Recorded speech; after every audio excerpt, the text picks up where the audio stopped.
ਵਾਹਿਗੁਰੂ ਜੀ ਕਾ ਖਾਲਸਾ ਵਾਹਿਗੁਰੂ ਜੀ ਕੀ ਫਤਿਹ। अस्सलाम वालेकुम आदाब बर्ज माहा ਤੁਹਾਡੀ ਹੋਸਟ ਨੀਲਮ ਕੌਰ ਤੇ ਮੈਂ ਟੀਵੀ ਫਰ ਸਾਰੇ ਦਰਸ਼ਕਾਂ ਤੇ ਸਰੋਤਿਆਂ ਨੂੰ ਜੀ ਆਇਆਂ ਕਹਿੰਦੀ ਆ ਪ੍ਰੋਗਰਾਮ ਸੱਚੋ ਸੱਚ ਵਿੱਚ ਜਿਹੜੇ ਇਸ ਪ੍ਰੋਗਰਾਮ ਨਾਲ ਦੇਸ਼ਾਂ ਵਿਦੇਸ਼ਾਂ ਤੋਂ ਜੁੜ ਚੁੱਕੇ ਨੇ। ਖਾਲਸਾ ਅਫੇਅਰ ਸੈਂਟਰ ਦੇ ਸੰਚਾਲਕ ਡਾਕਟਰ ਅਮਰਿੰਦਰ ਸਿੰਘ ਦੀ ਸਟੂਡੀਓ 'ਚ ਮੇਰੇ ਨਾਲ ਸ਼ਾਮਲ ਨੇ।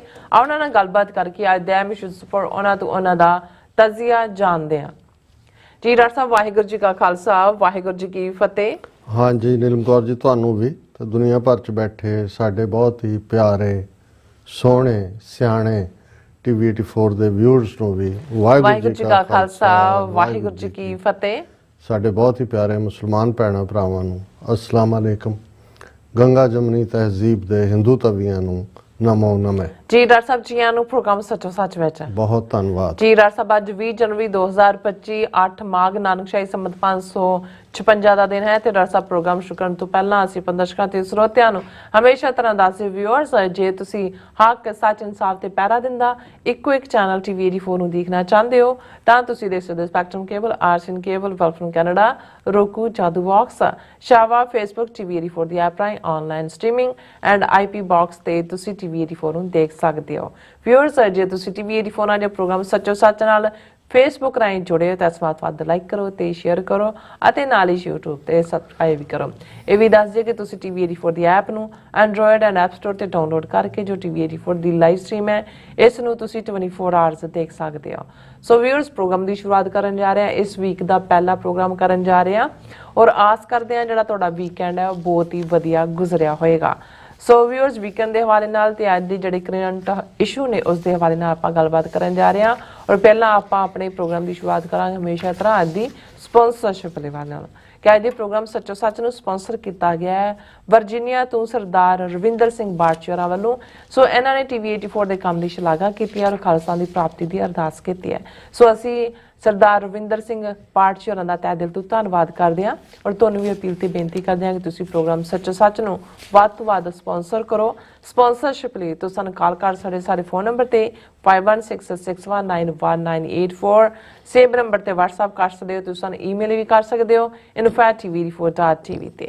ਸੋ ਵਿਊਅਰਸ ਪਹਿਲੇ ਸੈਗਮੈਂਟ ਦੇ ਵਿੱਚ ਆਪਾਂ ਗੱਲਬਾਤ ਕਰਨ ਜਾ ਰਹੇ ਹਾਂ ਜਿਹੜਾ ਅੱਜ ਦਾ ਆਪਣਾ ਲੀਡ ਟੌਪਿਕ ਹੈ ਕਿ ਜਿਹੜਾ ਟਰੰਪ ਦੇ ਹਵਾਲੇ ਨਾਲ ਕਿ ਅੱਜ ਉਹਨਾਂ ਦਾ ਜਿਹੜਾ ਸਹੁੰ ਚੁੱਕ ਸਮਾਗਮ ਸੀ ਸੋ ਉਸ ਬਾਰੇ ਆਪਾਂ ਗੱਲਬਾਤ ਕਰਾਂਗੇ। 3 ਸੈਗਮੈਂਟ ਹੋਣਗੇ ਇਹਨਾਂ ਦੇ ਬਾਬਤ। ਸੋ ਅੱਜ 20 ਜਨਵਰੀ ਦੇ ਦਿਨ ਡੋਨਲਡ ਟਰੰਪ ਨੇ ਅਮਰੀਕਾ ਦੇ 47ਵੇਂ ਪ੍ਰੈਜ਼ੀਡੈਂਟ ਵਜੋਂ ਜਿਹੜੀ ਇਹ ਸਹੁੰ ਚੱਕੀ ਹੈ ਔਰ ਇਸ ਮੌਕੇ ਉਹਨਾਂ ਵੱਲੋਂ ਲਗਭਗ ਅੱਧੇ ਘੰਟੇ ਦਾ ਭਾਸ਼ਣ ਜਿਹੜਾ ਦੁਨੀਆ ਦੇ ਕਰੋੜਾਂ ਲੋਕਾਂ ਨੇ ਆਪਣਾ ਸਾਹ ਰੋਕ ਕੇ ਸੁਣਿਆ। ਸੋ ਉਹਨਾਂ ਦੇ ਉਦਘਾਟਨੀ ਭਾਸ਼ਣ ਦੇ ਨਾਲ ਪ੍ਰਭਾਵਿਤ ਹੋਣ ਵਾਲੇ ਅੱਡ-ਅੱਡ ਮੁੱਦਿਆਂ ਤੇ ਇੱਕ ਆਪਾਂ ਪੰਛੀ ਝਾਤ ਮਾਰਨ ਜਾ ਰਹੇ ਹਾਂ। ਸੋ ਅਸੀਂ ਚਾਹਾਂਗੇ ਕਿ ਤੁਸੀਂ ਇਸੇ ਤਰ੍ਹਾਂ ਬੜੇ ਰਹਿਣਾ ਦੇਖਣ ਸੁਣਨ ਲਈ ਤੁਹਾਡਾ ਸਭ ਦਾ ਬਹੁਤ ਬਹੁਤ ਸ਼ੁਕਰੀਆ। ਜੀ ਡਾਕਟਰ ਸਾਹਿਬ ਕੀ ਵਿਚਾਰਾਂ ਨੇ? ਸਭ ਤੋਂ ਪਹਿਲਾਂ ਤਾਂ ਅਸੀਂ ਅੱਜ ਦੇ ਪ੍ਰੋਗਰਾਮ ਨੂੰ ਸਪਾਂਸਰ ਕਰਨ ਲਈ ਵੀਰ ਰਵਿੰਦਰ ਸਿੰਘ ਬਾਟ ਵਰਜੀਨੀਆ ਉਹਨਾਂ ਦਾ ਧੰਨਵਾਦ ਕਰਦੇ ਹਾਂ। ਇਹ ਸਮੁੱਚਾ ਪਰਿਵਾਰ ਜਿਨ੍ਹਾਂ ਨੇ ਗੁਰਦੁਆਰਾ ਸਿੰਘ ਸਭਾ ਬ੍ਰੈਡ ਕਰੋੜ ਬਣਾਉਣ ਦੇ ਵਿੱਚ ਬਹੁਤ ਵੱਡਾ ਯੋਗਦਾਨ ਪਾਇਆ। ਮੁੱਢਲੇ ਦਿਨਾਂ ਤੋਂ ਹੀ ਕਈ ਵਰੇ ਪਹਿਲਾਂ ਇਕੱਠੇ ਹੋ ਕੇ ਪਾਠ ਕਰਨਾ ਨਾਮ ਸਿਮਰਨ ਇਸ ਤੋਂ ਹੋਈ ਸ਼ੁਰੂਆਤ ਔਰ ਅੱਜ ਸਿੰਘ ਸਭਾ ਉਹ ਸਾਰੇ ਮੈਟਰੋਪੋਲੀਟਨ ਏਰੀਆ ਦੇ ਵਿੱਚ ਪੰਥਕ ਐਕਟੀਵਿਟੀਜ਼ ਦਾ ਕੇਂਦਰ ਹੈ। ਵੀਰ ਰਵਿੰਦਰ ਸਿੰਘ ਬਾਟ ਬੜੇ ਹੰਬਲ ਨਮਰਤਾ ਭਰਪੂਰ ਨਾਮ ਬਾਣੀ ਦੇ ਰਸੀਏ ਔਰ ਕੈਮਰੇ ਸਾਹਮਣੇ ਨਾ ਆਉਣ ਦੀ ਚਾਹਨਾ ਪੰਥ ਦੀ ਸੇਵਾ ਪਰ ਨਿਸ਼ਕਾਮ ਇਸ 'ਚੋਂ ਯਕੀਨ ਰੱਖਦੇ ਨੇ ਔਰ ਸਾਡੇ ਨਾਲ ਇਸ ਪਰਿਵਾਰ ਦਾ ਸਬੰਧ ਵੀ ਜਦੋਂ ਤੋਂ ਸਾਡਾ ਵਰਜੀਨੀਆ 'ਚ ਜਾਂ DC 'ਚ ਜਾਣਾ ਸ਼ੁਰੂ ਹੋਇਆ 90ਵਿਆਂ ਦੀ ਬਿਗਨਿੰਗ ਤੋਂ ਹੀ ਉਦੋਂ ਤੋਂ ਹੀ ਹੈ ਔਰ ਹੁਣ ਵੀ ਜਿਸ ਉਤਸ਼ਾਹ ਦੇ ਨਾਲ ਗੁਰਦੁਆਰਾ ਸਾਹਿਬਾਨ ਦੀ ਕਮੇਟੀ ਵੱਲੋਂ ਟੀਵੀ 84 ਦੇ ਲਈ ਫੰਡ ਰੇਜ਼ਿੰਗ ਕੀਤਾ ਗਿਆ ਉਹਦੇ 'ਚ ਵੀਰ ਰਵਿੰਦਰ ਸਿੰਘ ਹੋਰਾਂ ਦਾ ਬਹੁਤ ਵੱਡਾ ਯੋਗਦਾਨ ਹੈ ਕਿਉਂਕਿ ਇਹ ਉਹ ਮੁੱਢਲੇ ਪਿੱਲਰ ਨੇ ਜਿਨ੍ਹਾਂ ਦੀ ਇਹ ਚਾਹਨਾ ਰਹੀ ਹੈ ਔਰ ਅੱਜ ਵੀ ਹੈ ਔਰ ਇਸ ਦੇ ਉੱਤੇ ਕੰਮ ਕਰਦੇ ਨੇ ਕਿ ਪੰਥਕ ਏਜੰਡਾ ਪੰਥ ਦੀ ਚੜ੍ਹਦੀ ਕਲਾ ਕੌਮੀ ਘਰ ਖਾਲਿਸਤਾਨ ਦੀ ਗੱਲ ਅੱਗੇ ਤੁਰੇ। ਉਹਨਾਂ ਨੂੰ ਨਾ ਸ਼ੌਹਰਤ ਪਸੰਦ ਹੈ ਨਾ ਕੋਈ ਤਾਰੀਫ ਪਸੰਦ ਹੈ ਪਰ ਫਿਰ ਵੀ ਅਸੀਂ ਹਮੇਸ਼ਾ ਇਹ ਸਮਝਦੇ ਹਾਂ ਕਿ credit should be given where it is due. So ਅਸੀਂ ਵੀਰ ਰਵਿੰਦਰ ਸਿੰਘ ਬਾਟ ਔਰ ਉਹਨਾਂ ਦੇ ਸਮੁੱਚੇ ਪਰਿਵਾਰ ਦਾ ਸ਼ੁਕਰੀਆ ਅਦਾ ਕਰਦੇ ਹਾਂ। 20 ਜਨਵਰੀ ਦਾ ਦਿਨ ਜਿਸ ਦੀ ਇੰਤਜ਼ਾਰ ਲੰਮੇ ਵਕਤ ਤੋਂ ਸੀ ਜਦੋਂ ਤੋਂ ਨਵੰਬਰ ਦੇ ਵਿੱਚ ਚੋਣ ਹੋ ਜਾਂਦੀ ਹੈ, ਔਰ ਜਿਵੇਂ ਅਮਰੀਕਨ ਸਿਸਟਮ ਬੜਾ ਖੂਬਸੂਰਤੀ ਨਾਲ ਉਹਨਾਂ ਨੇ 3 ਮਹੀਨੇ ਦਾ ਲਗਭਗ ਗੈਪ ਟਾਈਮ ਰੱਖਿਆ ਤਾਂ ਕਿ ਜਿਹਨੂੰ ਪੀਸਫੁਲ ਟ੍ਰਾਂਜੀਸ਼ਨ ਆਫ ਪਾਵਰ ਕਹਿੰਦੇ ਨੇ। ਔਰ ਇਹ ਅਲਫਾਜ਼ ਅੱਜ ਰੋਟੰਡਾ ਬਿਲਡਿੰਗ 'ਚ ਕੈਪੀਟਲ ਹਿੱਲ ਦੀ ਇਸਤੇਮਾਲ ਕੀਤੇ ਗਏ। ਔਰ ਇਸ ਪੀਰੀਅਡ ਦੇ ਵਿੱਚ ਜਿੱਥੇ ਪੁਰਾਣਾ ਐਡਮਿਨਿਸਟ੍ਰੇਸ਼ਨ ਔਰ ਉਹਨਾਂ ਦੇ ਅੱਡ-ਅੱਡ ਮਹਿਕਮੇ ਆਪਣਾ ਸਮਾਨ, ਆਪਣਾ ਕੰਮਕਾਰ ਜਾਂ ਜਿਹੜੇ ਪੈਂਡਿੰਗ ਇਸ਼ੂਜ਼ ਨੇ ਉਹਨਾਂ ਨੂੰ ਸੀਲ ਕਰ ਰਹੇ ਹੁੰਦੇ ਨੇ, ਉੱਥੇ ਪ੍ਰੈਜ਼ੀਡੈਂਟ ਜਿਹੜਾ ਚੁਣਿਆ ਜਾ ਚੁੱਕਾ ਹੁੰਦਾ ਹੈ ਉਸ ਵੱਲੋਂ ਆਪਣੀ ਟੀਮ ਅਨਾਉਂਸ ਕੀਤੀ ਜਾ ਰਹੀ ਹੁੰਦੀ ਹੈ। ਲਗਭਗ 4000 ਦੇ ਕਰੀਬ ਨਵੀਆਂ ਨਿਯੁਕਤੀਆਂ ਉੱਪਰੋਂ ਥੱਲੇ ਤੱਕ ਪ੍ਰੈਜ਼ੀਡੈਂਟ ਕੋਲ ਹੁੰਦੀਆਂ ਨੇ। ਔਰ ਇਸ ਵਾਰ ਕਿਉਂਕਿ ਟਰੰਪ ਦਾ ਸੈਕੰਡ ਇਹ ਪੀਰੀਅਡ ਹੈ ਔਰ ਉਹਨੇ ਕਾਫੀ ਤੇਜ਼ੀ ਦੇ ਨਾਲ ਹੀ ਜਿਹੜੀਆਂ ਪਿਛਲੇ ਪੀਰੀਅਡ 'ਚ ਆਪਣੀਆਂ ਨਿਯੁਕਤੀਆਂ ਕੀਤੀਆਂ, ਉਹਨਾਂ 'ਚੋਂ ਕੁਝ ਜਿਹੜੇ ਨੇ ਉਹਨਾਂ ਦੀ ਈਵਨ ਸੈਨੇਟ ਕਮੇਟੀ ਦੇ ਸਾਹਮਣੇ ਕਨਫਰਮੇਸ਼ਨ ਵੀ ਹੋ ਚੁੱਕੀ ਹੈ। ਇਸ ਦਾ ਮਤਲਬ ਹੈ ਕਿ ਬਈ ਪੂਰੀ ਤਰ੍ਹਾਂ ਟਰੰਪ ਤਿਆਰੀ ਦੇ ਨਾਲ ਇੱਕ ਵੀ ਉਹ ਦਿਨ ਉਹਨਾਂ ਨੇ ਵੇਸਟ ਨਹੀਂ ਕੀਤਾ ਨਵੰਬਰ ਤੋਂ ਇਸ ਅੱਜ ਤੱਕ। ਔਰ ਆਲਰੇਡੀ ਜਿਹੜਾ ਬਹੁਤ ਸਾਰਾ ਸਿਸਟਮ ਇਨ ਪਲੇਸ ਹੈ। ਹਰ ਇੱਕ ਨੂੰ ਪਤਾ ਹੈ ਕਿ ਭਾਈ ਜੇ ਸੈਕਟਰੀ ਆਫ ਸਟੇਟ ਕੌਣ ਹੈ, ਸੈਕਟਰੀ ਆਫ ਡਿਫੈਂਸ ਕੌਣ ਹੈ, ਉਹਨਾਂ ਦੇ ਪਿਛੋਕੜ ਨੂੰ ਖੰਗਾਲਿਆ ਜਾ ਰਿਹਾ ਹੈ, ਕਿਸ ਪ੍ਰਤੀ ਕੀ ਨੀਤੀ ਹੋਏਗੀ। ਔਰ ਜਿਹੜੀ ਗੱਲ ਮੈਂ ਈਵਨ ਉਹਨਾਂ ਦੀਆਂ ਨੋਮੀਨੇਸ਼ਨਸ ਦੇ ਵਿੱਚ ਦੇਖ ਰਿਹਾ ਸੀ, ਉਹਦੇ 'ਚ ਉਹਨਾਂ ਨੇ ਕਿਹਾ ਕਿ ਵੀ ਬਹੁਤ ਮਾਮਲਿਆਂ ਦੇ ਵਿੱਚ ਤਾਂ ਈਵਨ ਕੰਟਰਾਸਟ ਹੈ ਕਿ ਇੱਕ ਪਾਸੇ ਐਕਸਟ੍ਰੀਮ ਰਾਈਟ ਆਈਡੀਓਲੋਜੀ ਵਾਲੇ ਨੇ, ਇੱਕ ਪਾਸੇ ਉਹ ਨੇ ਜਿਹੜੀ ਨੀਤੀ ਜੋ ਟਰੰਪ ਜਾਂ ਉਹਨਾਂ ਦਾ ਕੈਂਪੇਨ ਦੇ ਵਿੱਚ ਸੀ ਉਸ ਦੇ ਉਲਟ ਨੇ। ਸੋ ਇਸ ਨੂੰ ਉਹਨਾਂ ਨੇ ਜਿਹੜੇ ਐਨਾਲਿਸਟ ਨੇ ਐਜ਼ ਏ ਪੋਜ਼ਿਟਿਵਲੀ ਲਿਆ।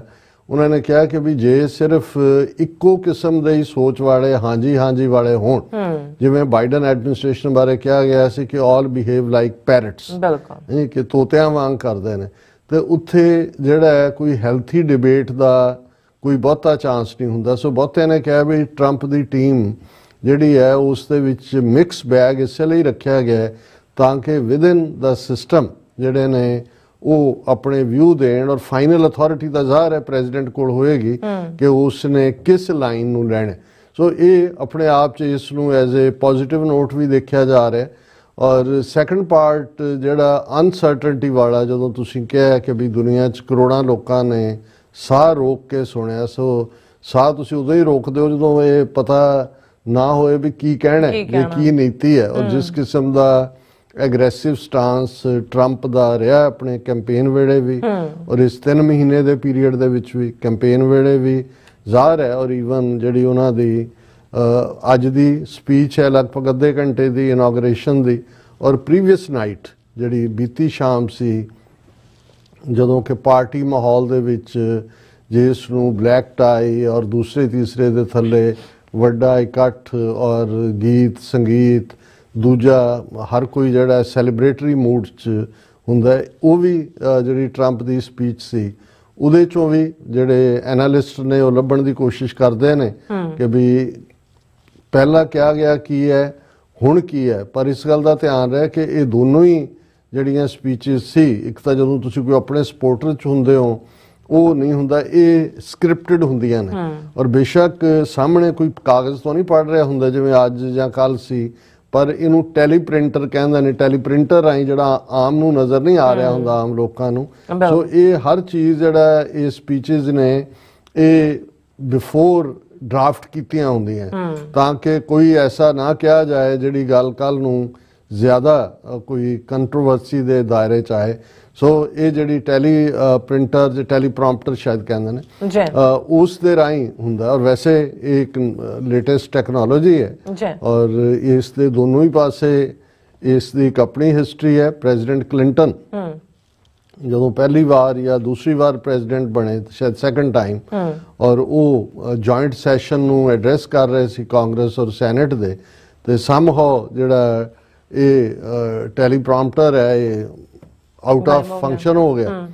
ਲੇਕਿਨ ਉਹ ਇਨਾ ਕਲਿੰਟਨ ਬ੍ਰਿਲੀਅੰਟ ਹੈ ਕਿ ਵੀ ਉਸਨੇ ਹੀ ਕੈਪਟ ਔਨ ਸਪੀਕਿੰਗ। ਔਰ ਇਹ ਗੱਲ ਤਾਂ ਬਾਅਦ 'ਚ ਸਾਹਮਣੇ ਆਈ ਕਿ ਵੀ ਉਹ ਈਵਨ ਉਹਦੀ ਰਿਟਨ ਸਕ੍ਰਿਪਟ ਨਹੀਂ ਸੀ, ਕੁਝ ਹਿੱਸੇ 'ਚ ਆਈ ਔਰ ਬਾਅਦ 'ਚ ਗਾਇਬ ਹੋ ਗਈ। ਹੁਣ ਇਸ ਦੇ ਉਲਟ ਜਿਹੜੇ ਬਹੁਤ ਵਾਰੀ ਪ੍ਰਾਈਮ ਮਿਨਿਸਟਰ ਮੋਦੀ ਨੂੰ ਇੱਕ ਬਹੁਤ ਅੱਛਾ ਔਰੇਟਰ ਹੋਣ ਦਾ ਰੁਤਬਾ ਦਿੰਦੇ ਨੇ ਕਿ ਵੀ ਇਹ ਜਿਹੜਾ ਭਾਸ਼ਣ ਕਲਾ ਤੇ ਇਹੋ ਜਿਹਾ ਹੀ ਇੱਕ ਮੌਕਾ ਮੋਦੀ ਦੇ ਸਾਹਮਣੇ ਆਇਆ ਜਦੋਂ ਉਹ ਵੀ ਟੈਲੀਪ੍ਰੋਂਪਟਰ ਵਾਲਾ ਪਾਰਟ ਹੀ ਹੁੰਦਾ ਕਿ ਵੀ ਉਹ ਗਾਇਬ ਹੋ ਗਿਆ ਜਾਂ ਕੋਈ ਟੈਕਨੀਕਲ ਡਿਫੈਕਟ ਹੋ ਗਿਆ, ਉੱਥੇ ਹੀ ਰੁਕ ਗਿਆ, ਭੁੱਲ ਗਿਆ ਉਹਦਾ ਬੋਲਣਾ ਵਾਲਾ। ਸੋ ਮਤਲਬ ਇਹ ਹੈ, ਮੈਂ ਇੱਕ ਜਸਟ ਮੇਰੇ ਮਾਈਂਡ 'ਚ ਆ ਰਿਹਾ ਸੀ ਕਿ ਵੀ ਜਦੋਂ ਮੈਂ ਅੱਜ ਵੀ ਸੁਣ ਰਿਹਾ ਸੀ ਲਾਈਵ ਪ੍ਰੈਜ਼ੀਡੈਂਟ ਟਰੰਪ ਨੂੰ, ਪ੍ਰਭਾਵ ਉਹ ਇਹੀ ਦੇ ਰਹੇ ਹੁੰਦੇ ਨੇ ਕਿ ਜਿਵੇਂ ਉਹ ਜਿਸ ਨੂੰ ਜਿਹੜਾ ਐਕਸਟੈਂਪੋਰ ਕਹਿੰਦੇ ਨੇ। ਐਕਸਟੈਂਪੋਰ ਹੁੰਦਾ ਵੀ ਜ਼ਬਾਨੀ, ਮੂੰਹ ਜ਼ਬਾਨੀ, ਕਿ ਬਿਲਕੁਲ ਬਿਨਾਂ ਦੇਖੇ, ਲੇਕਿਨ ਇਵੇਂ ਨਹੀਂ ਹੁੰਦਾ, ਇਹ ਜਸਟ ਫॉर ਇਨਫੋਰਮੇਸ਼ਨ। ਔਰ ਬੇਸ਼ੱਕ ਜਿਵੇਂ ਮੈਂ ਕਿਹਾ ਵੀ ਇਹ ਡਰਾਫਟਡ, ਵੈਲ ਡਰਾਫਟਡ ਹੁੰਦੀਆਂ ਨੇ, ਵੈਲ ਥਾਟ ਆਫ ਹੁੰਦੀਆਂ ਨੇ ਡਿਸਕਸ ਕਰਕੇ, ਕਿਉਂਕਿ ਇਨੋਗ੍ਰੇਸ਼ਨ ਦੇ ਮੌਕੇ ਜੋ ਕੁਝ ਕਿਹਾ ਗਿਆ ਇਹ ਹਰ ਦੁਨੀਆ ਦੇ ਵਿੱਚ ਕਰੋੜਾਂ ਲੋਕ ਉਸ ਨੂੰ ਮੋਨੀਟਰ ਕਰ ਰਹੇ ਨੇ। ਔਰ ਖਾਸ ਤੌਰ ਤੇ ਜਦੋਂ ਪ੍ਰੈਜ਼ੀਡੈਂਟ ਟਰੰਪ ਨੇ ਇਹ ਕਿਹਾ ਸੀ ਕਿ ਵੀ ਪਹਿਲੇ ਦਿਨ ਤਾਂ ਮੈਂ ਜਿਹੜੇ ਐਗਜ਼ੈਕਟਿਵ ਆਰਡਰ ਨੇ, ਕਿਉਂਕਿ ਇਨੋਗ੍ਰੇਸ਼ਨ ਤੋਂ ਬਾਅਦ, ਔਰ ਇਹ ਵੀ ਅਮਰੀਕਾ ਦੀ ਖੂਬਸੂਰਤੀ ਹੈ ਕਿ ਵੀ ਇਹ ਜਿਹੜੀ ਇਨੋਗਰਲ ਐਡਰੈਸ ਹੁੰਦਾ ਹੈ ਜਾਂ ਫੰਕਸ਼ਨ ਹੁੰਦਾ ਹੈ, ਇਹ ਵਾਈਟ ਹਾਊਸ 'ਚ ਨਹੀਂ ਹੁੰਦਾ ਜਾਂ ਜਿਵੇਂ ਬਹੁਤੇ ਮੁਲਕਾਂ 'ਚ ਪ੍ਰੈਜ਼ੀਡੈਂਸ਼ੀਅਲ ਪੈਲੇਸ 'ਚ ਨਹੀਂ ਹੁੰਦਾ, ਇਹ ਕੈਪੀਟਲ ਹਿੱਲ ਤੇ ਹੁੰਦਾ ਹੈ।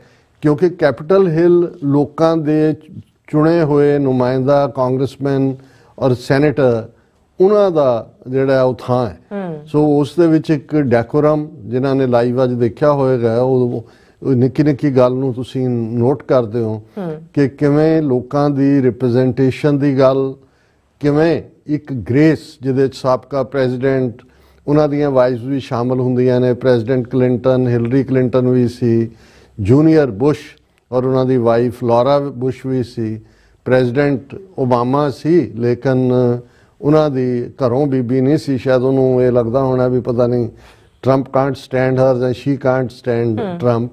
ਇਸੇ ਤਰ੍ਹਾਂ ਵਾਈਸ ਪ੍ਰੈਜ਼ੀਡੈਂਟ ਜਿਹਨੇ ਓਬੇ ਨਹੀਂ ਕੀਤਾ, ਟਰੰਪ ਦੀ ਪਹਿਲੀ ਟਰਮ ਵੇਲੇ ਵਾਈਸ ਪ੍ਰੈਜ਼ੀਡੈਂਟ ਸੀ, ਇੰਡੀਆਨਾ ਦੇ ਗਵਰਨਰ ਰਹੇ ਮਾਈਕ ਪੈਂਸ, ਉਹਨਾਂ ਦੀ ਆਪਣੀ ਸ਼ਮੂਲੀਅਤ ਸੀ, ਲੇਕਿਨ ਉਹਨਾਂ ਦੀ ਵਾਈਫ ਨਹੀਂ ਸੀ, ਕਿਉਂਕਿ ਮਾਈਕ ਪੈਂਸ ਦੇ ਨਾਲ ਤਾਂ ਰਿਲੇਸ਼ਨ ਬਹੁਤ ਵਿਗੜ ਗਿਆ ਸੀ, ਕਿਉਂਕਿ ਟਰੰਪ ਚਾਹੁੰਦੇ ਸੀ ਕਿ ਵੀ ਇਸ ਇਲੈਕਸ਼ਨ ਨੂੰ ਇਨਵੈਲਿਡ ਕਹਿਣ, ਕਿਉਂਕਿ ਉਹ ਐਜ਼ ਏ ਸੈਨੇਟ ਚੇਅਰਮੈਨ ਹੁੰਦੇ ਨੇ ਵਾਈਸ ਪ੍ਰੈਜ਼ੀਡੈਂਟ, ਉਹ ਨਹੀਂ ਸੀ ਮੰਨੇ। ਇਸ ਲਈ ਜਿਹੜੀ ਕਰਾਊਡ ਨੇ ਜਾ ਕੇ ਰਾਈਟਿੰਗ ਕੀਤੀ, ਉਹ ਤਾਂ ਦੋਵਾਂ ਦੇ ਖੂਨ ਦੇ ਪਿਆਸੇ ਸੀ, ਮਾਈਕ ਪੈਂਸ ਦੇ ਵੀ ਔਰ ਨੈਂਸੀ ਪੈਲੋਸੀ ਦੇ ਵੀ।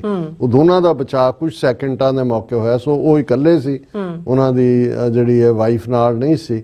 ਇਸੇ ਤਰ੍ਹਾਂ ਡੈਨ ਕੁਏਲ ਜਿਹੜੇ ਸੀਨੀਅਰ ਪ੍ਰੈਜ਼ੀਡੈਂਟ ਬੁਸ਼ ਦੇ ਵੇਲੇ ਵਾਈਸ ਪ੍ਰੈਜ਼ੀਡੈਂਟ ਸੀ, ਉਹ ਆਪਣੀ ਵਾਈਫ ਦੇ ਨਾਲ ਉਹਨਾਂ ਨੇ ਸ਼ਮੂਲੀਅਤ ਕੀਤੀ। ਔਰ ਜੇ ਹੁਣ ਅਜੇ ਕੁਝ ਹਫ਼ਤੇ ਪਹਿਲਾਂ, ਕੁਝ ਦਿਨ ਪਹਿਲਾਂ ਹੀ ਜਿਮੀ ਕਾਰਟਰ ਇਸ ਦੁਨੀਆ ਤੋਂ ਕੂਚ ਕਰ ਗਏ ਨੇ। ਜੇ ਉਹ ਹੁੰਦੇ ਤਾਂ ਉਹ ਭਾਵੇਂ ਵੀਲ ਚੇਅਰ ਤੇ ਹੁੰਦੇ ਜਾਂ ਜਿਵੇਂ ਵੀ ਹੁੰਦੇ, ਉਹਨਾਂ ਨੇ ਵੀ। ਸੋ ਇਹ ਵੀ ਇੱਕ ਗ੍ਰੇਸ ਹੈ। ਔਰ ਜਿਸ ਸਿਸਟਮ ਦੇ ਰਾਹੀਂ ਜਦੋਂ ਆਵਾਜ਼ ਔਰ ਹਲਕੇ ਮਿਊਜ਼ਿਕ ਔਰ ਦੂਜੇ 'ਚ ਇੰਟਰੋਡਿਊਸ ਕਰਾਇਆ ਜਾਂਦਾ, ਜਦੋਂ ਤੁਸੀਂ ਦੇਖਦੇ ਹੋ ਤੁਹਾਨੂੰ ਹਰ ਚੀਜ਼ ਇੱਕ ਲਾਈਵਲੀ ਲੱਗਦੀ ਹੈ, ਫੁੱਲ ਆਫ ਲਾਈਫ ਲੱਗਦੀ ਹੈ। ਹਾਲਾਂਕਿ ਕਿਉਂ ਜਿਹੀਆਂ ਗੱਲਾਂ ਜਦੋਂ ਕੈਂਪੇਨ ਤੇ ਚੜ੍ਹਦੇ ਨੇ ਜਾਂ ਅਦਰਵਾਈਜ਼ ਇਸ ਵੇਲੇ ਜਿੰਨੀ ਅਮਰੀਕਨ ਸੋਸਾਇਟੀ ਡਿਵਾਈਡਡ ਹੈ, ਇਹ 60s ਤੋਂ ਪਹਿਲਾਂ ਵਾਲੇ ਮਾਹੌਲ ਤੇ ਜਾ ਰਹੀ ਹੈ ਗੱਲ। ਕਿਉਂਕਿ 60s ਦੇ ਮਾਹੌਲ ਦੀ ਇਸ ਲਈ ਵੀ ਇੰਪੋਰਟੈਂਸ ਬਣ ਜਾਂਦੀ ਹੈ ਕਿ ਅੱਜ ਜਦੋਂ ਇਹ ਇਨੋਗਰਲ ਸੈਰੇਮਨੀ ਹੋਈ, ਅੱਜ ਮਾਰਟਨ ਲੂਥਰ ਕਿੰਗ ਦਾ ਜਨਮ ਦਿਨ ਵੀ ਸੀ। ਹੁਣ ਮਾਰਟਨ ਲੂਥਰ ਕਿੰਗ ਜਿਹਦੀ ਜ਼ਿੰਦਗੀ ਇਸ ਪਾਸੇ ਲੱਗੀ, ਉਹਦੀ ਸ਼ਹਾਦਤ ਵੀ ਹੋਈ। ਔਰ ਆਈ ਹੈਵ ਏ ਡ੍ਰੀਮ ਦੇ ਥੱਲੇ ਕਦੇ ਉਹਨੇ ਇਹ ਵਿਜ਼ੂਅਲਾਈਜ਼ ਕੀਤਾ ਸੀ ਕਿ ਭਾਈ ਸਾਡੇ ਵੀ ਹੱਕ ਹੋਣਗੇ, ਸਾਡੀਆਂ ਵੀ ਵੋਟਾਂ ਕਾਊਂਟ ਹੋਣਗੀਆਂ, ਅਸੀਂ ਵੀ ਉਹਨਾਂ ਰੈਸਟੋਰੈਂਟਾਂ, ਬੱਸਾਂ, ਗੱਡੀਆਂ 'ਚ ਦੂਸਰਿਆਂ ਦੇ ਨਾਲ ਸਫ਼ਰ ਕਰ ਸਕਾਂਗੇ ਜਿੱਥੇ ਸਾਨੂੰ ਜ਼ਲੀਲ ਨਹੀਂ ਕੀਤਾ ਜਾਏਗਾ। ਸਾਡੇ ਬੱਚੇ ਬੱਚੀਆਂ ਵੀ ਬਰਾਬਰ ਦੀ ਐਜੂਕੇਸ਼ਨ, ਅਪਾਰਥਾਈਡ ਔਰ ਉਸ 'ਚੋਂ ਨਿਕਲਣਗੇ। ਸੋ ਅੱਜ ਮਾਰਟਨ ਲੂਥਰ ਕਿੰਗ ਦੇ ਜਨਮ ਦਿਨ ਦੇ ਮੌਕੇ ਹੀ ਇਹ ਫੰਕਸ਼ਨ ਸੀ। ਔਰ ਇਸ ਸਾਰੇ 'ਚ ਜਿਹੜੇ ਕੁਝ ਪਾਰਟ ਮੈਂ ਸਮਝਦਾ ਵੀ, ਔਰ ਇਹਦੇ 'ਚ ਰਿਲੀਜੀਅਸ ਕਲਰਜੀ ਤੁਸੀਂ ਦੇਖਦੇ ਹੋ ਕਿ ਵੀ ਜਦੋਂ ਸਹੁੰ ਚੁੱਕਦਾ ਹੈ ਪ੍ਰੈਜ਼ੀਡੈਂਟ, ਲਫ਼ਜ਼ ਉਹੀ ਗਿਣੇ ਮਿਥੇ ਹੁੰਦੇ ਨੇ ਜਿਹੜੇ ਬਹੁਤ ਸਾਰੇ ਪ੍ਰੈਜ਼ੀਡੈਂਟਸ ਦੇ ਹੁੰਦੇ ਨੇ। ਲੇਕਿਨ ਇਹਦੇ ਬਾਵਜੂਦ ਕਿ ਅਮਰੀਕਨ ਸਿਸਟਮ ਦੇ ਵਿੱਚ ਚਰਚ ਔਰ ਸਟੇਟ ਸੈਪਰੇਟ ਹੈ, ਲੇਕਿਨ ਇਹਦੇ ਬਾਵਜੂਦ ਜਿਹੜਾ ਪਾਰਟ ਹੈ ਉਹ ਕ੍ਰਿਸਚੀਅਨਿਟੀ ਡੋਮੀਨੇਟ ਕਰਦੀ ਹੈ। ਜੂਡਾਇਜ਼ਮ ਵੀ ਉਸ ਦਾ ਹਿੱਸਾ ਬਣਿਆ ਔਰ ਜਿਹੜੇ 3 ਅੱਡ-ਅੱਡ ਜਿਹੜੇ ਉਹਨਾਂ ਦੇ ਕਲਰਜੀ ਦੇ ਨੇ, ਜਿਨ੍ਹਾਂ ਦੇ ਵਿੱਚ ਇੱਕ ਅਫਰੀਕਨ ਅਮਰੀਕਨ ਸੀ, ਇੱਕ ਜੂਇਸ਼ ਸਿਨਾਗੋਗ ਤੋਂ ਔਰ ਇੱਕ ਜਿਹੜਾ ਜ਼ਾਹਰ ਹੈ ਚਰਚ ਦਾ, ਔਰ ਉਸ ਤੋਂ ਬਾਅਦ ਈਵਨ ਰੈਗੂਲਰ ਚਰਚ ਦੇ ਵਿੱਚ ਵੀ ਜਾ ਕੇ ਸਰਵਿਸ ਹੁੰਦੀ ਹੈ। ਸੋ ਉਸ ਤੋਂ ਤੁਸੀਂ ਅੰਦਾਜ਼ਾ ਲਾ ਸਕਦੇ ਹੋ। ਮੈਂ ਔਰ ਅੱਜ ਜਦੋਂ ਮੈਂ ਉਹਨਾਂ ਨੂੰ ਸੁਣ ਰਿਹਾ ਸੀ ਜਿਨ੍ਹਾਂ ਨੇ ਆਫਟਰ ਦਾ ਓਥ ਟੇਕਿੰਗ ਉਹਨਾਂ ਨੇ ਆਪਣੇ ਜਿਹੜਾ ਰਿਲੀਜੀਅਸ ਸੈਰਮਨ ਦਿੱਤੇ, ਮੈਂ ਕਿਹਾ ਕਿ ਵੀ ਇਹ ਨਿਊਟ ਗਿੰਗਰਿਚ ਜਿਹੜਾ ਹਾਊਸ ਸਪੀਕਰ ਸੀ ਰਿਪਬਲਿਕਨ ਦਾ, ਇਹ ਉਹਨੇ ਟਰਮ ਕਾਇਨ ਕੀਤੀ ਸੀ। ਉਹਨੇ ਕਿਹਾ ਸੀ ਕਿ this country has the Judeo Christian roots. So ਮਤਲਬ ਇਹ ਹੈ ਵੀ ਠੀਕ ਹੈ, ਇੱਥੋਂ ਦੇ ਕਨਸਟੀਟਿਊਸ਼ਨ ਨੇ ਸਾਰੇ ਧਰਮਾਂ ਨੂੰ ਐਕੋਮੋਡੇਟ ਕੀਤਾ ਹੋਇਆ ਹੈ, ਔਰ ਜਦੋਂ ਅਸੀਂ ਲਿਬਰਟੀ ਔਰ ਪਰਸੂਟ ਆਫ ਹੈਪੀਨੈਸ ਔਰ ਜਸਟਿਸ ਔਰ ਇਹਨਾਂ ਸਾਰਿਆਂ ਦੀ ਗੱਲ ਕਰਦੇ, ਪਰ ਅਜੇ ਵੀ ਜਿਹੜੀ ਡੋਮੀਨੈਂਟ ਥਾਟ ਪ੍ਰੋਸੈਸ ਹੈ ਔਰ ਉਹਦੇ 'ਚ ਵੀ ਜਿਹੜੀ ਉਹਨਾਂ ਦੀ ਤਿੰਨੋਂ ਹੀ ਜਿਹੜੇ ਰਿਲੀਜੀਅਸ ਪ੍ਰੀਸਟ ਸਨ, ਉਹਨਾਂ ਦੀ ਪ੍ਰੈਜੈਂਟੇਸ਼ਨ 'ਚੋਂ ਤੁਸੀਂ ਦੇਖ ਸਕਦੇ ਹੋ। ਜੂਇਸ਼ ਨੇ ਖਾਸ ਤੌਰ 'ਤੇ ਇਜ਼ਰਾਈਲ ਅਮਰੀਕਾ ਰਿਲੇਸ਼ਨਸ ਦੀ ਗੱਲ ਕੀਤੀ, ਥੈਂਕ ਯੂ ਕੀਤਾ ਕਿ ਅੱਜ 3 ਜਿਹੜੇ ਬੀਬੀਆਂ ਨੇ ਜਿਹੜੀਆਂ ਹੌਸਟੇਜ ਬਣੀਆਂ 9 ਅਕਤੂਬਰ 2023 ਨੂੰ ਉਹ ਵਾਪਸ ਆਈਆਂ ਨੇ। ਹਾਲਾਂ ਉਹਦੇ 'ਚ ਉਹਦਾ ਕੋਈ ਜ਼ਿਕਰ ਨਹੀਂ ਸੀ ਕਿ ਜਿਹੜੇ 50,000 ਦੇ ਕਰੀਬ ਫਲਸਤੀਨੀ ਜਿਹੜੇ ਇਜ਼ਰਾਈਲ ਦੀਆਂ ਜੇਲ੍ਹਾਂ 'ਚ ਨੇ, ਔਰ ਉਹਨਾਂ 'ਚੋਂ ਵੀ ਅੱਜ ਕਿਉਂਕਿ ਡੀਲ ਹੋਈ ਹੈ ਹਮਾਸ ਔਰ ਸਟੇਟ ਆਫ ਇਜ਼ਰਾਈਲ ਦੇ ਵਿੱਚ, ਜਿਹਨੂੰ ਇਜਿਪਟ, ਕਤਾਰ ਔਰ ਅਮਰੀਕਾ ਨੇ ਜਿਹੜਾ ਇੰਟਰਵੀਨ ਜਿਹੜਾ ਉਹ ਮੀਡੀਏਟ ਕੀਤਾ, ਉਹਨਾਂ ਨੂੰ ਵੀ ਸਾਈਮਲਟੇਨੀਅਸਲੀ ਛੱਡਿਆ ਗਿਆ। ਲੇਕਿਨ ਗੱਲ ਜਦੋਂ ਅਸੀਂ ਕਰ ਰਹੇ ਹਾਂ ਕਿ ਵੀ ਇਹ ਜੂਡੀਓ ਕ੍ਰਿਸਚੀਅਨ ਰੂਟਸ ਦੀ ਗੱਲ ਹੁੰਦੀ ਹੈ, ਤੇ ਉਹ ਤੁਸੀਂ ਇਸ ਕਿਸਮ ਦੇ ਪਾਰਟ ਤੋਂ ਵੀ ਦੇਖ ਸਕਦੇ ਹੋ। ਜਿਹੜਾ ਪਾਰਟ ਮੈਨੂੰ ਲੱਗਾ ਕਿ ਵੀ ਇਹਦੇ ਬਾਵਜੂਦ ਕਿ ਅਸੀਂ ਇਸ ਗੱਲ ਲਈ ਸ਼ੁਕਰਗੁਜ਼ਾਰ ਹਾਂ ਕਿ ਇਸ ਮੁਲਕ ਦੇ ਸ਼ਹਿਰੀ ਹੋਣ ਦੇ ਨਾਤੇ, ਸਿਟੀਜ਼ਨ ਹੋਣ ਦੇ ਨਾਤੇ ਅਸੀਂ ਫਰੀडम ਆਫ ਐਕਸਪ੍ਰੈਸ਼ਨ, ਲਿਬਰਟੀ ਔਰ ਇਹ ਸਾਰੀਆਂ ਗੱਲਾਂ ਕਰਦੇ ਹਾਂ, ਪਰ ਅਲਟੀਮੇਟਲੀ ਜਿਹੜਾ ਡਿਸੀਜਨ ਮੇਕਿੰਗ ਹੈ ਜਾਂ ਪਾਲਿਸੀ ਮੇਕਿੰਗ ਹੈ, ਉਸ ਦੇ ਵਿੱਚ ਜਿਹੜਾ ਮੁੱਖ ਧਾਰਾ ਹੈ ਉਹ ਜੂਡੀਓ ਕ੍ਰਿਸਚੀਅਨ ਰੂਟਸ ਦੀ ਹੀ ਤੁਸੀਂ ਵਿਜ਼ੀਬਲੀ ਦੇਖ ਸਕਦੇ ਹੋ। ਬਿਲਕੁਲ ਡੋਨਲਡ ਟਰੰਪ 47ਵੇਂ ਪ੍ਰੈਜ਼ੀਡੈਂਟ ਸੀ, ਔਰ ਇਹ ਜਿਹੜਾ ਆਉਣ ਵਾਲਾ ਵਰ੍ਹਾ ਹੈ ਇਹ ਹੋਰ ਵੀ ਅਹਿਮੀਅਤ ਵਾਲਾ ਹੈ ਕਿ 250 ਸਾਲ ਹੋ ਜਾਣੇ ਨੇ ਅਮਰੀਕਾ ਨੂੰ ਜਦੋਂ ਤੋਂ ਇਹ ਸਿਸਟਮ ਐਸਟੈਬਲਿਸ਼ ਹੋਇਆ। ਸੋ ਜ਼ਾਹਰ ਹੈ ਸਾਰਿਆਂ ਨੇ ਜਾਰਜ ਵਾਸ਼ਿੰਗਟਨ ਨੂੰ ਵੀ ਇਨਵੋਕ ਕੀਤਾ। ਮਾਰਟਨ ਲੂਥਰ ਕਿੰਗ ਦੀ ਬਹੁਤੀ ਕੋਟ ਤਾਂ ਮੈਨੂੰ ਨਜ਼ਰ ਨਹੀਂ ਆਈ, ਕਿਉਂਕਿ ਜੇ ਮਾਰਟਨ ਲੂਥਰ ਕਿੰਗ ਦੀ ਕੋਟ ਹੁੰਦੀ, ਜਿਨ੍ਹਾਂ ਨੂੰ ਜਿਵੇਂ ਸਾਡੇ ਵੀਰ ਸੁਖਜਿੰਦਰ ਸਿੰਘ ਬਾਜਵਾ ਹੋਰਾਂ ਨੇ ਆਪਣੀ ਆਈਡੀ ਬਣਾਈ ਹੋਈ ਹੈ, ਔਰ ਮੈਂ ਅਕਸਰ ਉਹਨੂੰ ਕੋਟ ਕਰਦਾ ਮਾਰਟਨ ਲੂਥਰ ਕਿੰਗ ਦੀ ਇਸ ਕੋਟ ਨੂੰ ਕਿ injustice anywhere is the threat to justice everywhere. ਜੇ ਤੁਸੀਂ ਇਸ ਨੂੰ ਮੰਨੋਗੇ ਫਿਰ ਪ੍ਰਿੰਸੀਪਲ ਤੁਹਾਡਾ ਯੂਨੀਵਰਸਲ ਜਾਂ ਤੁਹਾਡਾ ਸਿਧਾਂਤ ਇਨਸਾਨਵਾਦੀ ਹੋਏਗਾ। ਨਾਨਕ ਨਾਮ ਚੜ੍ਹਦੀ ਕਲਾ ਤੇਰੇ ਭਾਣੇ ਸਰਬੱਤ ਦਾ ਭਲਾ, ਕਿ ਭਾਈ ਜਿੱਥੇ ਜਿੱਥੇ ਵੀ ਇਨਜਸਟਿਸ ਹੈ। ਪਰ ਜੇ ਹੁਣ ਤੁਸੀਂ ਪੋਲੀਟੀਕਲ ਥੀਮ ਅਮਰੀਕਾ ਫਸਟ ਦੇ ਥੱਲੇ ਬਣਾਉਂਦੇ ਹੋ ਔਰ ਸਾਰਾ ਪਾਰਟੀ ਉਸ ਨੂੰ ਦੇਖਦੇ ਹੋ, ਉਹਦੇ ਥੱਲੇ ਜੇ ਤੁਹਾਨੂੰ ਮਿਲੀਅਨਸ ਆਫ ਜਿਹੜਾ ਨੂੰ ਤੁਸੀਂ ਇਲੀਗਲ ਕਹਿ ਕੇ ਹੁਣ ਡਿਪੋਰਟ ਕਰਨਾ ਹੈ, ਤੁਨ ਕੇ ਭਰ ਕੇ, ਫਿਰ ਤੁਸੀਂ ਉਸ ਨੂੰ ਜਸਟੀਫਾਈ ਨਹੀਂ ਕਰ ਸਕਦੇ, ਜਿਸ ਬਾਰੇ ਮੈਂ ਗੱਲ ਕਰਾਂਗਾ ਵੀ ਪੋਪ ਨੇ ਇਸ ਦੇ ਉੱਤੇ ਕੀ ਕਿਹਾ। ਪਰ ਇਸ ਵੇਲੇ ਅਸੀਂ ਗੱਲ ਕਰ ਰਹੇ ਹਾਂ ਕਿ ਇਸ ਇਨੋਗ੍ਰੇਸ਼ਨ ਦੇ ਹਵਾਲੇ ਨਾਲ ਸਿੱਖ ਡੈਲੀਗੇਸ਼ਨ ਨੇ ਵੀ ਸ਼ਮੂਲੀਅਤ ਕੀਤੀ। ਵਰਲਡ ਸਿੱਖ ਪਾਰਲੀਮੈਂਟ ਨੂੰ ਵੀ ਸਪੈਸ਼ਲ ਇਸ ਮੌਕੇ ਦੇ ਉੱਤੇ ਜਿਹੜਾ ਹੈ ਉਹ ਇਨਵੀਟੇਸ਼ਨ ਸੀ, ਔਰ ਦਰਸ਼ਕ ਪਿਕਚਰਸ ਬਿਹਾਈਂਡ ਦੇਖ ਸਕਦੇ ਨੇ। ਭਾਈ ਹਿੰਮਤ ਸਿੰਘ, ਸਰ ਬਲਵਿੰਦਰ ਸਿੰਘ ਚੱਠਾ, ਸਰ ਆਲੂਵਾਲੀਆ ਔਰ ਸਾਡੇ ਵੀਰ ਭਗਤ ਸਿੰਘ, ਔਰ ਇਹ ਸਾਰਿਆਂ ਨੇ ਸ਼ਮੂਲੀਅਤ ਕੀਤੀ। ਇਸੇ ਤਰ੍ਹਾਂ ਜਿਵੇਂ ਈਵਨ ਸਿੱਖਸ ਫਾਰ ਜਸਟਿਸ ਵਾਲਿਆਂ ਦਾ ਵੀ ਇਹ ਸੀ ਕਿ ਉਹਨਾਂ ਨੂੰ ਐਜ਼ ਏ ਮੀਡੀਆ ਵੀ ਇਨਵਾਈਟ ਕੀਤਾ ਗਿਆ। ਉਹਨਾਂ ਦੇ ਕੋਲ ਵੀ ਇਨੋਗ੍ਰੇਸ਼ਨ ਦੇ ਮੌਕੇ ਇਨਵੀਟੇਸ਼ਨ ਸੀ, ਔਰ ਹੋਰਾਂ ਨੇ ਵੀ ਪਾਰਟਿਸਿਪੇਸ਼ਨ ਕੀਤੀ ਹੋਏਗੀ, ਕਿਉਂਕਿ ਬਹੁਤ ਠੰਡ ਹੋਣ ਕਰਕੇ ਓਪਨ ਦੇ ਵਿੱਚ ਤਾਂ ਨਹੀਂ ਸੀ, ਲਿਮਿਟਡ ਅੰਦਰ ਸਪੇਸ ਸੀ। ਲੇਕਿਨ ਅਸੀਂ ਇਹ ਸਮਝਦੇ ਹਾਂ ਵੀ ਇੱਕ ਪਾਸੇ ਜਿੱਥੇ ਇਹ ਚਰਚਾ ਹੁੰਦੀ ਹੈ, ਭਾਵੇਂ ਉਹ ਇਨਵੀਟੇਸ਼ਨ ਇੱਕ ਡਿਫਰੈਂਟ ਲੈਵਲ ਦਾ ਹੁੰਦਾ ਹੈ, ਜਿਹੜਾ 10 ਪ੍ਰੈਜ਼ੀਡੈਂਟਸ ਆ ਪ੍ਰਾਈਮ ਮਿਨਿਸਟਰ ਨੂੰ ਟਰੰਪ ਨੇ ਦਿੱਤਾ ਹੈ, ਜਿਨ੍ਹਾਂ ਦੇ ਵਿੱਚ ਚਾਈਨੀਜ਼ ਪ੍ਰੈਜ਼ੀਡੈਂਟ ਸ਼ੀ ਜਿਨਪਿੰਗ ਵੀ ਸੀ, ਪਰ ਉਹਨਾਂ ਨੇ ਆਪਣੀ ਥਾਂ ਆਪਣੇ ਵਾਈਸ ਪ੍ਰੈਜ਼ੀਡੈਂਟ ਫੋਰਨ ਮਿਨਿਸਟਰ ਨੂੰ ਭੇਜਿਆ ਹੈ। ਇਸੇ ਤਰ੍ਹਾਂ ਐਲ ਸੈਲਵਾਡੋਰ, ਇਟਲੀ ਔਰ ਕੁਝ ਹੋਰ ਮੁਲਕਾਂ ਨੂੰ। ਲੇਕਿਨ ਮੋਦੀ ਤਰਸਦੇ ਰਹੇ। ਉਹਨਾਂ ਨੇ ਐਸ ਜੈ ਸ਼ੰਕਰ ਨੂੰ ਇੱਕ ਹਫ਼ਤਾ ਇੱਥੇ ਭੇਜ ਛੱਡਿਆ ਕ੍ਰਿਸਮਸ ਦੇ ਨੇੜੇ ਤੇੜੇ। ਉਹਨੇ ਵੀ ਬਥੇਰੇ ਤਰਲੇ ਕੀਤੇ ਕਿ ਜੀਸਸ ਦੇ ਨਾਂ, ਪ੍ਰਭੂ ਯਸ਼ੂ ਕੇ ਨਾਮ ਹੀ ਦੇ ਦਿਓ, ਪਰ ਝੋਲੀ 'ਚ ਖੈਰ ਨਹੀਂ ਪਈ। ਤੇ ਉਹ ਖੁਦ ਹੀ ਜਿਹੜਾ ਆਏ, ਉਹਨਾਂ ਦੇ ਲਈ ਵੀ ਕੋਈ ਸੈਪਰੇਟ ਬਾਕਸ ਨਹੀਂ ਸੀ, ਸਿਰਫ ਕਿਉਂਕਿ ਸਾਰੀਆਂ ਐਮਬੈਸੀਆਂ ਨੂੰ ਇਨਵਾਈਟ ਕੀਤਾ ਜਾਂਦਾ ਹੈ ਔਰ ਉਹਨਾਂ 'ਚ 2 ਸੀਟਾਂ ਜਿਹੜੀਆਂ ਨੇ ਉਹ ਇੰਡੀਅਨ ਐਮਬੈਸੀ ਲਈ ਸੀ। ਇੱਕ 'ਚ ਐਮਬੈਸਡਰ ਨੇ ਬਹਿਣਾ ਸੀ, ਇੱਕ 'ਚ ਡਿਪਟੀ ਐਮਬੈਸਡਰ ਨੇ ਬਹਿਣਾ ਸੀ। ਸੋ ਐਸ ਜੈ ਸ਼ੰਕਰ ਨੇ ਡਿਪਟੀ ਐਮਬੈਸਡਰ ਨੂੰ ਉਠਾ ਕੇ ਆਪ ਹੀ ਆ ਕੇ ਬਹਿ ਗਏ। ਹਾਲਾਂ ਕੋਈ ਪ੍ਰੋਪਰ, ਔਰ ਇਹ ਗੱਲ ਮੈਂ ਨਹੀਂ ਕਹਿ ਰਿਹਾ, ਉਹਨਾਂ ਦਾ ਹਿੰਦੂਤਵਾ ਵਿਚਾਰਧਾਰਾ ਦਾ RSS ਦਾ ਵੱਡਾ ਆਈਡੀਆਲੋਗ ਸੁਬਰਾਮਨਿਅਮ ਸਵਾਮੀ ਜਿਹੜਾ ਪੂਰਾ ਡਾਂਗ ਲੈ ਕੇ ਪਿੱਛੇ ਪਿਆ, ਉਹਨੇ ਕਿਹਾ ਵੀ ਇਹ ਪਹਿਲਾਂ ਵੇਟਰ ਸੀ, ਹੁਣ ਜੈਨੀਟਰ ਜਿਹੜਾ ਸਫਾਈ ਕਰਦਾ ਟਾਇਲਟਸ ਔਰ ਦੂਜੇ ਦੀ, ਕਿ ਇਹਨੇ ਐਸ ਜੈ ਸ਼ੰਕਰ ਵੇਟਰ ਤੋਂ ਜੈਨੀਟਰ ਬਣ ਗਿਆ। ਸੋ ਇਹ ਓਵਰਆਲ ਪਰ ਇੱਕ ਫੈਸਟਿਵ ਲੁੱਕ ਸੀ। ਔਰ ਜਿਹੜਾ ਫਸਟ ਲੇਡੀ ਮੈਲੋਨੀਆ, ਉਹਦੇ ਸਿਰ ਦੇ ਉੱਤੇ ਹੈਟ ਇਸ ਢੰਗ ਨਾਲ ਸੀ ਵੀ ਉਹਦਾ ਮੱਥੇ ਤੋਂ ਥੱਲੇ ਅੱਖਾਂ ਵੀ ਨਜ਼ਰ ਨਹੀਂ ਸੀ ਆਉਂਦੀਆਂ। ਉਹ ਵੀ ਸ਼ਾਇਦ ਇਸੇ ਲਈ ਕਿ ਵੀ ਫੋਕਸ ਇੱਕ ਦੇ ਉੱਤੇ ਹੀ ਰਹੇ।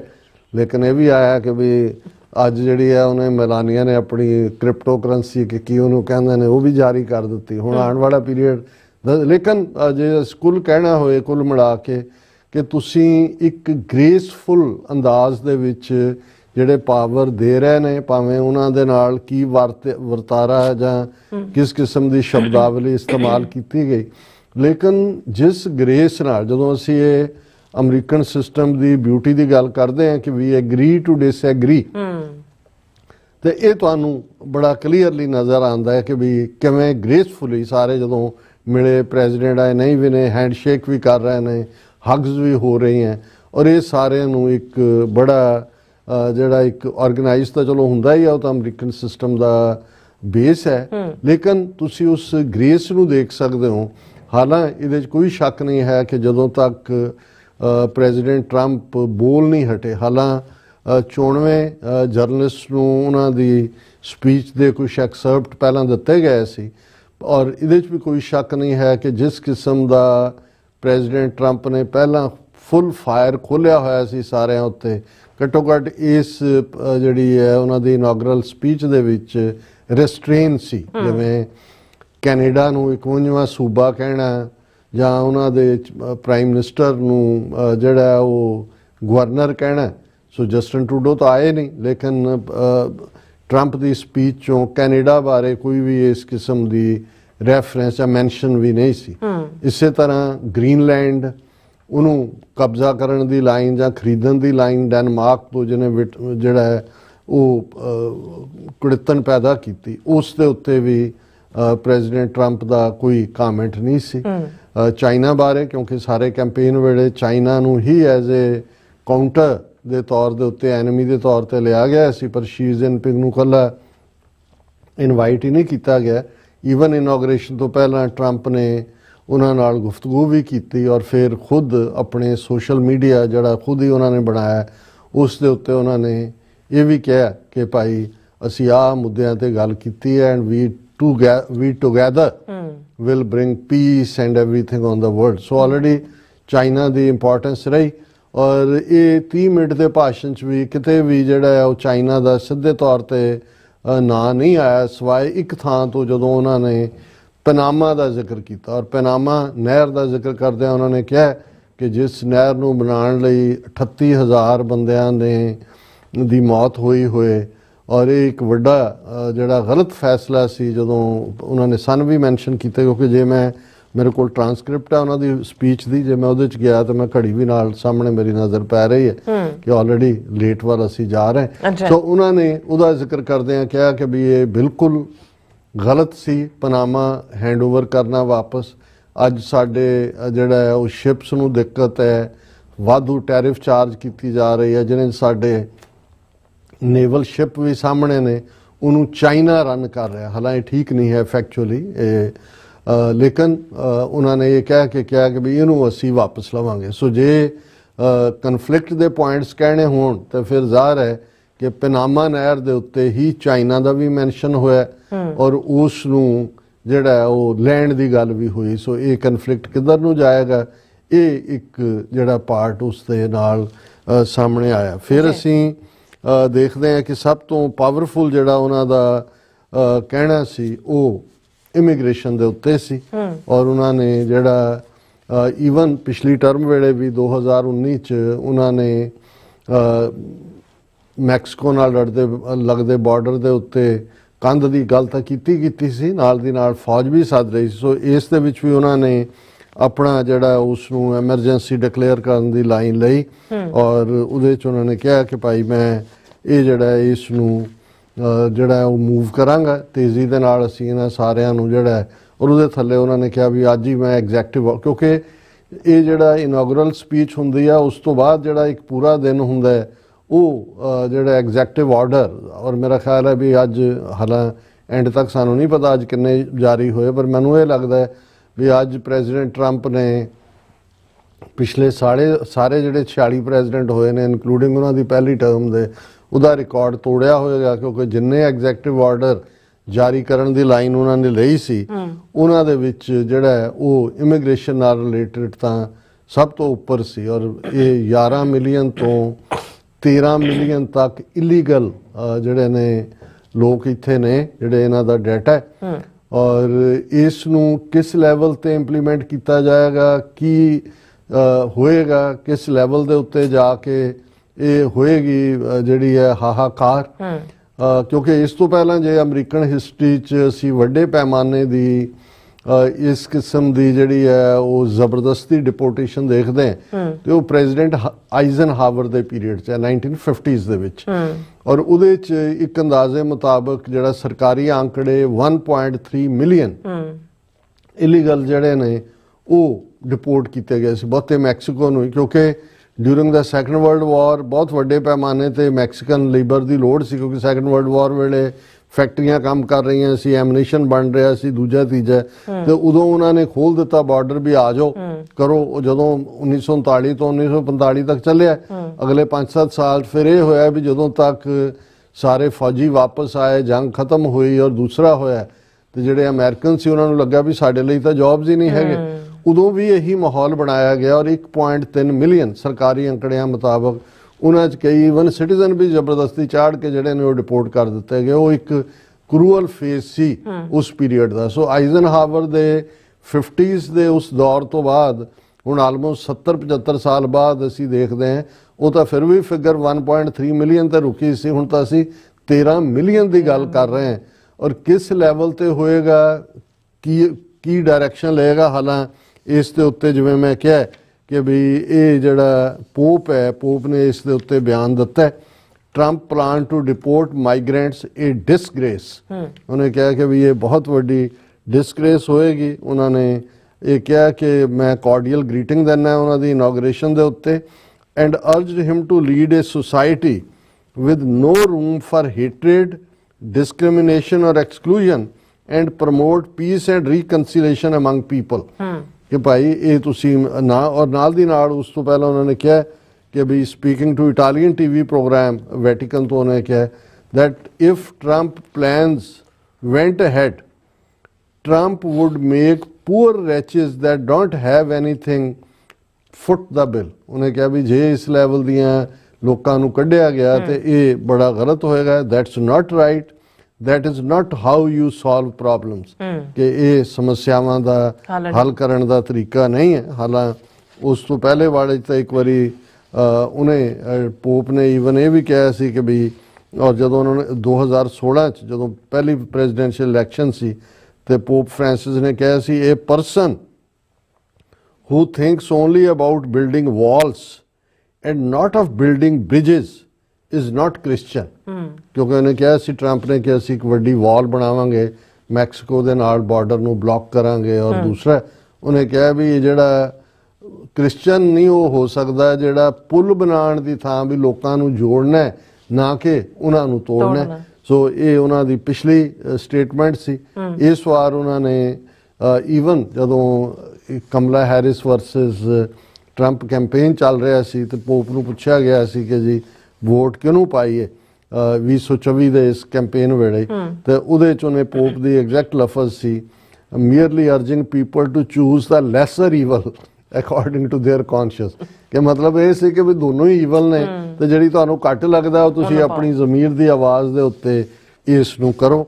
ਔਰ ਇਸ ਦੇ ਉੱਤੇ ਅਸੀਂ ਸਮਝਦੇ ਹਾਂ ਵੀ ਇਹ ਮੋਰਲ ਪੋਜੀਸ਼ਨਸ ਹੁੰਦੀਆਂ ਨੇ, ਹੈ ਨਾ। ਹਾਲਾਂ ਅਮਰੀਕਾ ਫਸਟ ਔਰ ਗੋਲਡਨ ਏਜ ਸ਼ੁਰੂ ਹੋ ਗਈ ਔਰ ਇਹ ਸਾਰਾ ਜਿਹੜਾ ਇਹ ਆਪਣੀ ਥਾਂ ਕੈਂਪੇਨ ਹੈ, ਲੇਕਿਨ ਘੱਟੋ ਘੱਟ ਇਹ ਇੱਕ ਜਿਹੜੇ ਮਜ਼ਹਬ ਨੂੰ ਹੈਡ ਕਰ ਰਹੇ ਲੋਕ ਹੁੰਦੇ ਨੇ। ਹੁਣ ਮੈਂ ਇਹ ਦੇਖ ਰਿਹਾ ਕਿ ਪੋਪ ਦੀ ਪੋਜੀਸ਼ਨ ਔਰ ਜਿਹੜੇ 3 ਕਲਰਜੀ ਦੇ ਲੋਕ ਜਿਨ੍ਹਾਂ ਨੇ ਓਥ ਟੇਕਿੰਗ ਤੋਂ ਬਾਅਦ ਪ੍ਰੈਜ਼ੀਡੈਂਟ ਟਰੰਪ ਦੇ ਆਪਣੇ ਜਿਹੜੇ ਐਡਰੈਸ ਦਿੱਤੇ ਉਹਨਾਂ 'ਚ ਕਿੰਨਾ ਫਰਕ ਹੈ, ਕਿਉਂਕਿ ਪੋਪ ਮਹਿਸੂਸ ਕਰਦਾ ਵੀ ਆਮ ਆਦਮੀ ਦਾ ਦਰਦ। ਜੇ ਤੁਸੀਂ ਲੱਖਾਂ ਕਰੋੜਾਂ ਲੋਕ, ਇਹ ਲੱਖਾਂ 'ਚ ਨਹੀਂ ਕਰੋੜਾਂ 'ਚ, ਜਦੋਂ ਅਸੀਂ 13 ਮਿਲੀਅਨ ਦੀ ਗੱਲ ਕਰਦੇ ਹਾਂ 1 ਕਰੋੜ 30 ਲੱਖ ਬਣ ਜਾਂਦਾ ਕਿ ਵੀ ਤੁਸੀਂ ਉਹਨਾਂ ਨੂੰ ਕਿਵੇਂ। ਪਰ ਅਸੀਂ ਇਸ ਦੇ ਉੱਤੇ ਜਿਹੜਾ ਹੁਣ ਕੀ ਕਹਿ ਸਕਦੇ ਹਾਂ ਜਦੋਂ ਇਸ ਕਿਸਮ ਦੀ ਲਾਈਨ ਸ਼ੁਰੂ ਹੁੰਦੀ ਹੈ। ਹਾਲਾਂ ਇਹ ਵੀ ਹੈ ਵੀ ਇਹ ਇਨੋਗ੍ਰੇਸ਼ਨ ਦੇ ਮੌਕੇ ਪੈਸੇ ਵੀ ਬਣਾਏ ਨੇ। ਹੁਣ ਅਡਾਨੀ ਤੇ ਦੂਜੇ ਤੇ ਤਾਂ ਇੱਥੇ ਕੇਸ ਹੈ, ਅੰਬਾਨੀ ਆਪਣੀ ਘਰਵਾਲੀ ਦੇ ਨਾਲ ਆਇਆ, ਫੋਟੋਆਂ ਵੀ ਟਰੰਪ ਨਾਲ ਲਵਾਈਆਂ, ਇਹ ਵੀ ਸਾਹਮਣੇ ਆਇਆ ਵੀ ਪਤਾ ਨਹੀਂ ਕਿੰਨੇ $1 ਮਿਲੀਅਨ ਡੋਨੇਸ਼ਨ ਦਿੱਤੀ, ਕਿਉਂਕਿ ਕੱਲ ਦੀ ਜਿਹੜੀ ਪਾਰਟੀ ਸੀ ਸੈਲੀਬ੍ਰੇਟਰੀ ਪਾਰਟੀ ਉਹਦੇ 'ਚ ਪੈਸੇ ਦੇ ਕੇ ਵੀ ਐਂਟਰੀ ਮਿਲਦੀ ਹੈ। ਔਰ ਇਹ ਸਾਰੇ ਦੇ ਉੱਤੇ ਜਿਵੇਂ ਇਸ ਇੱਕ ਪਾਰਟ ਜਿਹੜਾ ਉਹਨਾਂ ਦੇ 6-7 ਨੁਕਤੇ ਮੈਂ ਉਹਨਾਂ ਦੀ ਸਪੀਚ ਦੇ ਕੱਢੇ, ਜਿਨ੍ਹਾਂ 'ਚ ਪਨਾਮਾ ਦਾ ਮੈਂ ਜ਼ਿਕਰ ਕੀਤਾ ਹੈ, ਮੈਕਸੀਕੋ ਦਾ ਕੀਤਾ ਹੈ, ਔਰ ਹੁਣ ਐਲਨ ਮਸਕ ਵਰਗਾ ਜਿਹਨੇ ਸਟਾਰ ਟਰੈਕ ਔਰ ਦੂਜਾ ਰੱਖਿਆ ਹੈ, ਉਹ ਵੀ ਇਨੋਗ੍ਰੇਸ਼ਨ ਦੇ ਇੱਕ ਮੌਕੇ ਬਿਲਕੁਲ ਉਹਦਾ ਚਿਹਰਾ ਐਂ ਸੀ ਜਿਵੇਂ ਗੋਭੀ ਦਾ ਫੁੱਲ ਹੁੰਦਾ ਜਦੋਂ ਟਰੰਪ ਨੇ ਕਿਹਾ ਵੀ ਉਹ ਮਿਸ਼ਨ ਰਿਜ਼ਿਊਮ ਕਰ ਰਿਹਾ ਹੈ ਕਿ ਵੀ ਮਾਰਸ ਦੇ ਉੱਤੇ ਪਹੁੰਚਾਣਾ ਹੈ। ਸੋ ਉਹਨੂੰ ਪਤਾ ਵੀ ਇਹਦਾ ਠੇਕਾ ਤਾਂ ਮੇਰੇ ਕੋਲ ਹੀ ਹੋਣਾ ਹੈ ਕਿ ਵੀ ਹੁਣ ਮੂਨ ਤੋਂ ਮਾਰ ਤੱਕ ਦਾ ਮਿਸ਼ਨ ਹੈ, ਪਹਿਲਾਂ ਹੀ ਮੂਨ ਦੀ ਸੈਰ ਕਰਵਾਉਂਦੇ ਨੇ ਔਰ ਦੂਸਰੇ ਨੇ। ਔਰ 2-3 ਚੀਜ਼ਾਂ ਜਿਹੜੀਆਂ ਰੇਸ ਦੇ ਹਵਾਲੇ ਨਾਲ ਉਹਨੇ ਕਿਹਾ ਜੀ ਹੁਣ ਕੋਈ ਫੇਵਰੇਟਿਜ਼ਮ ਨਹੀਂ ਹੋਏਗਾ, ਅਸੀਂ ਕਲਰ ਬਲਾਈਂਡ ਹੋ ਗਏ। ਕਲਰ ਬਲਾਈਂਡ ਦਾ ਮਤਲਬ ਹੈ ਕਿ ਕੋਈ ਗੋਰਾ ਕਾਲਾ ਦੂਜਾ ਤੀਜਾ ਨਹੀਂ ਹੈ, ਮਤਲਬ ਇਹ ਹੈ ਕਿ ਜਿਹੜਾ ਐਫਰਮੇਸ਼ਨ ਪ੍ਰੋਗਰਾਮ ਹੈ ਕਿਤੇ ਨਾ ਕਿਤੇ ਉਹ ਵੀ ਪ੍ਰਭਾਵਿਤ ਹੋਏਗਾ। ਔਰ ਦੂਸਰਾ ਜਿਹਦੇ ਤੋਂ ਮੈਂ ਸਮਝਦਾ ਵੀ ਜਿਹੜਾ LGBTQ ਕਮਿਊਨਿਟੀ, ਟਰਾਂਸਜੈਂਡਰ, ਇਹ ਇਸ਼ੂ ਵੱਡਾ ਐਜੂਕੇਸ਼ਨ 'ਚ ਵੀ, ਫੌਜ 'ਚ ਵੀ, ਦੂਜੇ ਦੇ ਹਵਾਲੇ ਨਾਲ ਵੀ ਸੀ। ਉਹਦੇ 'ਚ ਉਹਨੇ ਟਰੰਪ ਨੇ ਬਿਲਕੁਲ ਜਿਹੜਾ ਐਕਸਟ੍ਰੀਮ ਰਾਈਟ ਬਾਈਬਲ ਬੈਲਟ ਹੈ ਉਹਨੂੰ ਖੁਸ਼ ਕਰਤਾ, ਕਿਹਾ ਕਿ ਵੀ ਕੋਈ ਥਰਡ ਜੈਂਡਰ ਹੈ ਹੀ ਨਹੀਂ, ਜਾਂ ਮੇਲ ਹੈ ਜਾਂ ਫੀਮੇਲ ਹੈ, ਬਾਕੀ ਸਭ ਬੰਦ। ਯਾਨੀ ਕੋਈ ਵੀ ਜਿਹੜੀ ਅਕਮੋਡੇਸ਼ਨ ਲਾਈਨ ਸੀ ਮਿਲਟਰੀ ਦੇ ਵਿੱਚ ਜਾਂ ਕੋਈ ਕੰਪੈਸ਼ਨ। ਸੋ ਇਸ ਤੋਂ ਅਸੀਂ ਇਹ ਅੰਦਾਜ਼ਾ ਵੀ ਲਾ ਸਕਦੇ ਹਾਂ ਕਿ ਜਿੱਥੇ ਅਸੀਂ ਹੇਟ ਕ੍ਰਾਈਮ ਦਾ ਜ਼ਿਕਰ ਕਰਦੇ ਹਾਂ ਵੀ ਕਿੱਥੇ ਕਿੱਥੇ ਜਿਹੜੀ ਆ ਉਹ ਹੇਟਰਡ ਹੈ, ਇਸ ਦੇ ਨਾਲ ਇਸ ਦਾ ਜਿਹੜਾ ਹੈ ਉਹ ਵਾਧਾ ਵੀ ਸ਼ੁਰੂ ਹੋ ਸਕਦਾ ਹੈ ਕਿ ਭਾਈ ਕਿਸ ਪਾਸੇ ਵੱਲ ਜਿਹੜੀ ਹੈ ਗੱਲ ਜਾ ਸਕਦੀ ਹੈ। ਸੋ ਇਸ ਦੇ ਨਾਲ ਜਿਹੜਾ ਬਹੁਤ ਸਾਰੇ ਬਾਕੀ ਸ਼ੁਰੂਆਤ ਹੀ ਟਰੰਪ ਦੀ ਸਪੀਚ ਦੀ ਔਰ ਕਨਕਲੂਜਨ ਵੀ ਇਹੀ ਸੀ। ਉਹਨਾਂ ਨੇ 30 ਮਿੰਟ ਦੀ ਸਪੀਚ ਦੇ ਵਿੱਚ ਸ਼ੁਰੂਆਤ ਹੀ ਇੱਥੋਂ ਕੀਤੀ ਕਿ the golden age of America begins right now. ਹੁਣੇ ਹੀ ਸ਼ੁਰੂ ਹੋਏ ਦਾ ਮਤਲਬ ਵੀ 4 ਸਾਲ ਜਿਵੇਂ ਬਾਈਡਨ ਦੇ ਮਗਰਮੱਛ ਲੈ ਗਿਆ ਸੀ ਅਮਰੀਕਾ ਨੂੰ ਘਸੀਟ ਕੇ ਸਮੁੰਦਰ ਦੇ ਵਿੱਚ, ਤੇ ਹੁਣ ਟਰੰਪ ਸਾਹਿਬ ਆਇਆ, ਉਹਨਾਂ ਨੇ ਚਾਕੂ ਦੇ ਨਾਲ ਮਗਰਮੱਛ ਦਾ ਢਿੱਡ ਪਾੜਿਆ, ਅਮਰੀਕਾ ਨੂੰ ਵਾਪਸ ਕੱਢਿਆ ਤੇ ਅਮਰੀਕਾ ਦੀ ਜਿਹੜੀ ਹੈ ਉਹ ਗੋਲਡਨ ਏਜ ਸ਼ੁਰੂ ਹੋ ਗਈ ਹੈ। From this day forward our country will flourish and be respected again all over the world. We will be the envy of every nation. We will not allow ourselves to be taken advantage of any longer. So ਇਹਦੇ 'ਚ ਕੋਈ ਸ਼ੱਕ ਨਹੀਂ ਹੈ ਕਿ ਮੇਰਾ ਖਿਆਲ ਇਸ 30 ਮਿੰਟ ਦੀ ਸਪੀਚ ਦੇ ਵਿੱਚ 20 ਵਾਰ ਤੋਂ ਜ਼ਿਆਦਾ ਅਮਰੀਕਾ ਨੂੰ ਗ੍ਰੇਟ ਬਣਾਉਣਾ, ਬਲੈਸਡ ਬਣਾਉਣਾ, ਹੈਲਥੀ ਬਣਾਉਣਾ, ਵੈਲਥੀ ਬਣਾਉਣਾ। ਆਪਣਾ ਵੀ ਉਹਨਾਂ ਨੇ ਆਰਡੀਅਲ ਦਾ ਜ਼ਿਕਰ ਕੀਤਾ ਵੀ ਪੈਨਸਿਲਵੇਨੀਆ 'ਚ ਮੇਰੇ ਤੇ ਅਟੈਕ ਹੋਇਆ, ਗੋਲੀ ਨੇ ਕੰਨ ਨੂੰ ਪੀਅਰਸ ਕੀਤਾ, ਪਰ ਮੈਨੂੰ ਰੱਬ ਨੇ ਜਿਹੜਾ ਕਿਸੇ ਖਾਸ ਕੰਮ ਲਈ ਬਚਾਇਆ। ਜਿਵੇਂ ਮੋਦੀ ਨੇ ਵੀ ਕਿਹਾ ਕਿ ਵੀ ਮੈਨੂੰ ਜੇ ਮੈਂ ਹੁਣ ਮੈਨੂੰ ਲੱਗਦਾ ਨਹੀਂ ਵੀ ਮੈਂ ਬਾਇਓਲੋਜੀਕਲ ਹੈ, ਵੀ ਮੈਨੂੰ ਲੱਗਦਾ ਕਿ ਵੀ ਕੋਈ ਮੈਨੂੰ ਖਾਸ ਭੇਜਿਆ ਵੀ ਕੋਈ ਹੋਰ। ਪਰ ਇੰਨਾ ਟਰੰਪ ਦਾ, ਔਰ ਇਹਦੇ 'ਚ ਕੋਈ ਸ਼ੱਕ ਨਹੀਂ ਹੈ ਕਿ ਟਰੰਪ ਨੇ ਜਿਵੇਂ ਆਪਣੀ ਸਟਰਗਲ ਦਾ ਵੀ ਜ਼ਿਕਰ ਕੀਤਾ, ਰੈਜ਼ਿਲੀਅੰਸ, ਇਹਦੇ ਵਿੱਚ ਜਿਹੜੇ ਲੋਕ ਇੱਕ ਅੱਧੇ ਐਫਰਟ ਦੇ ਨਾਲ ਦਿਲ ਛੱਡ ਜਾਂਦੇ ਨੇ ਉਹਨਾਂ ਦੇ ਲਈ ਟਰੰਪ ਇੱਕ ਰੋਲ ਮਾਡਲ ਹੋਏਗਾ ਕਿ ਕਿਵੇਂ ਫਿਜ਼ੀਕਲ ਅਟੈਕ ਵੀ ਹੋਇਆ, ਕਾਨੂੰਨੀ ਤੌਰ ਤੇ ਵੀ ਕਿੰਨੇ ਕੇਸਾਂ 'ਚ ਫਾਈਨਲੀ ਫੈਲਨ ਹੈ ਇਸ ਵੇਲੇ ਅਦਾਲਤੀ ਫੈਸਲੇ ਦੇ ਮੁਤਾਬਕ, ਪਰ ਉਹਨੇ ਜਿਵੇਂ ਆਪਣਾ ਫੋਕਸ ਰੱਖ ਕੇ ਕੈਂਪੇਨ ਬਿਲਡ ਕੀਤਾ, ਕਿਵੇਂ ਈਵਨ ਉਹਦੀ ਆਪਣੀ ਪਾਰਟੀ, ਜਿਵੇਂ ਮੈਂ ਕਿਹਾ ਕਿ ਮਾਈਕ ਪੈਂਸ ਬਿਲਕੁਲ ਡਿਫਰੈਂਟ ਲਾਈਨ ਸੀ ਔਰ ਬਹੁਤ ਸਾਰੇ ਰਿਪਬਲਿਕਨਸ ਅੱਜ ਵੀ ਹੁਣ ਉਹ ਭਰੇ ਪੀਤੇ ਬੋਲ ਹੀ ਨਹੀਂ ਸਕਦੇ ਕਿਉਂਕਿ ਟਰੰਪ ਨੇ ਇੰਨੀ ਤੇਜ਼ੀ ਦੇ ਨਾਲ ਆਪਣੀ ਕਲਾਇੰਟੇਲ ਕੈਰੀ ਕੀਤੀ ਹੈ ਜਾਂ ਆਪਣੇ ਵੈਲ ਵਿਸ਼ਰਸ ਔਰ ਦੂਸਰਿਆਂ ਸਾਰਿਆਂ ਨੂੰ ਉਸਨੇ ਜਿਹੜੀ ਆਪਣੀ ਥਾਂ ਬਣਾਈ ਹੈ। ਔਰ ਇਹਦੇ 'ਚ ਕੋਈ ਸ਼ੱਕ ਨਹੀਂ ਹੈ ਕਿ ਵੀ ਜੋ ਅੱਜ ਇੱਕ ਬੜੀ ਹੋਪ ਜਨਰੇਟ ਕੀਤੀ ਹੈ ਔਰ ਪੋਲਿਟਿਕਸ ਔਰ ਮੁਲਕਾਂ ਦੀ ਜਾਂ ਇੰਡੀਵਿਜੂਅਲ ਲਾਈਫ 'ਚ ਵੀ ਤਰੱਕੀ ਹੋਪ ਨਾਲ ਜੁੜੀ ਹੁੰਦੀ ਹੈ, ਪਰ 2 ਸਾਲ ਟਰੰਪ ਦੇ ਕੋਲ ਨੇ ਇਸ ਲਈ, ਕਿਉਂਕਿ ਟਰਮ ਤਾਂ 4 ਸਾਲ ਹੈ ਪਰ 2 ਸਾਲ 'ਚ ਕੀ ਚੇਂਜਸ ਹੁੰਦੀਆਂ ਨੇ। 2 ਸਾਲ ਇਸ ਲਈ ਕਿ ਹੁਣ ਕੱਲਾ ਵਾਈਟ ਹਾਊਸ ਹੀ ਟਰੰਪ ਕੋਲ ਨਹੀਂ ਹੈ, ਕਾਂਗਰਸ ਵੀ, ਹਾਊਸ ਆਫ ਰਿਪਰੈਜ਼ੈਂਟੇਟਿਵ, ਸੈਨੇਟਸ ਵੀ ਮੈਜੋਰਿਟੀ ਹੈ ਔਰ ਹਰ 2 ਸਾਲ ਬਾਅਦ ਕਾਂਗਰਸਮੈਨ ਦੀ ਦੁਬਾਰਾ ਚੋਣ ਹੁੰਦੀ ਹੈ ਔਰ ਇਸ ਵੇਲੇ ਜਿਹੜਾ ਔਰ ਉਹਨਾਂ 'ਚੋਂ ਕੁਝ ਸੈਨੇਟਰ ਵੀ ਬਦਲਦੇ ਨੇ। ਸੋ ਜੇ 2 ਸਾਲ ਦੀ ਪਰਫਾਰਮੈਂਸ ਪੂਰੀ ਐਟਲੀਸਟ ਜੋ ਕਿਹਾ ਉਹਦੇ 'ਚੋਂ ਅੱਧਾ ਵੀ ਡਿਲੀਵਰ ਹੋ ਜਾਂਦਾ ਹੈ ਔਰ ਇਹਦੇ 'ਚ ਕੋਈ ਸ਼ੱਕ ਨਹੀਂ ਹੈ ਕਿ ਕ੍ਰੈਡਿਟ ਸ਼ੁੱਡ ਬੀ ਗਿਵਨ ਕਿ ਟਰੰਪ ਦੀ ਹਾਰਡ ਲਾਈਨ ਨੇ ਮਜਬੂਰ ਕੀਤਾ ਨੇਤਨਯਾਹੂ ਨੂੰ ਉਸੇ ਹੀ ਹਮਾਸ ਦੇ ਨਾਲ ਸਮਝੌਤਾ ਕਰਨ ਤੋਂ। ਇਹ ਸਮਝੌਤਾ ਜਿਹੜਾ ਫਾਈਨਲੀ ਸਟ੍ਰਾਈਕ ਹੋਇਆ ਉਹਦਾ ਅੱਜ ਫੇਜ਼ 1 ਸਹੁੰ ਚੁੱਕਣ ਤੋਂ ਪਹਿਲਾਂ ਇਧਰੋਂ 3 ਜਿਹੜੇ ਹੌਸਟੇਜ ਰਿਲੀਜ਼ ਹੋ ਚੁੱਕੇ ਸੀ, ਦੂਸਰੇ ਪਾਸਿਓਂ ਫਲਸਤੀਨੀ 500 ਦੇ ਕਰੀਬ ਰਿਲੀਜ਼ ਹੋਏ ਸੀ, ਇਹ ਟਰੰਪ ਦੀ ਬਦੌਲਤ ਕਿਉਂਕਿ ਇਹਦੇ 'ਚ ਕੋਈ ਸ਼ੱਕ ਨਹੀਂ ਹੈ ਕਿ ਬਾਈਡਨ ਐਡਮਿਨਿਸਟ੍ਰੇਸ਼ਨ ਦੀ ਫੋਰਨ ਪਾਲਿਸੀ ਟੋਟਲ ਡਿਜ਼ਾਸਟਰ ਸੀ ਔਰ ਈਵਨ ਸਹੁੰ ਚੁੱਕ ਤੋਂ ਪਹਿਲਾਂ ਪੁਤਿਨ ਨੇ ਵੀ ਵਧਾਈ ਵੀ ਦਿੱਤੀ ਔਰ ਉਹਨੇ ਕਿਹਾ ਯੂਕਰੇਨ ਦੇ ਉੱਤੇ ਗੱਲਬਾਤ ਲਈ ਤਿਆਰ ਆ। ਔਰ ਅੱਜ ਵੀ ਜੇ ਤੁਸੀਂ ਟਰੰਪ ਦਾ ਓਵਰਆਲ ਬਾਕੀ ਅਗਰੈਸਿਵ ਪੋਸਚਰ ਛੱਡ ਦਿਓ ਤਾਂ ਜਿਹੜਾ ਉਹਦਾ ਸਭ ਤੋਂ ਮੇਨ ਪਾਰਟ ਮੈਨੂੰ ਲੱਗਾ ਕਿ ਬਈ ਉਸ ਨੇ ਜਿਹੜਾ ਇਹ ਪੀਸ ਦੀ ਗੱਲ ਕੀਤੀ, ਉਹਨੇ ਕਿਹਾ ਕਿ ਵੀ ਮੈਂ ਜਿਹੜਾ ਵੀ will measure our success not only by the battles we win but also by the wars that we end। ਇਹ ਹੈ ਜੇ ਮੈਨੂੰ ਕੋਈ ਕਹੇ ਕਿ ਟਰੰਪ ਦੀ ਸਭ ਤੋਂ ਖੂਬਸੂਰਤੀ ਜਾਂ ਪਿਛਲੀ ਟਰਮ ਵੇਲੇ ਵੀ ਕੀ ਸੀ ਕਿ ਉਹਨੇ ਅਫਗਾਨਿਸਤਾਨ ਦੀ ਵਾਰ ਖਤਮ ਕੀਤੀ ਔਰ ਹੁਣ ਵੀ ਜਿਵੇਂ ਸੀਜ਼ ਫਾਇਰ ਹੋਇਆ, ਹਾਲਾਂ ਉੱਥੇ ਹੱਲ ਤਾਂ ਉਦੋਂ ਤੱਕ ਨਹੀਂ ਹੋਣਾ ਜਦੋਂ ਤੱਕ 2 ਸਟੇਟ ਫਾਰਮੂਲਾ ਲਾਗੂ ਨਹੀਂ ਹੁੰਦਾ, ਫਲਸਤੀਨੀਆਂ ਨੂੰ ਆਪਣੀ ਸਟੇਟ ਨਹੀਂ ਮਿਲਦੀ, ਪਰ ਇਹ ਬਾਈਡਨ ਐਡਮਿਨਿਸਟ੍ਰੇਸ਼ਨ ਜਿਵੇਂ ਬਿਲਕੁਲ ਇੱਕ ਚਪੜਾਸੀ ਬਣ ਕੇ ਨੇਤਨਯਾਹੂ ਦੇ ਨਾਲ ਡੀਲ ਕਰ ਰਿਹਾ ਸੀ। ਟਰੰਪ ਨੇ ਹੀ ਪੁੱਟ ਹਿਜ਼ ਫੁੱਟ ਡਾਊਨ, ਉਹਨੇ ਕਿਹਾ ਵੀ ਇਹਨੂੰ ਕਰੋ। ਸੋ ਉਹਦੇ 'ਚ ਟਰੰਪ ਨੇ ਆਪਣੀ ਸਪੀਚ ਦੇ ਵਿੱਚ ਵੀ ਇਹ ਕਿਹਾ and perhaps most importantly the wars we never get into, my proudest legacy will be that of a peacemaker and unifier। ਤੁਹਾਡੇ ਮੂੰਹ 'ਚ ਘਿਓ ਸ਼ੱਕਰ ਟਰੰਪ ਸਾਹਿਬ ਕਿ ਵੀ ਮੈਂ ਪੀਸ ਮੇਕਰ ਹੋਵਾਂਗਾ ਔਰ ਏਕਤਾ, ਯੂਨੀਫਾਇਰ, ਡਿਵੀਜ਼ਨ, ਲੜਾਈ ਨਹੀਂ। that is what I want to be, a peacemaker and a unifier। I am pleased to say that as of yesterday, one day before I assumed office, the hostages in the Middle East are coming back to their families। and rightly so, ਇਹ ਜਿਹੜਾ credit ਜਾਂਦਾ ਹੈ। ਔਰ ਇੱਕ part ਜਿਹੜਾ ਅਸੀਂ discuss ਕਰਾਂਗੇ ਕਿ ਜਿਹੜਾ ਟਰੰਪ ਨੇ ਜਿਸ ਦੇ ਉੱਤੇ ਬੜੀ ਮਜ਼ਬੂਤੀ ਦੇ ਨਾਲ 1798 ਦੇ ਐਕਟ ਦਾ ਜ਼ਿਕਰ ਕੀਤਾ, ਏਲੀਅਨ ਐਨਮੀਜ਼ ਐਕਟ ਆਫ 1798, ਜਿਹਦੇ 'ਚ ਉਹਨੇ ਕਾਰਟੇਲਸ ਨੂੰ, ਔਰ ਕਾਰਟੇਲ ਇੱਕ ਲਫ਼ਜ਼, ਇੱਕ ਸਲੈਂਗ ਹੈ, ਅਸੀਂ ਡਰੱਗ ਕਾਰਟੇਲ ਕੋਲੰਬੀਆ ਦਾ, ਮੈਕਸੀਕੋ ਦਾ ਜਾਣਦੇ ਹਾਂ, ਭਾਵੇਂ ਇਸ ਦੀ ਸ਼ੁਰੂਆਤ ਐਜ਼ ਏ ਪੋਲੀਟੀਕਲ ਐਂਟਿਟੀ ਜਾਂ ਈਵਨ ਉਹਨੇ ਕਿਹਾ ਕਿ ਵੀ ਇਹ ਜਿਹੜੀ ਇਨਫਲੇਸ਼ਨ ਹੈ, ਭਾਅ ਵੱਧ ਗਏ ਨੇ, ਔਰ ਦੂਜੇ ਨੇ ਇਹਦੇ ਉੱਤੇ ਵੀ ਉਹਨੇ ਗੱਲ ਕੀਤੀ ਕਿ ਉਹਨਾਂ ਤੇ ਕ੍ਰੈਕਡਾਊਨ ਕਰਨਾ ਹੈ ਔਰ ਫਲਾਣੇ ਐਕਟ। ਲੇਕਿਨ ਇਸ ਦੇ ਉੱਤੇ ਅਸੀਂ ਗੱਲਬਾਤ ਕਰਾਂਗੇ ਕਿ ਜਦੋਂ ਉਹਨਾਂ ਨੇ ਕਿਹਾ ਕਿ ਵੀ ਮੈਂ ਜਿਹੜਾ ਇਸ ਗੱਲ ਨੂੰ ਯਕੀਨੀ ਬਣਾਵਾਂਗਾ, ਅੱਜ ਮੈਂ ਸਾਈਨ ਕਰਾਂਗਾ ਇਸ ਆਰਡਰ ਦੇ ਉੱਤੇ ਕਿ ਕਾਰਟੇਲਸ ਜਿਹੜੇ ਨੇ ਉਹਨਾਂ ਨੂੰ ਫੋਰਨ ਟੈਰਰਿਸਟ ਆਰਗੇਨਾਈਜੇਸ਼ਨਸ ਡਿਕਲੇਅਰ ਕੀਤਾ ਜਾਏਗਾ। ਹੁਣ ਫੋਰਨ ਟਾਰਗੇਟ ਆਰਗੇਨਾਈਜੇਸ਼ਨ ਜੇ ਕਾਰਟੇਲ ਦੀ ਗੱਲ ਕਰੀਏ ਤੇ ਫਿਰ ਲਾਰੈਂਸ ਬਿਸ਼ਨੋਈ ਗੈਂਗ ਵਰਗੀਆਂ, ਨਿਖਲ ਗੁਪਤਾ ਵਰਗੀਆਂ ਜਿਹੜੀਆਂ ਕਾਰਟੇਲ ਟੈਰਰਿਸਟ ਇਹਨਾਂ ਨੇ ਹਾਇਰ ਕੀਤੇ। ਸੋ ਇੰਡੀਆ ਦੇ ਉੱਤੇ ਵੀ ਉਹ ਟੈਗ ਜਾਂਦਾ ਹੈ ਔਰ ਇਹ ਹੁਣ ਦੇਖਣਾ ਹੋਏਗਾ। ਔਰ ਉਹਦੇ 'ਚ ਉਹਨਾਂ ਨੇ ਏਲੀਅਨ ਐਨਮੀ ਐਕਟ 1798 ਨੂੰ ਇਨਵੋਕ ਕਰਨ ਦੀ ਗੱਲ ਕੀਤੀ ਕਿ ਵੀ ਅਸੀਂ ਇਮੈਂਸ ਪਾਵਰ ਜਿਹੜੀ ਫੈਡਰਲ ਔਰ ਸਟੇਟ ਲਾ ਐਨਫੋਰਸਮੈਂਟ ਦੀ ਹੈ ਉਸ ਨੂੰ ਇਸਤੇਮਾਲ ਕਰਾਂਗੇ। ਔਰ ਫਿਰ ਉਹੀ ਉਹਨਾਂ ਨੇ ਕਿ ਵੀ ਅਸੀਂ ਮੈਨੂਫੈਕਚਰਿੰਗ ਹੱਬ ਬਣਾਵਾਂਗੇ ਔਰ ਇਹ ਆਟੋ ਇੰਡਸਟਰੀ ਨੂੰ ਰਾਤ ਐਨਵਾਇਰਨਮੈਂਟ ਦੇ ਲਾਅ ਡਾਤ ਤੇ ਪੈਰਿਸ ਅਕੋਰਡ ਚੋਂ ਬਾਹਰ ਨਿਕਲਣਾ ਉਹ ਸਾਰੇ ਜਿਹੜੇ ਨੇ ਅੱਡ ਅੱਡ ਇਸ਼ੂ ਹੋਣਗੇ। ਸੋ ਕੁੱਲ ਮਿਲਾ ਕੇ ਅਸੀਂ ਸਮਝਦੇ ਹਾਂ ਕਿ ਵੀ ਕਾਫੀ ਫੁੱਲ ਆਫ ਐਨਰਜੀ ਪ੍ਰੈਜੈਂਟੇਸ਼ਨ ਸੀ।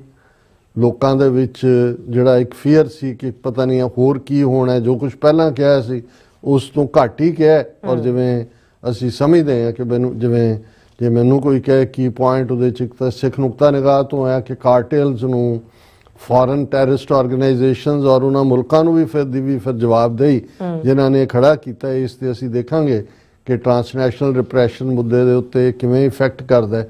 ਔਰ ਦੂਸਰਾ ਜਿਹੜਾ ਪ੍ਰੈਜ਼ੀਡੈਂਟ ਟਰੰਪ ਦਾ ਐਜ਼ ਏ ਪੀਸ ਮੇਕਰ ਕਿ ਵੀ ਮੈਂ ਯੂਨੀਫਾਇਰ ਹੋਣਾ, ਮੈਂ ਉਹ as a war president enter ਨਹੀਂ ਹੋਣਾ ਚਾਹੁੰਦੇ। ਜੇ ਇਸ ਲੈਗੇਸੀ ਨੂੰ ਦੇਖੀਏ ਮਿਡਲ ਈਸਟ ਦੇ ਵਿੱਚ ਫਲਸਤੀਨੀਆਂ ਦੇ ਲਈ ਇੱਜ਼ਤਦਾਰ ਢੰਗ ਨਾਲ ਆਪਣੀ ਸਟੇਟ ਦਾ ਮੁਤਾਲਬਾ ਹੋਏ ਔਰ ਇਸੇ ਤਰ੍ਹਾਂ ਯੂਕਰੇਨ ਦੇ ਵਿੱਚ ਰੁਕੇ ਜੰਗ ਔਰ ਖਾਸ ਤੌਰ ਤੇ ਜਿਹੜੇ ਫਿਰ ਭਾਰਤ ਵਰਗੇ ਮੁਲਕ ਨੇ ਜਿਨ੍ਹਾਂ ਨੇ ਅਮਰੀਕਨ ਸੋਇਲ ਦੇ ਉੱਤੇ ਆ ਕੇ ਅਮਰੀਕਨ ਸਿਟੀਜ਼ਨਸ ਨੂੰ ਮਰਡਰ ਕਰਨ ਦੇ ਪਲਾਟ ਬਣਾਏ। ਔਰ ਜਿਵੇਂ ਇਸ ਕਿਸਮ ਦਾ ਇਹਨਾਂ ਪ੍ਰਤੀ ਕਿਉਂਕਿ ਕਾਫੀ ਫੋਕਸ ਸੋਵਰਨਿਟੀ ਨੇਸ਼ਨ ਦੇ ਉੱਤੇ ਹੈ। ਜਦੋਂ ਸੋਵਰਨਿਟੀ ਔਰ ਨੇਸ਼ਨ ਦੀ ਗੱਲ ਹੁੰਦੀ ਹੈ ਫਿਰ ਸਿੱਖਾਂ ਦਾ ਵੀ ਸੋਵਰਨਿਟੀ ਦਾ ਰਾਈਟ ਔਰ ਉਸ ਖਿੱਤੇ ਬਾਰੇ ਕੀ ਹੋਏਗਾ ਸਾਰਾ ਉਸ ਨੂੰ ਜਿਉਂ-ਜਿਉਂ ਡਿਸਕਸ਼ਨ ਅੱਗੇ ਤੁਰੇਗੀ ਹਾਂਜੀ ਆਪਾਂ ਗੱਲਬਾਤ ਕਰਾਂਗੇ। ਜੀ ਰਾਜ ਸਾਹਿਬ ਤੁਹਾਡਾ ਬਹੁਤ ਸ਼ੁਕਰੀਆ। ਸੋ ਇੱਥੇ ਲੈਣੇ ਬ੍ਰੇਕ ਔਰ ਬ੍ਰੇਕ ਤੇ ਜਾਣ ਤੋਂ ਪਹਿਲਾਂ ਅਸੀਂ ਆਪਣੇ ਦਰਸ਼ਕਾਂ ਤੇ ਸਰੋਤਿਆਂ ਨੂੰ ਅਪੀਲ ਤੇ ਬੇਨਤੀ ਕਰਦੀ ਵਿਊਅਰਸ ਜਿਸ ਤਰ੍ਹਾਂ ਕਿ ਤੁਸੀਂ ਜਾਣਦੇ ਹੋ ਕਿ TV 84 ਇੱਕ ਪੰਥਕ ਚੈਨਲ ਹੈ। TV 84 ਦੀ ਚੜ੍ਹਦੀ ਕਲਾ ਲਈ ਵੱਧ ਤੋਂ ਵੱਧ ਡੋਨੇਟ ਕਰੋ। ਡੋਨੇਟ ਕਰਨ ਲਈ ਸਾਡੀ ਵੈਬਸਾਈਟ tv84.tv ਤੇ ਜਾ ਕੇ ਪੇਪਲ ਦੀ ਵਰਤੋਂ ਕਰਕੇ वन टाइम डोनेट कर सकते हो, मंथली डोनेट भी कर सकते हो।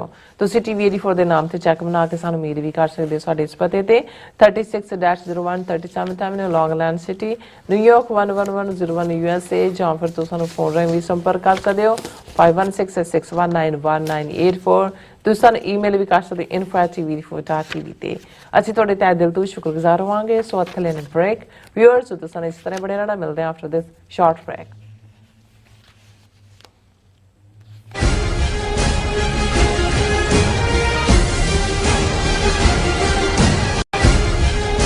ਅਮਰੀਕਾ ਵਿੱਚ ਰਹਿ ਰਹੇ ਹੋ ਅਤੇ ਡਰਾਈਵਿੰਗ ਲਾਇਸੈਂਸ ਲੈਣਾ ਚਾਹੁੰਦੇ ਹੋ ਤੇ ਲੱਭ ਰਹੇ ਹੋ ਇੱਕ ਤਜਰਬੇਕਾਰ ਡਰਾਈਵਿੰਗ ਸਕੂਲ ਤਾਂ ਤੁਹਾਡੇ ਲਈ ਹੈ ਵੱਡੀ ਖੁਸ਼ਖਬਰੀ। ਕੈਲੀਫੋਰਨੀਆ ਦਾ ਸਟਾਕਟਨ ਟਰੱਕ ਡਰਾਈਵਿੰਗ ਸਕੂਲ ਤੁਹਾਨੂੰ ਦੇਵੇਗਾ ਡਰਾਈਵਿੰਗ ਸਿਖਲਾਈ ਅਤੇ ਡਰਾਈਵਿੰਗ ਦੌਰਾਨ ਪੇਸ਼ ਆਉਂਦੀਆਂ ਮੁਸ਼ਕਲਾਂ ਨਾਲ ਨਜਿੱਠਣ ਦੀ ਸਿਖਲਾਈ। 25 ਸਾਲ ਤੋਂ ਵੀ ਵੱਧ ਦੇ ਤਜਰਬੇ ਨਾਲ ਤੁਹਾਨੂੰ ਮਿਲੇਗੀ ਡਰਾਈਵਿੰਗ ਨਾਲ ਸੰਬੰਧਿਤ ਹਰ ਤਰ੍ਹਾਂ ਦੀ ਸਿਖਲਾਈ, ਉਹ ਵੀ ਵਾਜਿਬ ਕੀਮਤ ਵਿੱਚ। ਫਿਰ ਦੇਰ ਕਿਸ ਗੱਲ ਦੀ, ਅੱਜ ਹੀ ਸੰਪਰਕ ਕਰੋ 2097883308 ਜਾਂ ਫਿਰ 2093139919 ਨੰਬਰਾਂ ਤੇ ਅਤੇ ਪਾਓ ਆਪਣਾ driving licence. Signature truck service route 81 ਉੱਤੇ ਐਗਜ਼ਿਟ 235 ਤੇ ਟਰੱਕਰ ਵੀਰਾਂ ਲਈ 24 ਘੰਟੇ ਰੋਡ ਸਰਵਿਸ ਦੀ ਸੁਵਿਧਾ ਮੌਜੂਦ। Heavy duty repair, oil change, ਪੁਰਾਣੇ ਅਤੇ ਨਵੇਂ tyre, computer diagnostic, DPF cleaning, brake service ਜਾਂ ਰਸਤੇ ਵਿੱਚ ਆਈ ਹਰ ਤਰ੍ਹਾਂ ਦੀ ਰਿਪੇਅਰ ਪ੍ਰੋਫੈਸ਼ਨਲ ਟੀਮ ਵੱਲੋਂ ਕੀਤੀ ਜਾਂਦੀ ਹੈ। ਬ੍ਰੇਕਫਾਸਟ, ਲੰਚ ਅਤੇ ਡਿਨਰ ਲਈ ਪੰਜਾਬੀ ਢਾਬੇ ਦਾ ਆਨੰਦ ਵੀ ਮਾਣੋ। ਡਰਾਈਵਰ ਅਤੇ ਟਰੱਕ ਆਪਰੇਟਰ ਵੀਰ ਡਿਸਪੈਚ ਦੀ ਸਰਵਿਸ ਲਈ ਸਾਡੇ ਨਾਲ ਸੰਪਰਕ ਕਰਨ। Signature truck service 58 triangle drive, wares cave, Virginia 24486। ਕੀ ਤੁਹਾਨੂੰ 30, 40 ਜਾਂ 50 ਦਿਨ ਵੇਟ ਕਰਨੀ ਪੈ ਰਹੀ ਹੈ ਤੁਹਾਡੇ ਚੈੱਕ ਲਈ? ਫਿਰ ਬ੍ਰੋਕਰਾਂ ਪਿੱਛੇ ਭੱਜਦੇ ਫਿਰਦੇ ਹੋ ਪੈਸੇ ਲਈ, ਬਹੁਤ ਜ਼ਿਆਦਾ ਟਾਈਮ ਵੇਸਟ ਹੋ ਜਾਂਦਾ ਇੱਦਾਂ ਤਾਂ। ਜੇ ਤੁਸੀਂ ਅੱਜ ਹੀ ਪੈਸੇ ਲੈਣੇ ਤਾਂ ਬੌਬਟੇਲ ਨੂੰ ਕਾਲ ਕਰੋ। ਬੌਬਟੇਲ ਤੁਹਾਡੀਆਂ ਇਨਵੋਇਸਿਸ ਸੇਮ ਡੇ ਫੰਡ ਕਰ ਸਕਦੇ ਹਾਂ for a small fee, no contract, no reserve and no hidden fees। ਅੱਜ ਹੀ ਕਾਲ ਕਰੋ ਬੌਬਟੇਲ ਨੂੰ ਤੇ ਤੁਹਾਡਾ ਪਹਿਲਾ ਮਹੀਨਾ ਫ੍ਰੀ। 410 204 2084 ਅਗੇਨ 410 204 2084।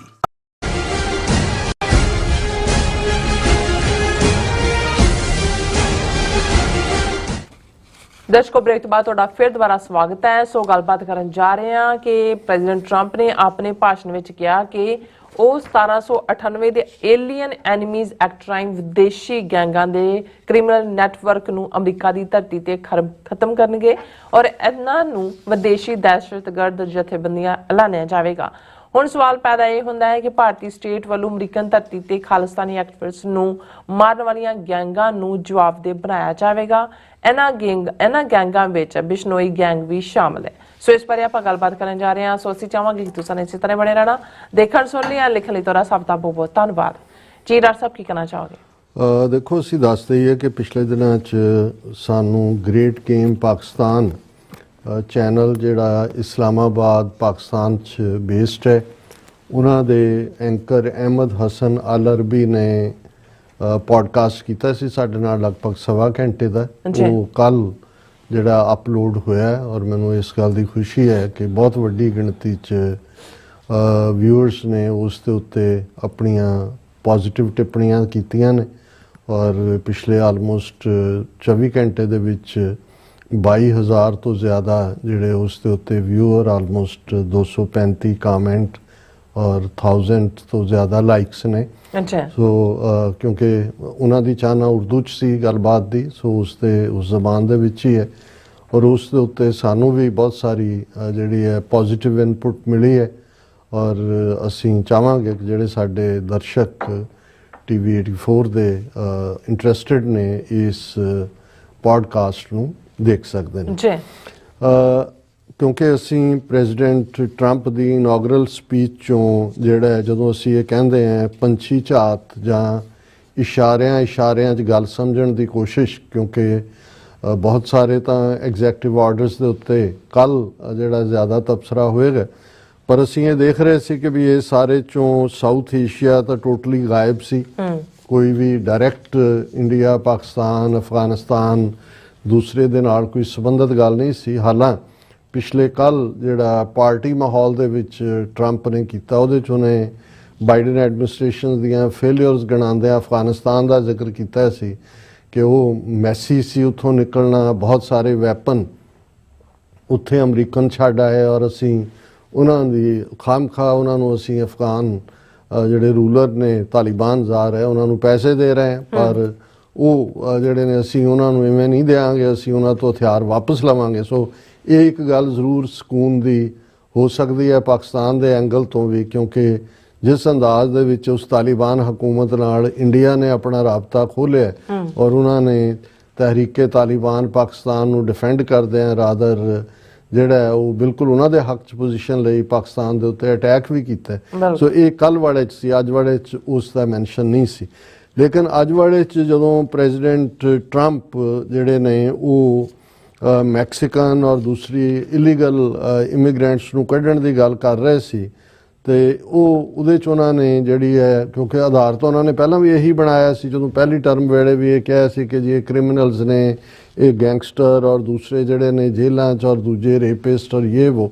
ਔਰ ਅੱਜ ਵੀ ਜਿਹੜਾ ਉਹਨਾਂ ਦਾ ਇੱਕ ਐਗਜ਼ੈਕਟ ਸੀ ਕਿ ਜਿਹੜੇ ਸਾਡਾ ਸਿਸਟਮ ਹੈ ਅਸੀਂ ਪ੍ਰੋਟੈਕਟ ਨਹੀਂ ਕਰ ਸਕੇ।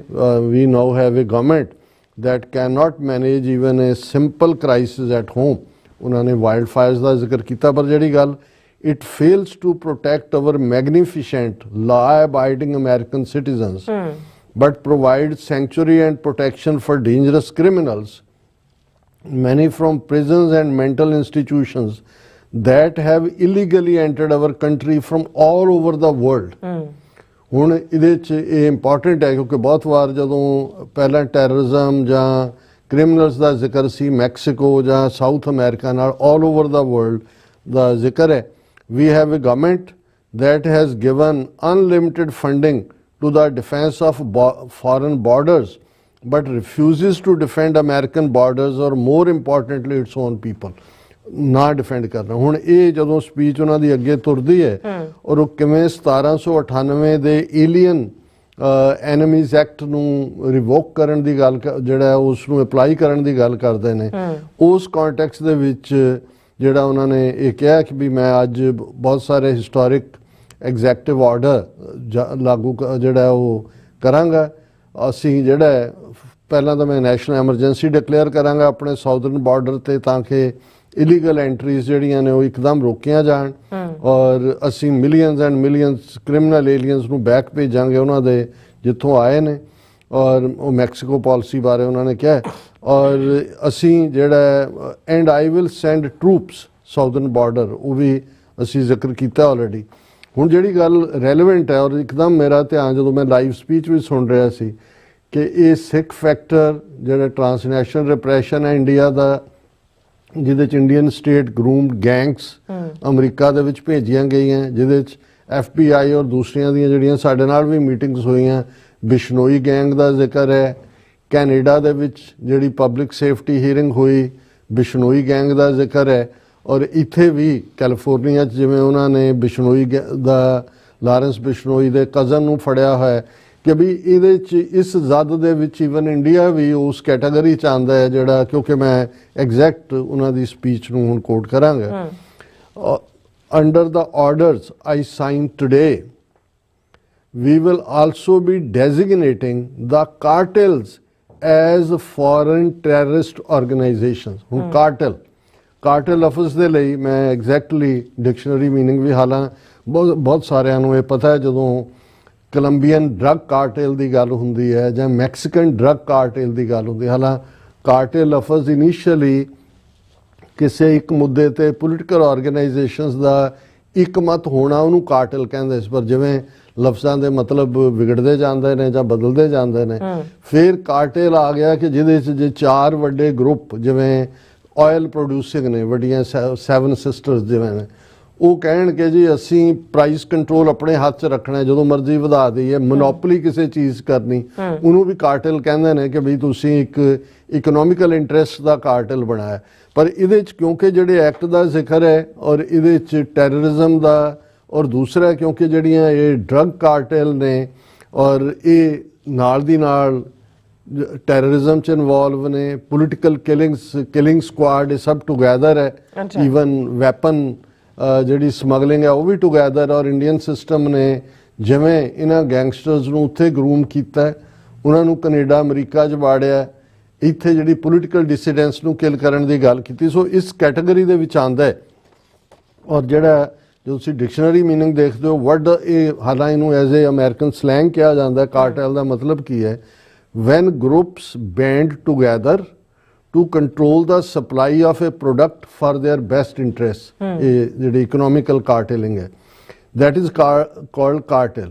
If you and other kids running lemonade, ਉਹਨਾਂ ਨੇ ਕਿਹਾ ਜੀ ਤੁਸੀਂ ਇੱਕ ਕੰਟਰੋਲ ਕਰਦੇ ਹੋ, ਫਿਰ ਉਹਨਾਂ ਨੇ ਕਿਹਾ cartel ਦੀ ਇੱਕ what is the definition of cartel, meaning of Mexican cartel in criminal law? ਪਹਿਲਾਂ ਤਾਂ ਪੋਲੀਟੀਕਲ ਹੈ ਕਿ ਜਿੱਥੇ ਤੁਹਾਡੇ ਇੰਟਰਸਟ ਕਾਮਨ ਨੇ ਔਰ ਤੁਸੀਂ ਉਹਨੂੰ ਯੂਜ਼ ਕਰਦੇ ਹੋ ਐਕਸਪਲੋਇਟ ਕਰਨ ਲਈ। ਕ੍ਰਿਮੀਨਲ ਜਿਹੜਾ ਲਾਅ ਦੇ ਵਿੱਚ cartel refers to a drug cartel. A drug cartel is a criminal organization that controls the promotion and distribution of narcotic drugs. A drug cartel criminal ਦੇ ਥੱਲੇ ਆਉਂਦਾ ਹੈ। Some drug cartels are known to finance terrorist organizations, ਕਿਉਂਕਿ drugs ਔਰ terrorism ਟੁਗੈਦਰ finance ਕਰਦੇ ਨੇ। In the past, Colombian drug cartels garnered the majority of media attention. ਹੁਣ ਇਹ ਜਿਨ੍ਹਾਂ ਨੂੰ ਇਹ ਸਮਝ ਆ ਗਿਆ ਹੈ ਕਿ ਇਹ ਜਿਹੜਾ ਡਰੱਗ ਮਾਫੀਆ, ਕਾਰਟਲ ਔਰ ਟੈਰਰਿਜ਼ਮ ਕਿਵੇਂ ਟੁਗੈਦਰ ਹੈ, ਹੁਣ ਮੈਂ ਪ੍ਰੈਜ਼ੀਡੈਂਟ ਟਰੰਪ ਦੇ ਜਿਹੜੇ ਐਗਜ਼ੈਕਟ ਲਫ਼ਜ਼ ਨੇ ਉਹ ਦੁਹਰਾਉਣਾ ਚਾਹੁੰਦਾ। Under the orders I signed today, we will also be designating the cartels as foreign terrorist organizations. ਕਿ ਅੱਜ ਇਸ ਆਰਡਰ ਦੇ ਥੱਲੇ ਅਸੀਂ ਇਹਨਾਂ ਕਾਰਟਲਸ ਨੂੰ ਫੋਰਨ ਵਿਦੇਸ਼ੀ ਦਹਿਸ਼ਤਗਰਦ ਜਥੇਬੰਦੀਆਂ ਦੇ ਤੌਰ ਤੇ ਐਲਾਨਦੇ। And by invoking the alien enemies act of 1798, 1798 ਦਾ ਕੋਈ ਲਾਅ ਹੈ, ਉਹ ਮੈਨੂੰ ਰਿਸਰਚ ਕਰਨ ਦਾ ਮੌਕਾ ਨਹੀਂ ਮਿਲਿਆ। ਹੁਣ 1798 ਦਾ ਮਤਲਬ ਹੈ ਕਿ ਵੀ ਤੁਸੀਂ 200 years ਪਹਿਲਾਂ ਦੇ ਲਾਅ ਨੂੰ ਉਹਨੇ ਇਨਵੋਕ ਕੀਤਾ ਹੈ। And by invoking the alien enemies act, ਕਿਉਂਕਿ ਇਹ ਜਿਹੜੇ ਏਲੀਅਨ ਨੇ ਡਰੱਗਸ ਔਰ ਟੈਰਰਿਜ਼ਮ ਟੁਗੈਦਰ ਕਰ, ਇਹ ਐਨਮੀ ਨੇ, ਉਹਦਾ ਨਾਂ ਹੀ ਐਕਟ ਦਾ ਦੱਸਦਾ, alien enemy act 1798। I will direct our government to use the full and immense power of federal and state law enforcement to eliminate the presence of all foreign gangs. ਇਹ ਜਿੰਨੀਆਂ ਵਿਦੇਸ਼ੀ gang ਜਾਂ ਦੂਜੀਆਂ ਨੇ ਇਹ ਸਭ ਨੂੰ ਐਲੀਮੀਨੇਟ ਕਰੋ ਇੱਥੋਂ। And criminal networks bringing devastating crime to US soil, ਕਿ ਇਹ ਜਿਹੜੀਆਂ killing gangs ਨੇ ਇਹਨਾਂ ਨੇ ਉਹ ਕ੍ਰਾਈਮ ਅਮਰੀਕਨ ਸੋਇਲ ਤੇ ਲਿਆਂਦਾ ਹੈ। ਹੁਣ ਤੁਸੀਂ ਗੁਰਪਤਵੰਤ ਪੰਨੂ ਮਰਡਰ ਪਲਾਟ ਫਾਈਲਡ ਦੇਖੋਗੇ, ਟ੍ਰਾਂਸਨੈਸ਼ਨਲ ਇਹੀ ਕਹਾਣੀ ਹੈ। ਸੋ ਇਹ ਕਿਵੇਂ, ਔਰ ਇਹ ਬੜਾ ਫੋਰਸਫੁਲ ਹੈ ਕਿ ਵੀ ਅਸੀਂ ਜਿਹੜਾ ਮੈਂ 1798 ਐਕਟ ਨੂੰ ਇਨਵੋਕ ਕਰਕੇ ਫੈਡਰਲ ਗਵਰਨਮੈਂਟ ਔਰ ਸਟੇਟ ਲਾਅ ਐਨਫੋਰਸਮੈਂਟ ਨੂੰ ਇਹ ਆਰਡਰ ਕਰਾਂਗਾ to eliminate the presence of all foreign gangs and criminal networks bringing devastating crime to US soil including our cities and inner cities। ਇਹ ਸਾਡੇ ਸ਼ਹਿਰਾਂ 'ਚ ਔਰ ਅੰਦਰੂਨ ਸ਼ਹਿਰਾਂ 'ਚ ਵੀ ਜਿਹੜਾ ਇਹ ਸਾਰਾ ਕ੍ਰਾਈਮ ਲਿਆ ਰਹੇ ਨੇ, ਇਹਨੂੰ ਇਹ 1798 ਦੇ ਇਸ ਐਕਟ ਨੂੰ ਜਿਹੜਾ ਏਲੀਅਨ ਐਨਮੀ ਐਕਟ ਦੇ ਥੱਲੇ ਜਿਹੜਾ ਹੈ ਉਹ ਅਸੀਂ ਖਤਮ ਕਰਾਂਗੇ।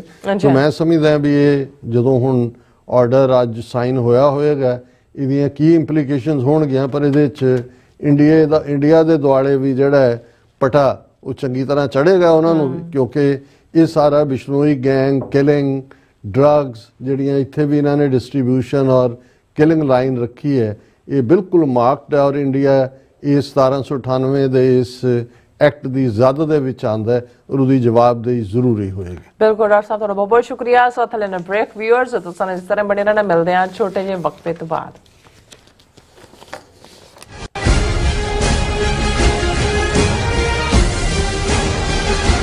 ਤੁਹਾਨੂੰ 30, 40 ਜਾਂ 50 ਦਿਨ ਵੇਟ ਕਰਨੀ ਪੈ ਰਹੀ ਹੈ ਤੁਹਾਡੇ ਚੈੱਕ ਲਈ, ਫਿਰ ਬ੍ਰੋਕਰਾਂ ਪਿੱਛੇ ਭੱਜਦੇ ਫਿਰਦੇ ਹੋ ਪੈਸੇ ਲਈ, ਬਹੁਤ ਜ਼ਿਆਦਾ ਟਾਈਮ ਵੇਸਟ ਹੋ ਜਾਂਦਾ ਇੱਦਾਂ ਤਾਂ। ਜੇ ਤੁਸੀਂ ਅੱਜ ਹੀ ਪੈਸੇ ਲੈਣੇ ਤਾਂ ਬੌਬਟੇਲ ਨੂੰ ਕਾਲ ਕਰੋ। ਬੌਬਟੇਲ ਤੁਹਾਡੀਆਂ ਇਨਵੋਇਸਿਸ ਸੇਮ ਡੇ ਫੰਡ ਕਰ ਸਕਦੇ ਹਨ for a small fee, no contract, no reserve and no hidden fees। ਅੱਜ ਹੀ ਕਾਲ ਕਰੋ ਬੌਬਟੇਲ ਨੂੰ ਤੇ ਤੁਹਾਡਾ ਪਹਿਲਾ ਮਹੀਨਾ ਫ੍ਰੀ। 410 204 2084 ਅਗੇਨ 410 204 2084। ਅਮਰੀਕਾ ਵਿੱਚ ਰਹਿ ਰਹੇ ਹੋ ਅਤੇ ਡਰਾਈਵਿੰਗ ਲਾਇਸੈਂਸ ਲੈਣਾ ਚਾਹੁੰਦੇ ਹੋ ਤੇ ਲੱਭ ਰਹੇ ਹੋ ਇੱਕ ਤਜਰਬੇਕਾਰ ਡਰਾਈਵਿੰਗ ਸਕੂਲ, ਤਾਂ ਤੁਹਾਡੇ ਲਈ ਹੈ ਵੱਡੀ ਖੁਸ਼ਖਬਰੀ। ਕੈਲੀਫੋਰਨੀਆ ਦਾ ਸਟਾਕਟਨ ਟਰੱਕ ਡਰਾਈਵਿੰਗ ਸਕੂਲ ਤੁਹਾਨੂੰ ਦੇਵੇਗਾ ਡਰਾਈਵਿੰਗ ਸਿਖਲਾਈ ਅਤੇ ਡਰਾਈਵਿੰਗ ਦੌਰਾਨ ਪੇਸ਼ ਆਉਂਦੀਆਂ ਮੁਸ਼ਕਲਾਂ ਨਾਲ ਨਜਿੱਠਣ ਦੀ ਸਿਖਲਾਈ। 25 ਸਾਲ ਤੋਂ ਵੀ ਵੱਧ ਦੇ ਤਜਰਬੇ ਨਾਲ ਤੁਹਾਨੂੰ ਮਿਲੇਗੀ ਡਰਾਈਵਿੰਗ ਨਾਲ ਸੰਬੰਧਿਤ ਹਰ ਤਰ੍ਹਾਂ ਦੀ ਸਿਖਲਾਈ, ਉਹ ਵੀ ਵਾਜਿਬ ਕੀਮਤ ਵਿੱਚ। ਫਿਰ ਦੇਰ ਕਿਸ ਗੱਲ ਦੀ, ਅੱਜ ਹੀ ਸੰਪਰਕ ਕਰੋ 2097883308 ਜਾਂ ਫਿਰ 2093139919 ਨੰਬਰਾਂ ਤੇ ਅਤੇ ਪਾਓ ਆਪਣਾ ਡਰਾਈਵਿੰਗ ਲਾਇਸੈਂਸ।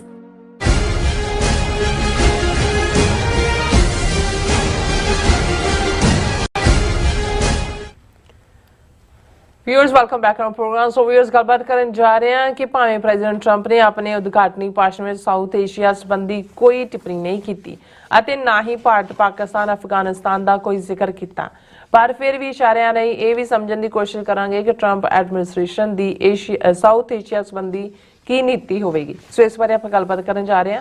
ਸੋ ਅਸੀਂ ਚਾਹਾਂਗੇ ਕਿ ਤੁਸੀਂ ਇਸੇ ਤਰ੍ਹਾਂ ਬਣੇ ਰਹਿਣਾ, ਦੇਖਣ ਸੁਣਨ ਲਈ ਜਾਂ ਲਿਖਣ ਲਈ। ਤੁਹਾਡਾ ਸਭ ਦਾ ਬਹੁਤ ਬਹੁਤ ਧੰਨਵਾਦ ਜੀ। ਡਾਕਟਰ ਸਾਹਿਬ, ਕੀ ਕਹਿਣਾ ਚਾਹੋਗੇ? ਦੇਖੋ, ਇੰਡੀਆ ਦੇ ਜਿਹੜੇ ਥੋੜ੍ਹੇ ਬਹੁਤ ਓਪਨ ਮਾਈਂਡਡ ਯੂਟਿਊਬਰ ਨੇ, ਪਿਛਲੇ ਇਹਨਾਂ ਸਾਰੇ 2 ਹਫ਼ਤਿਆਂ ਤੋਂ ਜ਼ਿਆਦਾ ਤਾਂ ਜਿਹੜਾ ਵਿਸ਼ਾ ਉਹਨਾਂ ਦੀ ਡਿਸਕਸ਼ਨ ਦਾ ਰਿਹਾ ਉਹ ਤਾਂ ਇਹੀ ਸੀ ਕਿ ਮੋਦੀ ਜੀ ਕੋ ਬੁਲਾਵਾ ਨਹੀਂ ਮਿਲਾ। ਔਰ ਸੁਬਰਾਮਨੀਅਮ ਸਵਾਮੀ ਜਿਹੜਾ RSS ਆਈਡੀਓਲੌਗ ਹੈ, ਉਹਨੇ ਤਾਂ ਐਸੀ ਰੇਲ ਬਣਾਈ ਐਸ ਜੈ ਸ਼ੰਕਰ ਦੀ, ਉਹਨੂੰ ਕਿਹਾ ਵੀ ਵੇਟਰ, ਉਹਨੇ ਕਿਹਾ ਵੀ 3 ਦਿਨ ਵਾਈਟ ਹਾਊਸ ਦੇ ਬਾਹਰ ਭੁੱਖਾ ਭਾਣਾ ਬੈਠਾ ਰਿਹਾ, ਪਰ ਉਹਨੂੰ ਉਹਦੀ ਝੋਲੀ 'ਚ ਖੈਰ ਨਹੀਂ ਪਈ। ਔਰ ਹੁਣ ਵੀ ਉਹਨੇ ਦਾਅਵੇ ਨਾਲ, ਉਹਨਾਂ ਦਾ ਇੱਕ ਬੀਬੀ ਪੱਤਰਕਾਰ ਹੈ ਨੀਲੂ ਬਿਆਸ, ਉਹਦੇ ਨਾਲ ਗੁਫ਼ਤਗੂ 'ਚ ਅੱਜ ਵੀ ਉਹਨੇ ਤਾਜ਼ਾ ਕਿਹਾ, ਉਹਨੇ ਕਿਹਾ ਕਿ ਈਵਨ ਐਸ ਜੈ ਸ਼ੰਕਰ ਨੂੰ ਵੀ ਇਨਵੀਟੇਸ਼ਨ ਨਹੀਂ ਸੀ। ਇਹ ਤਾਂ ਉਹਨਾਂ ਦੀ ਐਮਬੈਸੀ ਨੂੰ 2 ਟਿਕਟਾਂ ਉਹਨਾਂ ਨੇ ਦਿੱਤੀਆਂ, ਇੱਕ 'ਚ ਐਮਬੈਸਡਰ ਨੇ ਬਹਿਣਾ ਸੀ, ਇੱਕ 'ਚ ਡਿਪਟੀ ਐਮਬੈਸਡਰ ਨੇ, ਉਹਦੀ ਥਾਂ ਦੇ ਉੱਤੇ ਐਸ ਜੈ ਸ਼ੰਕਰ ਜਾ ਕੇ ਬਹਿ ਗਿਆ। ਉਹਨੇ ਕਿਹਾ ਵੀ ਇੰਨੀ ਬੇਇੱਜ਼ਤੀ ਜਿਹੜੀ ਹੈ ਉਹ ਕਦੇ ਨਹੀਂ ਹੋਈ ਔਰ ਬਿਲਕੁਲ ਜਿਹੜਾ ਭਾਰਤ ਦਾ ਜਿਹੜਾ ਉਹ ਥੱਲਾ ਲਾ ਦਿੱਤਾ। ਹਾਲਾਂ ਬਹੁਤ ਸਾਰੇ ਇਹਦਾ ਕਾਰਨ ਜਿਹੜਾ ਇਹ ਵੀ ਦੇਣ ਦੀ ਕੋਸ਼ਿਸ਼ ਕਰਦੇ ਨੇ ਕਿ ਆਪਣੀ ਲਾਸਟ ਵਿਜ਼ਿਟ ਵੇਲੇ ਜੂਨ ਦੇ ਮਹੀਨੇ ਜਦੋਂ ਕਿ ਮੋਦੀ ਨੇ ਆਉਣਾ ਸੀ, UN ਦੇ ਵਿੱਚ ਵੀ ਉਹਨੇ ਬੋਲਣਾ ਸੀ, ਔਰ ਉਦੋਂ ਟਰੰਪ ਨੇ ਪਬਲਿਕ ਇੱਕ ਇੰਟਰਵਿਊ ਦੇ ਵਿੱਚ ਕਿਹਾ ਸੀ ਕਿ my friend Modi is coming, I will also meat ਹਿਮ। ਤੇ ਉਹ ਜਦੋਂ ਆਇਆ ਬਾਈਡਨ ਦੇ ਘਰ ਤਾਂ ਕੁਆਡ ਦੇ ਨਾਂ ਥੱਲੇ ਡੈਲਾਵੇਅਰ ਜਿਹੜਾ ਉਹ ਮੁਲਾਕਾਤ ਹੋਈ, ਅਸੀਂ ਉੱਥੇ ਪ੍ਰੋਟੈਸਟ ਵੀ ਕੀਤਾ ਜ਼ੋਰਦਾਰ। ਲੇਕਿਨ ਜਦੋਂ ਮੋਦੀ ਨੂੰ ਪੁੱਛਿਆ ਗਿਆ ਕਿ ਵੀ ਟਰੰਪ ਤੁਹਾਨੂੰ ਮਿਲਣਗੇ, ਉਹਨੇ ਕਿਹਾ ਨਹੀਂ, ਮੈਂ ਬਹੁਤ ਬਿਜ਼ੀ ਹਾਂ, ਮੈਂ ਨਿਊਯਾਰਕ ਤੋਂ ਫਿਰ ਚਲੇ ਜਾਣਾ, ਮੈਂ ਨਹੀਂ ਮਿਲ ਸਕਣਾ। ਸੋ ਜਿਹੜੇ ਇਸ ਕਿਸਮ ਦੇ ਕਰੈਕਟਰ ਹੁੰਦੇ ਨੇ ਟਰੰਪ ਵਰਗੇ, ਉਹਨੇ ਇਸ ਨੂੰ ਜਿਹੜਾ ਬਹੁਤ ਵੱਡੀ ਬੇਇੱਜ਼ਤੀ ਮੰਨਿਆ। ਔਰ ਨਤੀਜੇ ਦੇ ਤੌਰ ਤੇ ਉਹਨੇ ਇਹਨਾਂ ਦਿਨਾਂ ਦੇ ਵਿੱਚ ਹੀ ਜਿਹੜਾ ਹੈ ਉਹ ਮੋਦੀ ਨੂੰ ਔਰ ਭਾਰਤ ਨੂੰ ਜਿਹੜਾ ਉਹਦਾ ਦਿਖਾ ਦਿੱਤੀ ਹੈ ਅਸਲੀ ਔਕਾਤ ਵੀ ਤੁਹਾਡੀ ਕੀ ਹੈ। ਹਾਲਾਂਕਿ ਇਕੱਲਾ ਇਹ ਨਹੀਂ ਹੁੰਦਾ ਕਿ ਵੀ ਇਹ ਪਾਰਟ ਤਾਂ ਇੱਕ ਜਿਵੇਂ ਟਰੰਪ ਇੱਕ ਕਦਮ ਅੱਗੇ ਜਾ ਕੇ ਹਿਊਸਟਨ ਦੀ ਜਿਹੜੀ ਗੈਦਰਿੰਗ ਮੋਡੀ ਹਾਊਡੀ ਜਿਹਦੇ 'ਚ ਕਿ ਅਬ ਕੀ ਬਾਰ ਟਰੰਪ ਸਰਕਾਰ ਉਹਦੀ ਬਾਂਹ ਖੜੀ ਕਰਕੇ ਕਰ ਰਿਹਾ ਸੀ, ਉਹ ਵੀ ਇੰਜੋਏ ਕਰਦਾ ਇਸ ਕਿਸਮ ਦੇ ਸ਼ੋਅ ਨੂੰ, ਕਿਉਂਕਿ ਰਿਐਲਿਟੀ ਸ਼ੋਅ 'ਚੋਂ ਹੀ ਆਇਆ ਹੋਇਆ ਟਰੰਪ ਵੀ।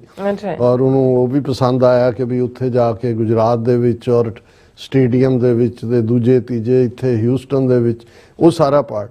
ਪਰ ਇਹ ਉਹਨੂੰ ਲੱਗਾ ਕਿਉਂਕਿ ਉਦੋਂ ਅਜੇ ਜੂਨ ਦੇ ਮਹੀਨੇ ਹੋਪ ਹੀ ਨਹੀਂ ਸੀ ਕਿ ਟਰੰਪ ਜਿੱਤ ਸਕਦਾ। ਸੋ ਇੱਕ ਕਰੈਕਟਰ ਤਾਂ ਇਹਨਾਂ ਦਾ ਬ੍ਰੈਹਮਨਿਕਲ ਸਿਸਟਮ ਵਾਲਿਆਂ ਦਾ ਸਮਝ ਆ ਗਿਆ ਟਰੰਪ ਨੂੰ ਕਿ ਵੀ ਇਹ ਤਾਂ ਸਾਰੇ ਜਿਹੜੇ ਨੇ ਇਹਨਾਂ ਤੇ ਇਤਬਾਰ ਕੋਈ ਨਹੀਂ ਹੈ, ਯਾਰ ਯੂਰ ਕੋਈ ਨਹੀਂ ਹੈਗੇ, ਇਹ ਤਾਂ ਇਹੀ ਦੇਖਦੇ ਨੇ। ਕੁਦਰਤੀ ਮੈਨੂੰ ਜਦੋਂ ਮੈਂ ਇਸ ਟੌਪਿਕ ਨੂੰ ਰਿਸਰਚ ਵੀ ਕਰ ਰਿਹਾ ਸੀ ਤੇ ਵਿੰਸਟਨ ਚਰਚਲ ਉਹਨੇ ਐਲਬਰਟ ਹਾਲ ਲੰਡਨ ਦੇ ਵਿੱਚ 18 ਮਾਰਚ 1931 ਨੂੰ ਜਿਹੜਾ ਇੱਕ ਲੈਕਚਰ ਦਿੱਤਾ, ਉਹਦੀ ਕੋਟ ਹੈ, "These Brahmins who mouth and patter the principles of Western liberalism and pose as philosophic and democratic politicians are the same Brahmins who deny the primary rights of existence to nearly 60 million of their own fellow countrymen whom they call untouchable and whom they have by thousands of years of oppression actually taught to accept this sad position." ਇਹ ਬੜਾ ਜ਼ਬਰਦਸਤ ਕੋਟ ਹੈ ਚਰਚਲ ਦਾ। ਉਹਨੇ ਕਿਹਾ ਵੀ ਇਹ ਜਿਹੜੇ ਆ ਕੇ ਇੱਥੇ ਵੈਸਟਰਨ ਲਿਬਰਲਿਜ਼ਮ ਔਰ ਇਸ ਦੀਆਂ ਵਿਆਖਿਆਵਾਂ ਕਰਦੇ ਨੇ ਔਰ ਆਪਣੇ ਆਪ ਨੂੰ ਬੜੇ ਫਿਲਾਸਫਿਕ ਤੇ ਡੈਮੋਕ੍ਰੈਟਿਕ ਪੋਲੀਟੀਸ਼ੀਅਨਸ ਦੇ ਤੌਰ ਤੇ ਜਿਹੜਾ ਉਹ ਪ੍ਰੈਜ਼ੈਂਟ ਕਰਦੇ ਨੇ ਕਿ ਜਿਵੇਂ ਇਨਸਾਨੀਅਤ ਔਰ ਸਰਵੇ ਭਵੰਤੂ ਸੁਖਿਨਾ ਸਰਵੇ ਭਵੰਤੂ ਨਿਰਾਮਿਆ, ਸਾਰੇ ਸੁਖੀ ਹੋਣ, ਸਾਰੇ ਅਰੋਗ ਹੋਣ, ਜਿਹੜਾ ਕਹਿ ਕੇ ਸਾਰਾ ਦੁਨੀਆ ਇੱਕ ਕੁਟੰਬ ਹੈ। ਇਹ ਵੀ ਇੱਕ ਕੋਟ ਕਰਨ। ਉਹਨੇ ਕਿਹਾ ਵੀ ਇਹ ਜਿਹੜੇ ਇੱਥੇ ਬੜੇ ਜਿਹੜਾ ਫਿਲਾਸਫਿਕ ਗੱਲਾਂ ਕਰਦੇ ਨੇ ਇਹ ਉਹੀ ਬ੍ਰਾਹਮਣ ਨੇ who deny the primary rights of existence to 60 million of their own fellow countrymen। ਉਦੋਂ ਜਿਨ੍ਹਾਂ ਨੂੰ ਸ਼ੂਦਰ ਕਹਿੰਦੇ ਸੀ ਉਹਨਾਂ ਦੀ ਗਿਣਤੀ ਜਿਹੜੀ ਹੈ ਉਹ 6 ਕਰੋੜ ਸੀ, ਓਵਰਆਲ ਭਾਰਤ ਦੀ 33 ਕਰੋੜ ਸੀ। ਉਹਨੇ ਕਿਹਾ ਇਹ 6 ਕਰੋੜ ਲੋਕਾਂ ਨੂੰ ਉਹਨਾਂ ਦੇ ਮੁੱਢਲੇ ਹੱਕਾਂ ਤੋਂ ਇਹਨਾਂ ਨੇ ਵਾਂਝਾ ਕੀਤਾ, ਉਹਨਾਂ ਨੂੰ ਸ਼ੂਦਰ ਕਹਿੰਦੇ ਨੇ, ਅਛੂਤ। whom they have by thousands of years of oppression actually taught to accept this sad position। ਕਿ ਵੀ ਇਹ ਹਜ਼ਾਰਾਂ ਸਾਲਾਂ ਤੋਂ ਉਹਨਾਂ ਨੂੰ ਜਿਹੜਾ ਅਨਟਚੇਬਲ ਬਣਾ ਕੇ ਉਹਨਾਂ ਨੂੰ ਐਕਸੈਪਟ ਕਰਾ ਦਿੱਤਾ ਹੋਇਆ ਕਿ ਵੀ ਸਾਡੇ ਨਾਲ ਇਵੇਂ ਹੀ ਹੋਣਾ। ਸੋ ਮੈਂ ਸਮਝਦਾ ਵੀ ਇਹ ਚਰਚਲ ਨੂੰ ਤਾਂ 1930 ਸਿਆਣਾ ਬੰਦਾ ਸੀ, ਉਹਨੂੰ ਤਾਂ 30s ਦੇ ਵਿੱਚ ਹੀ ਸਮਝ ਸੀ ਕਿ ਵੀ ਇਹ ਬੜੇ ਡੈਮੋਕ੍ਰੈਟ ਤੇ ਬੜੇ ਇਨਸਾਨੀ ਤੇ ਬੜੇ ਜਮਹੂਰੀਅਤ ਦੀਆਂ ਗੱਲਾਂ ਕਰਨ ਵਾਲੇ, ਆਪਣੀ ਜਮਹੂਰੀਅਤ ਦਾ ਇਹ ਮਾਡਲ ਹੈ। ਮੇਰਾ ਖਿਆਲ ਹੈ ਵੀ ਟਰੰਪ ਨੂੰ ਵੀ ਸਮਝ ਆ ਗਿਆ ਕਿ ਵੀ ਇਹ ਹੋਰ ਹੀ ਨਸਲ ਹੈ, ਇਹਨਾਂ ਦੇ ਨਾਲ ਨਹੀਂ ਚੱਲ ਸਕਦਾ। ਦੂਸਰਾ ਪੱਖ ਜਿਹੜਾ ਈਵਨ ਜਿਹੜੇ ਮਿਸਟਰ ਪ੍ਰਵੀਨ ਸਾਨੀ ਜਿਹੜਾ ਇੱਕ ਐਕਸਪਰਟ ਹੈ ਇੰਡੀਆ ਦੇ ਨਾਲ, ਐਕਸ ਫੌਜੀ ਹੈ, ਅਫਸਰ ਰਿਟਾਇਰ, ਲੇਕਿਨ ਉਸ ਨੂੰ ਇੱਕ ਨਿਊਟਰਲ ਐਨਾਲਿਸਟ ਦੇ ਤੌਰ ਤੇ ਦੇਖਿਆ ਜਾਂਦਾ ਹੈ। ਉਹਨੇ ਵੀ ਇਸ ਦੇ ਉੱਤੇ ਆਪਣਾ ਇੱਕ ਜਿਹੜਾ ਐਪੀਸੋਡ ਕੀਤਾ। ਉਹਨੇ ਕਿਹਾ ਕਿ ਵੀ ਹੁਣ ਜਿਹੜਾ ਟਰੰਪ ਦਾ ਸੰਸਾਰ ਹੈ, ਜਿਹੜਾ ਅਗਲੇ 4 ਸਾਲ ਨੇ, ਇੰਡੀਆ ਉਹਦੇ 'ਚ ਕੋਈ ਪ੍ਰਾਇਰਟੀ ਨਹੀਂ ਹੈ, ਇੰਡੀਆ ਮੈਟਰ ਨਹੀਂ ਕਰਦਾ। ਇਹ ਜਿਹੜੀ ਇਸ ਸਮਝ ਜਾਣਾ ਚਾਹੀਦਾ ਕਿ ਟਰੰਪ ਔਰ ਸ਼ੀ ਜਿਨਪਿੰਗ ਦੀ ਰਿਲੇਸ਼ਨਸ਼ਿਪ ਜਿਹੜੀ ਹੈ ਉਹ ਕਿਸ ਲੈਵਲ ਦੇ ਉੱਤੇ ਹੈ। ਚਾਈਨਾ ਹੀ ਪ੍ਰਾਇਰਟੀ, ਔਰ ਇਨਫੈਕਟ ਆਲਰੇਡੀ ਜਿਹੜਾ ਵਰਲਡ ਹੈ ਉਹ ਬਾਈਪੋਲਰ ਬਣ ਗਿਆ। ਕੋਲਡ ਵਾਰ ਈਰਾ ਦੇ ਵਿੱਚ ਸੋਵੀਅਤ ਯੂਨੀਅਨ ਔਰ ਅਮਰੀਕਾ 2 ਪੋਲ ਸੀ, ਹੁਣ ਅਮਰੀਕਾ ਔਰ ਚਾਈਨਾ, ਕਿਉਂਕਿ ਰਸ਼ੀਆ ਨੇ ਵੀ ਚਾਈਨਾ ਦਾ ਛੋਟਾ ਭਰਾ ਬਣਨਾ ਕਬੂਲ ਕਰ ਲਿਆ, ਸੋ ਉਹ ਉਹਨਾਂ ਦੇ ਥੱਲੇ ਹੈ। ਔਰ ਉਹਨਾਂ ਨੇ ਕਿਹਾ ਕਿ ਵੀ ਕਿਉਂਕਿ ਇਹ ਜਿਹੜਾ ਸ਼ੀ ਔਰ ਟਰੰਪ ਦੇ ਵਿਚਾਲੇ ਜਿਹੜੀ ਲਾਈਨ ਹੈ ਉਹਦੇ 'ਚ ਹੈ ਕਿ security competition in south East Asia, Taiwan and SCS will take A back seat, ਕਿਉਂਕਿ ਉਹ ਚੀਨ ਹੀ ਉੱਥੇ ਡੋਮੀਨੇਟ ਕਰੇਗਾ ਔਰ ਉਹਦੇ security competition south East Asia 'ਚ ਕੋਈ ਨਹੀਂ ਹੈ। Trump's focus will be to build US national power, so US tariff, trade and tech wars will not be as much to contain China's rise, which is impossible, but to strengthen US manufacturing jobs and innovation power। और ਜੇ ਤੁਸੀਂ Trump ਦੀ ਇਨੋਗ੍ਰੇਸ਼ਨ speech ਦੇਖੋ ਉਹਦੇ 'ਚ ਕਿ ਵੀ America ਨੂੰ ਅਸੀਂ again manufacturing ਹੱਬ ਬਣਾਉਣਾ ਹੈ। ਸੋ ਜਿਹੜਾ ਬਹੁਤਿਆਂ ਨੂੰ ਲੱਗਦਾ ਸੀ ਕਿ ਚੀਨ ਨਾਲ ਜੰਗ ਤੇ ਪੈਸੀਫਿਕ ਓਸ਼ਨ ਤੇ ਫਲਾਣਾ ਢਿਮਕਾ, ਉਹਨਾਂ ਨੇ ਕਿਹਾ ਵੀ ਨਹੀਂ, ਇਹ ਜਿਹੜਾ ਕੰਪੀਟੀਸ਼ਨ ਹੈ ਇਸ ਲੈਵਲ ਤੇ ਹੀ ਹੋਏਗਾ ਕਿ ਭਾਈ ਤੁਸੀਂ ਅਮਰੀਕਾ ਦੇ ਵਿੱਚ ਮੈਨੂਫੈਕਚਰਿੰਗ, ਕਿਉਂਕਿ ਜੌਬਸ ਤਾਂ ਹੀ ਕ੍ਰੀਏਟ ਹੋਣਗੇ, ਔਰ ਈਵਨ ਜਿਹੜਾ ਆਟੋ ਇੰਡਸਟਰੀ ਦੇ ਉੱਤੇ ਐਨਵਾਇਰਨਮੈਂਟਲ ਲਾਅ ਦੂਜੇ ਤੀਜੇ ਵੀ ਡਿਲੂਟ ਕੀਤੇ ਨੇ। ਔਰ ਇਹ ਕਿਹਾ ਵੀ ਕਿਉਂਕਿ ਇਸ ਵੇਲੇ ਚਾਈਨਾ ਦੁਨੀਆ 'ਚ ਲੀਡ ਕਰ ਰਿਹਾ ਆਟੋ ਇੰਡਸਟਰੀ ਦੇ ਵਿੱਚ, ਜਾਪਾਨ ਔਰ ਸਾਊਥ ਕੋਰੀਆ ਨੂੰ ਵੀ ਪਿੱਛੇ ਛੱਡਤਾ, ਅਮਰੀਕਾ ਤਾਂ ਨੇੜੇ ਤੇੜੇ ਵੀ ਨਹੀਂ ਹੈ। ਹੁਣ ਜਦੋਂ ਆਟੋ ਨਾਲ ਰਿਲੇਟਡ ਸਾਰੇ ਇੱਥੇ ਰਿਲੈਕਸੇਸ਼ਨ ਹੈ ਔਰ ਜਿਹੜਾ ਫੋਕਸ ਹੈ ਉਹ ਮੈਨੂਫੈਕਚਰਿੰਗ ਹੱਬ ਬਣਾਉਣ ਦਾ ਹੋਏਗਾ, ਤੇ ਇਹ ਆਪਣੇ ਆਪ ਦੇ ਵਿੱਚ ਜਿਹੜਾ ਹੈ ਇਸ ਲਾਈਨ ਨੂੰ ਹੋਏਗਾ। ਤੁਸੀਂ ਜੇ ਐਡਜਸਟਮੈਂਟ ਦੇਖਣੀ ਹੋਏ ਵੀ ਟਰੰਪ ਨੇ ਕਿਵੇਂ, ਹੁਣ ਟਿਕਟੌਕ ਬਾਈਡਨ ਐਡਮਿਨਿਸਟ੍ਰੇਸ਼ਨ ਨੇ ਥਰੂ ਕਾਂਗਰਸ ਬੈਨ ਕਰਵਾਇਆ, ਸੁਪਰੀਮ ਕੋਰਟ ਦਾ 3 ਦਿਨ ਪਹਿਲੇ ਫੈਸਲਾ ਆਇਆ ਕਿ ਜੀ ਬੈਨ, ਉਹਨੇ ਟਿਕਟੌਕ ਨੇ ਉਡਾਤਾ, ਐਪਾਂ ਵੀ ਉੱਡ ਗਈਆਂ। ਟਰੰਪ ਨੇ ਆਪਣੇ ਕੱਲ ਦੇ ਭਾਸ਼ਣ 'ਚ ਇਹ ਕਿਹਾ ਕਿ ਵੀ ਅਸੀਂ ਡੀਲ ਕਰਾਂਗੇ 50-50 ਔਰ ਰੀਸਟੋਰ ਕਰੋ ਉਹਨੂੰ ਟਿਕਟੌਕ ਨੂੰ, ਔਰ ਇਹ ਉਹ ਨਾਲ ਦੀ ਨਾਲ ਆ ਗਿਆ ਟਿਕਟੌਕ ਵਾਪਸ, 90 ਦਿਨ ਦਾ ਟਾਈਮ ਹੈ। ਸੋ ਮਤਲਬ ਇਹ ਹੈ ਵੀ ਡੀਲ ਮੇਕਰ ਉਹਨਾਂ ਨੇ ਹੁਣ ਭਾਰਤ ਨੂੰ ਇੱਕ ਸਟੇਜ ਤੇ, ਇੰਡੀਆ ਨੂੰ ਤਾਂ ਉਹ ਅਗੇਂਸਟ ਚਾਈਨਾ ਐਜ਼ ਏ ਬੁਲ ਵਾਕ, ਜਿਹੜਾ ਲਫ਼ਜ਼ ਅੰਗਰੇਜ਼ੀ 'ਚ ਇਸਤੇਮਾਲ ਹੋ ਰਿਹਾ ਸੀ, ਉਹ ਤਿਆਰ ਕਰ ਰਿਹਾ ਸੀ। ਹੁਣ ਉਹਨਾਂ ਨੂੰ ਲੋੜ ਨਹੀਂ ਹੈਗੀ ਕਿਉਂਕਿ ਉਹ ਡਾਇਰੈਕਟ ਡੀਲ ਕਰਨਗੇ। ਟਿਕਟੌਕ ਵਾਲਿਆਂ ਨੇ ਵੀ ਖੁਸ਼ੀ ਦਾ ਇਜ਼ਹਾਰ ਕੀਤਾ ਕਿ ਵੀ ਠੀਕ ਹੈ 50, ਹਾਲਾਂ ਪਹਿਲਾਂ ਸਿਕਿਉਰਿਟੀ ਇਸ਼ੂ ਬਾਈਡਨ ਐਡਮਿਨਿਸਟ੍ਰੇਸ਼ਨ ਨੇ ਖੜਾ ਕਰਤਾ ਕਿ ਜੀ ਸਾਡਾ ਡਾਟਾ ਜਾ ਰਿਹਾ ਹੈ, ਚੀਨ ਦੇ ਕੋਲ ਜਾਏਗਾ। ਸੋ ਇੱਥੇ ਜਿਹੜਾ ਅਮਰੀਕਾ ਦਾ ਫੋਕਸ ਜਿਹੜਾ ਹੈ ਉਹ US ਦੀ ਨੈਸ਼ਨਲ ਪਾਵਰ ਨੂੰ ਬਿਲਡ ਕਰਨਾ ਹੈ। ਉਹ ਲਾਣਗੇ, ਟੈਰਿਫ ਵੀ ਲਾਣਗੇ, ਹੌਲੀ ਹੌਲੀ ਦੇਖਣਗੇ ਵੀ ਕਿਵੇਂ ਸਲੋਲੀ ਇਸ ਦੇ ਉੱਤੇ ਹੋਏਗਾ। ਫਿਰ ਇਹ ਹੈ ਕਿ ਵੀ ਟਰੰਪ ਜਿਹੜਾ ਉਹਦਾ ਫੋਕਸ ਵੈਸਟਰਨ ਹੈਮੀਸਫੀਅਰ 'ਚ free of Chinese and Russian influence, ਉੱਥੇ ਉਹ ਲੱਤ ਨਹੀਂ ਉਡਾਣਗੇ। ਇੱਥੇ ਉਹਨਾਂ ਦਾ ਹੋਏਗਾ ਕਿ ਵੈਸਟ ਦੇ ਵਿੱਚ ਜਿਹੜਾ ਚੀਨ ਔਰ ਰੂਸ ਦਾ ਇਨਫਲੂਐਂਸ ਨਾ ਹੋਏ, ਔਰ ਇਹ ਪੁਤਿਨ ਦੇ ਨਾਲ ਉਹਨੇ ਸਿੱਧੀ ਗੱਲਬਾਤ ਕਰ ਲੈਣੀ ਹੈ ਯੂਕਰੇਨੀਅਨ ਵਾਰ ਦੇ ਉੱਤੇ ਤੇ। ਔਰ ਵੈਸਟ ਏਸ਼ੀਆ ਦੇ ਵਿੱਚ ਜਿੱਥੇ ਹੁਣ ਸੀਜ਼ ਫਾਇਰ ਕਰਵਾ ਦਿੱਤਾ ਹੈ, ਉੱਥੇ ਐਬਰਾਹਮੈਨਿਕ ਰਿਲੀਜੀਅਸ ਅਕਾਰਡ ਦੇ ਥੱਲੇ, ਇਹ ਟਰੰਪ ਨੇ ਪਹਿਲੀ ਟਰਮ ਵੇਲੇ ਕਿਹਾ ਸੀ, ਕਿਉਂਕਿ ਸਾਡੇ ਤਾਂ ਵੀ ਸਭ ਦੇ ਸੈਮੈਟਿਕ ਧਰਮਾਂ ਦੇ ਫਾਦਰ ਅਬਰਾਹਮ ਨੇ, ਇਸਲਾਮ 'ਚ ਹਜ਼ਰਤ ਇਬਰਾਹੀਮ ਉਹਨਾਂ ਨੂੰ ਕਿਹਾ ਜਾਂਦਾ ਹੈ ਵੀ ਉਹ ਅਕਾਰਡ, ਔਰ ਉਹਦਾ ਨਤੀਜਾ ਇਹ ਹੋਏਗਾ ਕਿ ਇਵੈਂਚੁਅਲੀ ਸਾਊਦੀ ਅਰੇਬੀਆ ਵੀ, ਜਾਰਡਨ ਵੀ, UAE ਵੀ ਇਜ਼ਰਾਈਲ ਨੂੰ ਰੈਕਗਨਾਈਜ਼ ਕਰਨਗੇ, ਔਰ ਕੁਛ ਨਾ ਕੁਛ ਫਲਸਤੀਨੀਆਂ ਨੂੰ ਭਾਵੇਂ ਟਕੌਂਸਲਾ ਜਿਹਾ ਹੀ ਦੇਣ, ਕੋਈ ਨਾ ਕੋਈ ਅਲੱਗ ਸਟੇਟ ਦਾ ਉਹਨਾਂ ਦਾ ਪਾਰਟ ਹੋਏਗਾ। ਔਰ ਰਸ਼ੀਆ ਨੂੰ ਕਾਊਂਟਰ ਕਰਨ ਲਈ ਜਿਵੇਂ ਨੈਟੋ ਨੂੰ ਇਸਤੇਮਾਲ ਕੀਤਾ ਬਾਈਡਨ ਔਰ ਦੂਜਿਆਂ, ਬਣੀ ਨੈਟੋ ਇਸ ਲਈ ਸੀ, ਇਹ ਜਿਹੜਾ ਉਹ ਨੈਟੋ ਵਾਲਿਆਂ ਨੂੰ ਕਹੇਗਾ ਕਿ ਜੀ ਤੁਹਾਡਾ ਕੰਮ ਜਿਹੜਾ ਹੁਣ ਤੁਸੀਂ ਬੈਕ ਸੀਟ ਤੇ ਲੈ ਲਓ। ਹੁਣ ਇਸ ਸਾਰੇ ਦੇ ਚੱਲਦੇ ਆ, ਕਿਉਂਕਿ ਪਾਕਿਸਤਾਨ ਦੇ ਜਿਹੜੇ ਕੁਝ ਸਾਡੇ ਨੇ ਟਾਕ ਸ਼ੋਜ਼ ਕਰਨ ਵਾਲੇ ਜਾਂ ਬਾਹਰ ਬੈਠੇ ਜਿਹੜੇ ਉੱਥੋਂ ਥੋੜੇ ਰਿਬੈਲ ਦੇ ਤੌਰ ਤੇ ਗਿਣੇ ਜਾਂਦੇ ਨੇ, ਉਹਨਾਂ ਨੂੰ ਵੀ ਬਹੁਤ ਹੋਪਸ ਨੇ ਟਰੰਪ ਦੇ ਆਉਣ ਤੋਂ ਬਾਅਦ, ਖਾਸ ਤੌਰ ਤੇ ਇਮਰਾਨ ਖਾਨ ਨਾਲ ਰਿਲੇਟਡ ਕੀ ਪੋਲਿਟਿਕਸ ਹੋਏਗੀ, ਐਸਟੈਬਲਿਸ਼ਮੈਂਟ ਨਾਲ ਰਿਲੇਟਡ ਕੀ ਹੋਏਗੀ। ਬੰਗਲਾਦੇਸ਼ ਬਾਰੇ ਵੀ ਜਿਵੇਂ ਅਸੀਂ ਕਿਹਾ ਕਿ ਮੁਹੰਮਦ ਯੂਨਸ ਜਿਹੜਾ ਕਿ ਕਲਿੰਟਨ ਕਪਲ ਦੇ ਜਾਂ ਡੈਮੋਕ੍ਰੈਟਸ ਦੇ ਨੇੜੇ ਰਿਹਾ, ਜਾਰਜ ਸੋਰਸ ਬੈਟੇ ਨੋਇਰ ਹੈ ਟਰੰਪ ਦਾ, ਕੀ ਲਾਈਨ ਹੋਏਗੀ, ਕੀ ਬੰਗਲਾਦੇਸ਼ ਦੇ ਮੁੱਦੇ ਤੇ ਅਮਰੀਕਾ ਜਿਹੜਾ ਰਿਵਰਸ ਕਰੇਗਾ ਪੋਜੀਸ਼ਨ ਜਿਹੜੀ ਇੰਡੀਆ ਨੂੰ ਵੀ ਇਰੀਟੇਟ ਕਰ ਰਹੀ ਹੈ ਪ੍ਰੈਜ਼ੈਂਟਲੀ। ਸੋ ਮੈਨੂੰ ਇਹ ਲੱਗਦਾ ਹੈ ਵੀ ਕੋਈ ਬਹੁਤਾ ਸਾਊਥ ਏਸ਼ੀਆ ਹੀ ਕੋਈ ਬਹੁਤਾ ਇਹਨਾਂ ਦੇ ਰਡਾਰ ਤੇ ਨਹੀਂ ਹੋਏਗਾ, ਇੰਡੀਆ ਨੂੰ ਰਗੜਾ ਹੀ ਮਿਲੇਗਾ, ਟੈਰਿਫ ਵੀ ਲੱਗੇਗੀ ਇੰਡੀਆ ਦੇ ਉੱਤੇ, ਔਰ ਆਲਰੇਡੀ ਉਹਨਾਂ ਦਾ ਰੁਪਈਆ ਜਿਵੇਂ ਲੁੜਕ ਰਿਹਾ ਡਾਲਰ ਦੇ ਸਾਹਮਣੇ, ਔਰ ਇਹ ਈਵਨ ਸੁਬਰਾਮਨੀਅਮ ਸਵਾਮੀ ਦਾ ਹੀ ਕਹਿਣਾ ਕਿ ਵੀ ਬਹੁਤ ਜਲਦੀ ਇਹ 90 ਤੋਂ ਵੀ ਥੱਲੇ ਜਾਏਗਾ। ਹੁਣ ਤੁਸੀਂ ਅੰਦਾਜ਼ਾ ਲਾਓ ਵੀ ਕਿੱਥੇ ਇਕਨੋਮੀ ਝੂਠ, ਅਸੀਂ ਇੰਨੀ ਵੱਡੀ ਇਕਨੋਮੀ ਬਣ ਗਏ। ਹੁਣ ਈਵਨ ਜਦੋਂ 1984 ਚ ਸਿੱਖਾਂ ਦੇ ਖਿਲਾਫ ਇਹਨਾਂ ਨੇ ਐਲਾਨੀਆਂ ਟੋਟਲ ਵਾਰ ਵਿੱਢੀ, $1 ਦੇ ਮੁਕਾਬਲੇ 8 ਇੰਡੀਅਨ ਰੁਪਏ ਸੀ, 8 ਰੁਪਏ। ਮਨਮੋਹਨ ਸਿੰਘ ਦੇ ਵੇਲੇ ਜਦੋਂ ਇਹਨਾਂ ਦੀ UPA ਸਰਕਾਰ ਸੀ ਉਦੋਂ 55-56 ਰੁਪਏ ਸੀ, ਹੁਣ ਜਿਹੜਾ 87-88 ਦੇ ਨੇੜੇ ਪਹੁੰਚਿਆ ਹੋਇਆ। ਸੋ ਅਸੀਂ ਇਹ ਸਮਝਦੇ ਹਾਂ ਵੀ ਇੰਡੀਆ ਇਕਨੋਮਿਕਲੀ ਵੀ ਬੁਰੀ ਤਰ੍ਹਾਂ ਸਫਰ ਕਰੇਗਾ। ਟਰੰਪ ਐਡਮਿਨਿਸਟ੍ਰੇਸ਼ਨ ਇਹਨਾਂ ਨੂੰ, ਕਿਉਂਕਿ ਇਹਨਾਂ ਦੀ ਕੋਈ ਬਹੁਤੀ ਲੋੜ ਵੀ ਉਹਨਾਂ ਨੂੰ ਮਹਿਸੂਸ ਹੁੰਦੀ ਔਰ ਬਹੁਤਾ ਮੂੰਹ ਨਹੀਂ ਲਾਏਗਾ।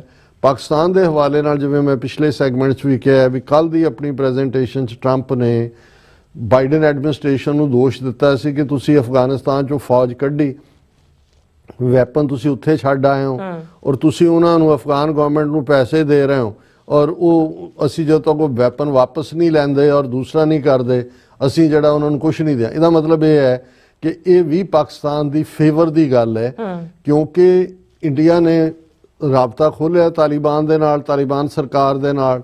ਪਾਕਿਸਤਾਨ ਤੇ ਹਮਲੇ ਹੋ ਰਹੇ ਨੇ, ਪਾਕਿਸਤਾਨ ਨੇ ਕਾਊਂਟਰ ਆਪਰੇਸ਼ਨ ਵੀ ਕੀਤਾ, ਵੁਹਾਨ ਕੋਰੀਡੋਰ ਵੀ ਕੁਛ ਹਿੱਸਾ ਉਹਦਾ ਉਹਨਾਂ ਨੇ ਲੈ ਲਿਆ। ਸੋ ਜੇ ਅਮਰੀਕਾ ਦੀ ਟਰੰਪ ਨੇ ਇਹ ਕੱਲ ਦੀ ਆਪਣੀ ਸਪੀਚ ਦੇ ਵਿੱਚ ਇੰਡੀਕੇਸ਼ਨ ਦਿੱਤੀ ਸੀ, ਜੇ ਇਹ ਗੱਲ ਫੋਲੋ ਹੁੰਦੀ ਹੈ ਤੇ ਫਿਰ ਜਿਹੜੀ ਇਹ ਤਾਲਿਬਾਨ ਸਰਕਾਰ ਅਫਗਾਨਿਸਤਾਨ 'ਚ ਹੈ, ਜਿਹੜੀ ਇੰਡੀਆ ਜਿਨ੍ਹਾਂ ਰਾਹੀਂ ਬਲੋਚਿਸਤਾਨ ਦੇ ਵਿੱਚ ਵੀ ਜੀਏ ਸਿੰਧ ਦੇ ਥੱਲੇ ਵੀ ਇਹਨਾਂ ਨੇ ਖੜਾ ਕਰ ਦਿੱਤਾ ਸੀ ਫਸਾਡ, ਇਹ ਸਾਰਾ ਜਿਹੜਾ ਉਹ ਚੈੱਕ ਹੋਏਗਾ।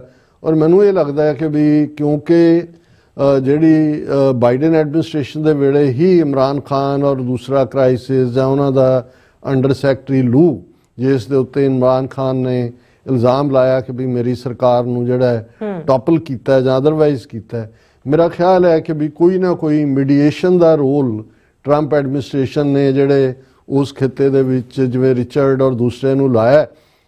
ਇਹ ਵਿਦਨ ਪਾਕਿਸਤਾਨ ਐਸਟੈਬਲਿਸ਼ਮੈਂਟ ਔਰ ਉਹਨਾਂ ਦੀ ਜਿਹੜੀ ਹੈ ਇਮਰਾਨ ਖਾਨ ਦੀ ਤੇ ਖਾਸ ਤੌਰ ਤੇ ਕੋਈ ਨਾ ਕੋਈ ਜਿਹੜਾ ਮਿਡਲ ਰਸਤਾ ਨਿਕਲਣ ਦੀਆਂ ਸੰਭਾਵਨਾਵਾਂ ਜਿਹੜੀਆਂ ਨੇ ਉਹ ਜ਼ਿਆਦਾ ਨੇ।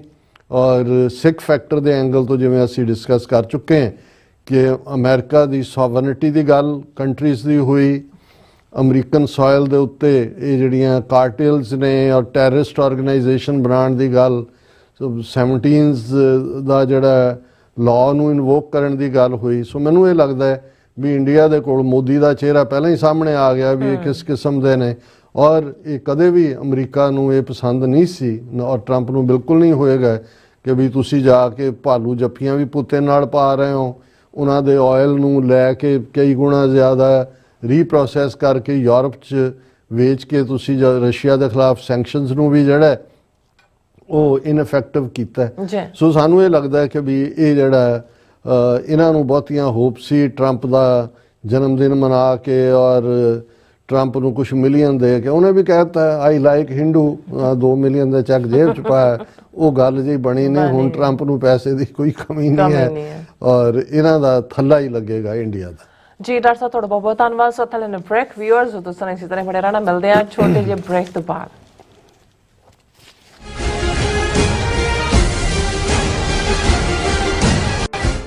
ਸਿਗਨੇਚਰ ਟਰੱਕ ਸਰਵਿਸ ਰਾਊਟ 81 ਉੱਤੇ ਐਗਜ਼ਿਟ 235 ਤੇ ਟਰੱਕਰ ਵੀਰਾਂ ਲਈ 24 ਘੰਟੇ ਰੋਡ ਸਰਵਿਸ ਦੀ ਸੁਵਿਧਾ ਮੌਜੂਦ। Heavy duty repair, oil change, ਪੁਰਾਣੇ ਅਤੇ ਨਵੇਂ tyre, computer diagnostic, DPF cleaning, brake service ਜਾਂ ਰਸਤੇ ਵਿੱਚ ਆਈ ਹਰ ਤਰ੍ਹਾਂ ਦੀ ਰਿਪੇਅਰ ਪ੍ਰੋਫੈਸ਼ਨਲ ਟੀਮ ਵੱਲੋਂ ਕੀਤੀ ਜਾਂਦੀ ਹੈ। ਬ੍ਰੇਕਫਾਸਟ, ਲੰਚ ਅਤੇ ਡਿਨਰ ਲਈ ਪੰਜਾਬੀ ਢਾਬੇ ਦਾ ਆਨੰਦ ਵੀ ਮਾਣੋ। ਡਰਾਈਵਰ ਅਤੇ ਟਰੱਕ ਆਪਰੇਟਰ ਵੀਰ ਡਿਸਪੈਚ ਦੀ ਸਰਵਿਸ ਲਈ ਸਾਡੇ ਨਾਲ ਸੰਪਰਕ ਕਰਨ। Signature truck service 58 triangle drive, ਵੇਅਰਸਕੇਪ, ਵਰਜੀਨੀਆ 24486। ਕੀ ਤੁਸੀਂ ਆਪਣੇ ਟੈਕਸਸ ਨੂੰ ਲੈ ਕੇ ਚਿੰਤਤ ਹੋ? ਤੁਸੀਂ ਆਪਣੀ ਕਮਾਈ ਲਈ ਮਿਹਨਤ ਕਰਦੇ ਹੋ, ਭਾਵੇਂ ਤੁਸੀਂ ਨੌਕਰੀ ਵਿੱਚ ਹੋਵੋ ਜਾਂ ਆਪਣਾ ਬਿਜ਼ਨਸ ਚਲਾਉਂਦੇ ਹੋ। ਜਦੋਂ ਟੈਕਸ ਭਰਨ ਦਾ ਸਮਾਂ ਆਉਂਦਾ ਤਾਂ ਤੁਹਾਨੂੰ ਇੱਕ ਭਰੋਸੇਯੋਗ ਟੈਕਸ ਅਕਾਊਂਟੈਂਟ ਦੀ ਲੋੜ ਹੈ ਜੋ ਟੈਕਸ ਬੈਲੈਂਸ ਦਾ ਤੁਹਾਡੇ ਪੱਖ ਵਿੱਚ ਜਾਣਾ ਯਕੀਨੀ ਬਣਾਵੇ। ਸਿਆਟਲ ਦੀ ਜਾਣੀ ਪਛਾਣੀ company accurate accountants and taxes ਤੁਹਾਡੀ ਸੇਵਾ ਵਿੱਚ ਹਾਜ਼ਰ ਹੈ। ਅਸੀਂ ਹਰ ਤਰ੍ਹਾਂ ਦੇ ਟੈਕਸ ਭਰਨ ਵਿੱਚ ਤੁਹਾਡੀ ਮਦਦ ਕਰਾਂਗੇ। ਟੈਕਸ ਸੰਬੰਧੀ ਕਿਸੇ ਵੀ ਤਰ੍ਹਾਂ ਦੇ ਸਵਾਲ ਲਈ ਅੱਜ ਹੀ ਸਾਡੇ ਤੱਕ ਪਹੁੰਚ ਕਰੋ। Accurate accountants and Texas.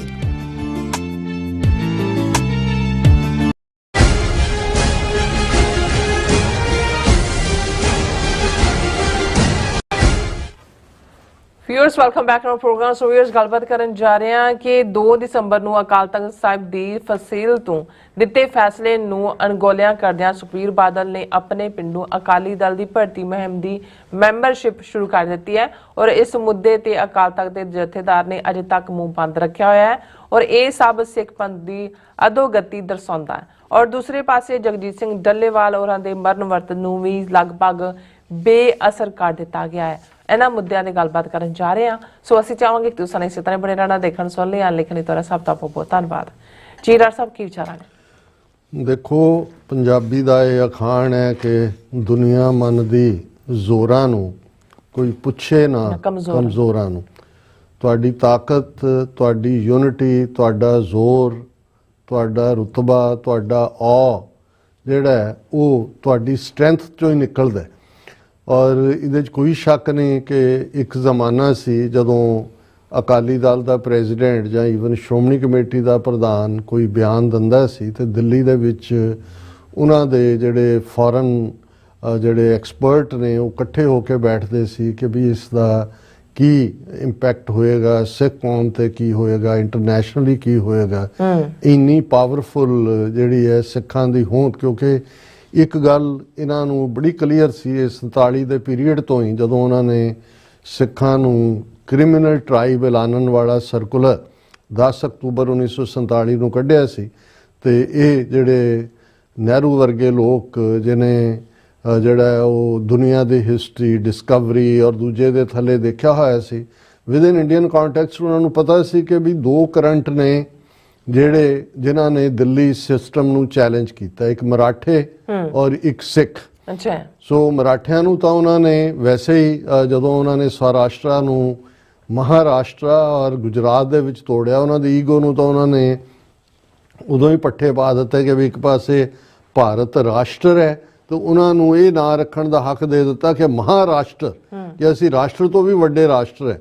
ਤੇ ਉਹਨਾਂ ਨੂੰ ਉਨੇ ਚ ਉਲਝਾ ਕੇ, ਔਰ ਹੁਣ ਤੁਸੀਂ ਦੇਖੋਗੇ ਕਿ ਜੇ RSS ਦੀ ਨੀਤੀ ਦੇਖਣੀ ਹੋਏ ਕਿ ਜਿਵੇਂ ਸ਼ਿਵਾਜੀ ਮਰਾਠਾ ਫਿਰ ਉਹਦਾ ਪੁੱਤਰ ਸ਼ੰਭਾ ਜੀ ਤੱਕ ਪਹੁੰਚਦੇ ਆ, ਉਹਨਾਂ ਨੂੰ ਪਾਸੇ ਕਰਕੇ ਪੇਸ਼ਵਾ ਜਿਹੜੇ ਨੇ ਉਹ ਆਗੂ ਬਣ ਗਏ ਸੀ। ਪੇਸ਼ਵਾ ਬ੍ਰਾਹਮਣ ਸੀ ਔਰ ਮਰਾਠੇ ਜਿਨ੍ਹਾਂ ਨੇ ਸਟਰਗਲ ਕੀਤੀ ਕਿਉਂਕਿ ਉਹ ਸ਼ੂਦਰ ਕਲਾਸ ਚੋਂ ਹੀ ਸੀ, ਸ਼ਿਵਾਜੀ ਦਾ ਤਾਂ ਇਹ ਉਹਦੀ ਗੱਦੀ ਨਿਸ਼ੀਨੀ ਨਹੀਂ ਸੀ ਕਰ ਰਹੇ, ਉਹ ਪਾਸੇ ਕਰਕੇ ਫਿਰ ਪੇਸ਼ਵਾ ਨੇ ਹੀ ਰਨ ਕੀਤਾ। ਅੱਜ ਤੁਸੀਂ ਦੇਖੋਗੇ ਬਾਲ ਠਾਕਰੇ ਨੇ ਸ਼ਿਵ ਸੈਨਾ ਬਣਾਈ, ਕਿੰਨੀ ਪਾਵਰਫੁਲ ਬਾਡੀ, ਇੱਕ ਸਟੇਜ ਤੇ ਪੈਰਲਲ ਉਹ ਤਖਤ ਲਾ ਕੇ ਬਹਿੰਦਾ ਸੀ ਔਰ ਚੀਫ ਮਿਨਿਸਟਰ ਦੇ ਸਾਹਮਣੇ ਕੁਝ ਵੀ ਨਹੀਂ ਸੀ। ਅੱਜ ਹਾਲਾਤ ਇਹ ਆ ਵੀ ਉਹਨੂੰ ਦੋ ਹਿੱਸਿਆਂ 'ਚ ਵੰਡਿਆ ਔਰ ਹੁਣ ਫੜਨਾਡੀਜ਼ ਜਿਹੜਾ ਹੈ ਉਹ ਬ੍ਰਾਹਮਣ ਜਿਹੜਾ ਹੈ ਉਹ ਮਹਾਰਾਸ਼ਟਰ ਨੂੰ ਰਨ ਕਰ ਰਿਹਾ, ਮਰਾਠੇ ਬਾਹਰ ਨਿਕਲ ਕੇ ਦੇਖ ਰਹੇ ਨੇ ਵੀ ਸਾਡੇ ਨਾਲ ਕੀ ਹੋਇਆ। ਔਰ ਇਹੀ ਗੱਲ ਇਹਨਾਂ ਨੇ ਉਦੋਂ ਅਨੁਭਵ ਕਰ ਲਈ ਸੀ ਕਿ ਵੀ ਜਿਹੜਾ ਸਿੱਖ ਕਰੰਟ ਹੈ, ਸਿੱਖਾਂ ਦੇ ਵਿੱਚ ਬਿਲਟ ਇਨ ਰਿਬੈਲੀਅਨ ਹੈ, ਕਿਉਂਕਿ ਸਿੱਖ ਇਨਜਸਟਿਸ ਨਹੀਂ ਸਹਾਰ ਸਕਦਾ, ਕਿਤੇ ਵੀ ਹੋਏ, ਮਾੜੇ ਤੋਂ ਮਾੜਾ ਵੀ ਹੋਏ। ਡੀਜੈਨਰੇਟ ਵਿੱਚ 40 ਬੰਦੇ ਖੜੇ ਨੇ, ਕੋਈ ਆ ਕੇ ਕਿਸੇ ਨਾਲ ਧੱਕਾ ਕਰਦਾ, ਦੂਜੇ ਚੁੱਪ ਕਰ ਜਾਣਗੇ। ਜਦ ਸਿੱਖ ਜਿੰਨਾ ਮਰਜ਼ੀ ਕਮਜ਼ੋਰ ਹੋਏ, ਨਾਨ ਪ੍ਰੈਕਟਿਸਿੰਗ ਹੋਏ, ਉਹ ਜਾ ਕੇ ਉਹਨੂੰ ਕਹੇਗਾ ਵੀ ਤੈਨੂੰ ਤਕਲੀਫ ਕੀ ਹੈ ਬਈ, ਤੂੰ ਕਿਉਂ ਧੱਕਾ ਕਰ ਰਿਹਾ। ਕਿਉਂਕਿ ਇਹ ਜਿਹੜੇ ਟ੍ਰੇਟ ਹੁੰਦੇ ਨੇ ਓਵਰਨਾਈਟ ਨਹੀਂ ਡਿਵੈਲਪ ਹੁੰਦੇ। ਜੇ ਅਸੀਂ ਗੁਰੂ ਨਾਨਕ ਪਾਤਸ਼ਾਹ ਤੋਂ 10ਵੇਂ ਪਾਤਸ਼ਾਹ ਤੱਕ ਦੇਖਦੇ ਹਾਂ, 1469 ਚ ਗੁਰੂ ਨਾਨਕ ਸਾਹਿਬ ਪ੍ਰਕਾਸ਼ਮਾਨ ਹੁੰਦੇ ਨੇ, 1699 ਚ ਖਾਲਸਾ ਪੰਥ ਪ੍ਰਗਟ ਹੁੰਦਾ। 230 ਸਾਲ ਨੇ। ਇੱਕ ਉਹ ਇਨਸਾਨ ਘੜੇ ਨੇ ਜਿਨ੍ਹਾਂ ਦੇ ਵਿੱਚ ਇੱਕ ਤਹਿਜ਼ੀਬ ਹੈ, ਜਿਨ੍ਹਾਂ ਦੇ ਵਿੱਚ ਰੱਬ ਦੇ ਉੱਤੇ ਭਰੋਸਾ ਹੈ, ਸੱਚ ਤੇ ਚੱਲਣ ਦਾ ਉਹਨਾਂ ਨੂੰ ਰਸਤਾ ਦੱਸਿਆ। ਆਪਣੀ ਕੁਰਬਾਨੀ ਦੇ ਕੇ ਗੁਰੂ ਸਾਹਿਬ ਨੇ ਦੱਸਿਆ ਕਿ ਕੋਈ ਕੁਰਬਾਨੀ ਜਿਹੜੀ ਹੈ ਉਹ ਸੱਚ ਦੇ ਰਸਤੇ ਤੇ ਤੁਰਦਿਆਂ ਵੱਡੀ ਨਹੀਂ ਹੋ ਸਕਦੀ। ਔਰ ਉਸ ਚੋਂ ਫੇਰ ਕਿਰਪਾਨ ਦਿੱਤੀ, ਤਲਵਾਰ ਦਿੱਤੀ ਕਿ ਭਾਈ ਖਲੋਣਾ ਹੈ ਤੁਸੀਂ, ਤੇ ਨਾਲ ਇਹ ਮੈਂਡੇਟ ਦਿੱਤਾ ਕਿ ਖਾਲਸਾ ਸੋਏ ਜੋ ਨਿਰਧਨ ਕੋ ਪਾਲੇ, ਖਾਲਸਾ ਸੋਏ ਜੋ ਦੁਸ਼ਟ ਕੋ ਗਾਲੇ। ਕਿ ਖਾਲਸਾ ਉਹ ਹੈ ਜਿਹੜਾ ਨਿਰਧਨ ਦੇ ਨਾਲ, ਗਰੀਬ ਦੇ ਨਾਲ, ਓਪਰੈਸ ਦੇ ਨਾਲ, ਸੁਪਰੈਸ ਦੇ ਨਾਲ, ਰਿਪਰੈਸ ਦੇ ਨਾਲ ਖੜਾ ਹੈ, ਔਰ ਜਿਹੜਾ ਦੁਸ਼ਟ ਨੂੰ ਪਨਿਸ਼ਿੰਗ ਦਾ ਟਾਇਰੈਂਟ। ਔਰ ਸਾਡੀ ਹਿਸਟਰੀ ਨੇ ਸਾਬਤ ਕੀਤਾ ਹੈ, ਔਰ ਅੰਗਰੇਜ਼ ਇਸ ਗੱਲ ਨੂੰ ਬੜੀ ਚੰਗੀ ਤਰ੍ਹਾਂ ਸਮਝਦੇ ਸੀ, ਇਸ ਲਈ ਉਹਨਾਂ ਨੇ ਸਿੱਖਾਂ ਨੂੰ ਪਲੋਸ ਪਲਾਸ ਕੇ ਵੀ ਰੱਖਿਆ, ਜ਼ਮੀਨਾਂ ਵੀ, ਫੌਜ ਵੀ, ਇੱਕ ਮਰਸਨਰੀ ਕਰੈਕਟਰ ਵੀ ਪੈਦਾ ਕੀਤਾ ਜਾਣ ਲੱਗਿਆ, ਇਹਨਾਂ ਦੇ ਹਵਾਲੇ ਕਰਕੇ ਬ੍ਰਾਹਮਣਾਂ ਦੇ। ਲੇਕਿਨ ਅੱਜ ਔਰ ਇਸ ਗੱਲ ਨੂੰ ਜਦੋਂ ਉਹਨਾਂ ਨੇ ਕ੍ਰਿਮੀਨਲ ਟ੍ਰਾਈਬ ਐਲਾਨ ਕੇ ਕਿਹਾ ਕਿ ਵੀ ਇਹਨਾਂ ਤੇ ਅੱਖ ਰੱਖੋ, ਤੇ ਉਹਨਾਂ ਨੇ ਸਾਨੂੰ ਉੱਠਣ ਨਹੀਂ ਦਿੱਤਾ ਹੈ ਕਿ ਵੀ ਇਹ ਤਾਂ ਬਿਨਾਂ ਜਿਹੜਾ ਕੋਈ ਤਾਕਤ ਦੇ ਮਾਣ ਨਹੀਂ ਹੈਗੇ। ਤੇ ਜੇ ਇਹਨਾਂ ਨੂੰ ਐਮਪਾਵਰ ਕੀਤਾ ਕਿ ਨਾ ਉਹਨਾਂ ਨੇ ਪੰਜਾਬ ਨੂੰ ਇੰਡਸਟਰੀਲਾਈਜ਼ ਕੀਤਾ, ਨਾ ਇਕਨੋਮਿਕਲੀ ਅੱਗੇ ਵਧਣ ਦਿੱਤਾ, ਫਿਰ ਵੀ ਗੁਰੂਆਂ ਦੀ ਇਹ ਬਖਸ਼ਿਸ਼ ਹੈ ਕਿ ਸਿੱਖ ਜਿੱਥੇ ਵੀ ਗਏ ਉਹਨਾਂ ਨੇ ਆਪਣੀ ਥਾਂ ਬਣਾਈ, ਆਪਣੇ ਆਪ ਨੂੰ ਇੱਕ ਉਸ ਸਮਾਜ ਦੇ ਵਿੱਚ ਐਡਜਸਟ ਵੀ ਕੀਤਾ, ਤਾਕਤਵਰ ਹੋ ਕੇ ਵੀ ਉੱਭਰੇ ਔਰ ਪਿਆਰ ਦਾ ਸੁਨੇਹਾ ਵੀ ਦਿੱਤਾ। ਹੁਣ ਇਸੇ ਦਾ ਹੀ ਹਿੱਸਾ ਸੀ ਵੀ ਇਹਨਾਂ ਨੇ ਕਦੇ ਵੀ ਨਹੀਂ ਚਾਹਿਆ ਕਿ ਇਧਰਲਾ ਸਿੱਖ ਪੰਜਾਬ ਲਹਿੰਦੇ ਪੰਜਾਬ ਦੇ ਨਾਲ ਜਾਂ ਪਾਕਿਸਤਾਨ ਦੇ ਨਾਲ ਕਾਰੋਬਾਰ ਕਰੇ ਜਾਂ ਉਹਨਾਂ ਦੇ ਚੰਗੇ ਸੰਬੰਧ ਹੋਣ, ਕਿਉਂਕਿ ਉਹਦੇ ਚੋਂ ਵੀ ਉਹਨਾਂ ਦੀ ਆਪਣੀ ਇਨਸਿਕਿਉਰਿਟੀ ਨਿਕਲਦੀ ਹੈ ਕਿ ਭਾਈ ਇਹ ਤਾਂ ਜਿਹੜਾ ਉਹ ਸਾਡੇ ਖਿਲਾਫ ਭੁਗਤਣਗੇ। ਉਹ ਤਾਂ ਵਰਤਿਆ ਤਾਂ ਉਹਨਾਂ ਨੇ ਸੌਰਡ ਆਰਮ ਕਹਿ ਕੇ ਸਿੱਖਾਂ ਨੂੰ ਖੜਗਥਾਰੀ ਬੁਝਾ ਜਿਹੜਾ ਉਹ ਵਰਤਦੇ ਰਹੇ ਨੇ। ਹੁਣ ਇਸੇ ਕੰਟੈਕਸਟ ਦੇ ਵਿੱਚ ਉਹਨਾਂ ਨੇ ਜਿਵੇਂ ਹਿੰਦੂ ਤਵੀਆਂ ਨੇ ਅਕਾਲੀ ਦਲ ਜਿਹੜੀ ਪਾਰਟੀ 105 ਸਾਲ ਪੁਰਾਣੀ ਹੈ, ਉਹਨੂੰ ਕਿਵੇਂ ਡਿਸਟਰੋਏ ਕੀਤਾ। ਬੇਸ਼ੱਕ ਬੇਅਕਲੀ ਕੰਮ ਅਕਲੀ ਆਪਣੀ ਹੈ, ਪਹਿਲਾਂ 47 ਦੌਰ ਦੀ ਲੀਡਰਸ਼ਿਪ ਦੀ ਸੀ ਜਿਨ੍ਹਾਂ ਨੇ ਗਾਂਧੀ ਨਹਿਰੂ ਦੇ ਉੱਤੇ ਇਤਬਾਰ ਕੀਤਾ। ਫਿਰ ਬਾਦਲ ਕੋੜਮਾ ਜਿਨ੍ਹਾਂ ਨੇ ਬਿਲਕੁਲ ਇਹ ਕਹਿ ਕੇ ਕਿ ਜੀ ਸਾਡਾ ਬੀਜੇਪੀ ਨਾਲ ਪਤੀ ਪਤਨੀ ਦਾ ਰਿਸ਼ਤਾ ਹੈ। ਇਹਦੇ ਪ੍ਰਕਾਸ਼ ਸਿੰਘ ਬਾਦਲ ਜਿਹਨੂੰ ਫਖਰੇ ਕੌਮ ਦਵਾਇਆ ਜਥੇਦਾਰ ਨੂੰ ਘਰੇ ਸੱਦ ਕੇ ਕਿ ਵੀ ਇਹਨੂੰ ਦਿਓ। ਹੁਣ ਜੇ ਥੋੜਾ ਜਿਹਾ ਜਾਗਰਤੀ ਆਈ, ਸਿੱਖਾਂ ਨੂੰ ਲੱਗਿਆ ਕਿ ਵੀ ਇਹ ਤਾਂ ਕਿਸ ਹੱਦ ਤੱਕ ਇਹ ਨਿਗਰੇ ਹੋਏ ਨੇ ਔਰ ਨਤੀਜਾ ਜ਼ਾਹਰ ਹੈ ਸੌਦਾ ਸਾਧ ਔਰ ਜੋ ਉਹਨਾਂ ਦਾ ਰੋਲ ਔਰ ਜਿਸ ਕਿਸਮ ਦਾ ਫਖਰੇ ਕੌਮ ਵੀ ਵਾਪਸ ਹੋਇਆ 2 ਦਸੰਬਰ ਨੂੰ ਅਕਾਲ ਤਖਤ ਦੀ ਫਸੀਲ ਤੋਂ ਜਦੋਂ ਸੁਖਬੀਰ ਬਾਦਲ ਨੇ ਸਾਰੇ ਗੁਨਾਹ ਕਬੂਲੇ, ਇੱਕ ਹੋਪ ਵੱਜੀ ਆਮ ਸਿੱਖਾਂ ਦੇ ਵਿੱਚ ਵੀ ਕਿ ਚਲੋ ਹੁਣ ਉਹਨਾਂ ਨੇ 6 ਮੈਂਬਰੀ ਜਾਂ 7 ਮੈਂਬਰੀ ਕਮੇਟੀ ਬਣਾ ਦਿੱਤੀ ਹੈ, 6 ਮਹੀਨੇ ਦਾ ਟਾਈਮ ਦਿੱਤਾ ਹੈ, ਨਵੀਂ ਭਰਤੀ ਹੋਏਗੀ, ਕੋਈ ਤਬਦੀਲੀ ਹੋਏਗੀ। ਪਰ ਨਿਕਲਿਆ ਉਹਦੇ ਚੋਂ ਕੀ, ਉਹਨੇ ਉਹ ਡਰਾਮਾ ਜਿਹਾ ਕਰਕੇ ਸੁਖਬੀਰ ਬਾਦਲ ਨੇ ਹੁਣ ਜਿਹੜਾ ਉਹ ਆਪਣੀ ਅਕਾਲੀ ਦਲ ਨੇ ਕਮੇਟੀ ਬਣਾਈ ਜੀ, ਭਰਤੀ ਮੁਹਿੰਮ ਸ਼ੁਰੂ ਕਰਤੀ। ਉਹਦੇ ਆਪਣੇ ਪਿੰਡ ਬਾਦਲ ਤੋਂ ਉਹਨੇ ਪਹਿਲੀ ਪਰਚੀ ਕਟਾਈ, ਦੂਜੀ ਪੂਰੀ ਵਾਇਲੇਸ਼ਨ ਅਕਾਲ ਤਖਤ ਦੇ ਹੁਕਮਨਾਮੇ ਦੀ। ਔਰ ਹੁਣ ਦੇਖਣ ਵਾਲੀ ਗੱਲ ਇਹ ਹੈ ਕਿ ਵੀ ਕੀ ਦਮਖਮ ਹੋਏਗਾ, ਯਾਨੀ ਰਘਬੀਰ ਸਿੰਘ ਜਾਂ ਦੂਜੇ ਹਰਪ੍ਰੀਤ ਸਿੰਘ ਨੂੰ ਤਾਂ ਵੈਸੇ ਹੀ ਉਸ ਦੀ ਕਿਰਦਾਰਕੁਸ਼ੀ ਕਰਕੇ ਉਹਨੂੰ ਪਾਸੇ ਕਰ ਦਿੱਤਾ। ਮੈਨੂੰ ਨਹੀਂ ਲੱਗਦਾ ਕਿ ਇਸ ਸਾਰੇ ਚੋਂ ਕੋਈ ਨਿਕਲਣ ਵਾਲਾ ਹੈ ਜਾਂ ਕੋਈ ਕੱਢਣ ਵਾਲਾ ਹੈ। ਔਰ ਉਹਦੇ ਨਾਲ ਚੱਲਦੇ ਹਾਂ ਅਸੀਂ ਦੇਖਦੇ ਹਾਂ ਵੀ ਉਹੀ ਪਾਰਟ ਦੂਸਰੀ ਫੋਰਸ ਜਿਹੜੀ ਪੰਜਾਬ ਚੋਂ ਅਕਾਲੀਆਂ ਨੂੰ ਤਾਂ ਉਹਨਾਂ ਨੇ ਨਿਊਟਰਲਾਈਜ਼ ਕਰਤਾ। ਔਰ ਤੁਸੀਂ ਇਹ ਦੇਖੋ ਕਿ 1982 ਚ ਅਕਾਲੀ ਦਲ ਨੇ ਧਰਮ ਯੁੱਧ ਮੋਰਚਾ ਲਾਇਆ ਸੀ ਜਿਹਦਾ ਐਂਡ ਜੂਨ 84 ਦੇ ਘੱਲੂਘਾਰੇ ਨਾਲ ਹੋਇਆ। 41ਵਾਂ ਸਾਲ ਸ਼ੁਰੂ ਹੋ ਗਿਆ। ਇਹਨਾਂ 41 ਸਾਲਾਂ ਚ ਅਕਾਲੀਆਂ ਨੇ ਕੋਈ ਮੋਰਚਾ ਨਹੀਂ ਲਾਇਆ। ਉਹਨਾਂ ਦੇ ਮੈਨੀਫੈਸਟੋ ਚੋਂ ਵੀ ਆਨੰਦਪੁਰ ਦਾ ਮਤਾ ਵੀ ਗਾਇਬ ਹੋ ਗਿਆ, ਚੰਡੀਗੜ੍ਹ ਪਾਣੀਆਂ ਦਾ ਹੱਕ ਦੂਜਾ, ਯਾਨੀ ਇੱਕ ਉਹ ਪਾਰਟੀ ਜਿਹੜੀ ਸਭ ਤੋਂ ਓਰੀਜਨਲ ਪਾਰਟੀਆਂ ਚੋਂ ਸੀ 105 ਸਾਲ ਪੁਰਾਣੀ, ਉਹਨੂੰ ਹਿੰਦੂ ਤਵੀਆਂ ਨੇ ਸਰਕਾਰ ਨੇ ਬਿਲਕੁਲ ਤਹਿਸ਼ ਨਹਿਸ਼ ਕਰਤਾ। ਉਹ ਪੰਜਾਬੀ ਸੂਬਾ ਜਿਹੜਾ ਅਕਾਲੀ ਦਲ ਦੀ ਐਜੀਟੇਸ਼ਨ ਨਾਲ ਹੀ ਹੋਂਦ ਚ ਆਇਆ, ਜਿਹਦਾ ਚੀਫ ਮਿਨਿਸਟਰ 5 ਵਾਰ ਪ੍ਰਕਾਸ਼ ਸਿੰਘ ਬਾਦਲ ਰਿਹਾ, ਅੱਜ ਉਸ ਅਸੈਂਬਲੀ ਦੇ ਵਿੱਚ 117 ਮੈਂਬਰਾਂ ਵਾਲੀ ਚ 1 ਮੈਂਬਰ ਅਕਾਲੀਆਂ ਦਾ।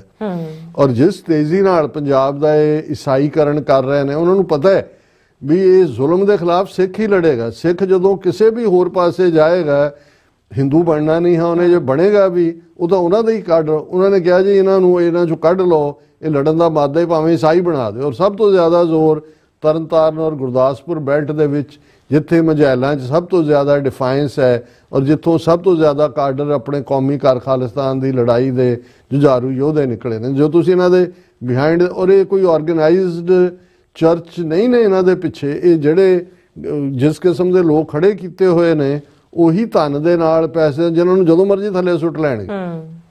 ਇੱਕ ਪਾਸੇ ਇਹ ਪਾਰਟ, ਪਰ ਦੂਜੀ ਫੋਰਸ ਜਿਹੜੀ ਅਪੀਅਰ ਹੋਈ ਜਿਹਨੇ ਇਨਫੈਕਟ ਇੰਡੀਅਨ ਸਿਸਟਮ ਨੂੰ ਘਬਰਾਹਟ 'ਚ ਲਿਆਂਦਾ ਕਿ 18-19 ਮਹੀਨੇ ਚੱਲੀ ਕਿਸਾਨ ਐਜੀਟੇਸ਼ਨ, 3 ਖੇਤੀ ਕਾਨੂੰਨ ਵਾਪਸ ਹੋਏ ਔਰ ਉਹਨੂੰ ਖਿਲਾਰ ਦਿੱਤਾ ਉਹਨਾਂ ਨੇ। ਚੋਣਾਂ ਦੇ ਮੌਕੇ ਤੱਕ ਪਹੁੰਚਦਿਆਂ ਕਿਸੇ ਨੂੰ ਚੀਫ ਮਿਨਿਸਟਰੀ ਦਾ ਲਾਇਆ, ਰਾਜੇਵਾਲ ਵਰਗੇ ਨੂੰ ਦੂਜਾ, ਔਰ 92 ਲਿਆ ਕੇ ਉਹ ਬੀਜੇਪੀ ਦੀ B ਟੀਮ ਕੇਜਰੀਵਾਲ ਦੇ ਜਿਹੜੇ ਨੇ ਉਹ ਮਿੱਟੀ ਦੇ ਮਾਧੋ ਲਿਆ ਕੇ ਪੰਜਾਬ ਦੀ ਅਸੈਂਬਲੀ 'ਚ ਬਿਠਾ ਦਿੱਤੇ। ਲੇਕਿਨ ਇਹਦੇ ਬਾਵਜੂਦ 2 ਫੈਕਸ਼ਨਸ ਕਿਸਾਨਾਂ ਦੀਆਂ, ਇਹ ਸਰਵਣ ਸਿੰਘ ਪੰਧੇਰ ਔਰ ਜਗਜੀਤ ਸਿੰਘ ਡੱਲੇਵਾਲ, ਇਹ ਨਿਕਲੇ ਪਿਛਲੇ 1 ਸਾਲ ਤੋਂ ਬੈਠੇ ਨੇ ਆ ਕੇ, ਖਨੌਰੀ ਵੀ ਔਰ ਸ਼ੰਭੂ ਵੀ ਔਰ ਦੂਜੀ। ਔਰ ਜਗਜੀਤ ਸਿੰਘ ਡੱਲੇਵਾਲ ਦਾ ਵਰਤ ਜਿਹੜਾ 50 ਦਿਨਾਂ ਤੋਂ ਜ਼ਿਆਦਾ ਹੋ ਗਿਆ ਸੀ, ਉਹਨੇ ਇੱਕ ਹਲਚਲ ਪੈਦਾ ਕਰਨੀ ਸ਼ੁਰੂ ਕੀਤੀ। ਪੰਜਾਬ 'ਚ ਵੀ ਇੱਕ ਹਮਦਰਦੀ ਹੋਈ, ਪੰਜਾਬ ਬੰਦ ਵੀ ਕਾਮਯਾਬ ਹੋਇਆ।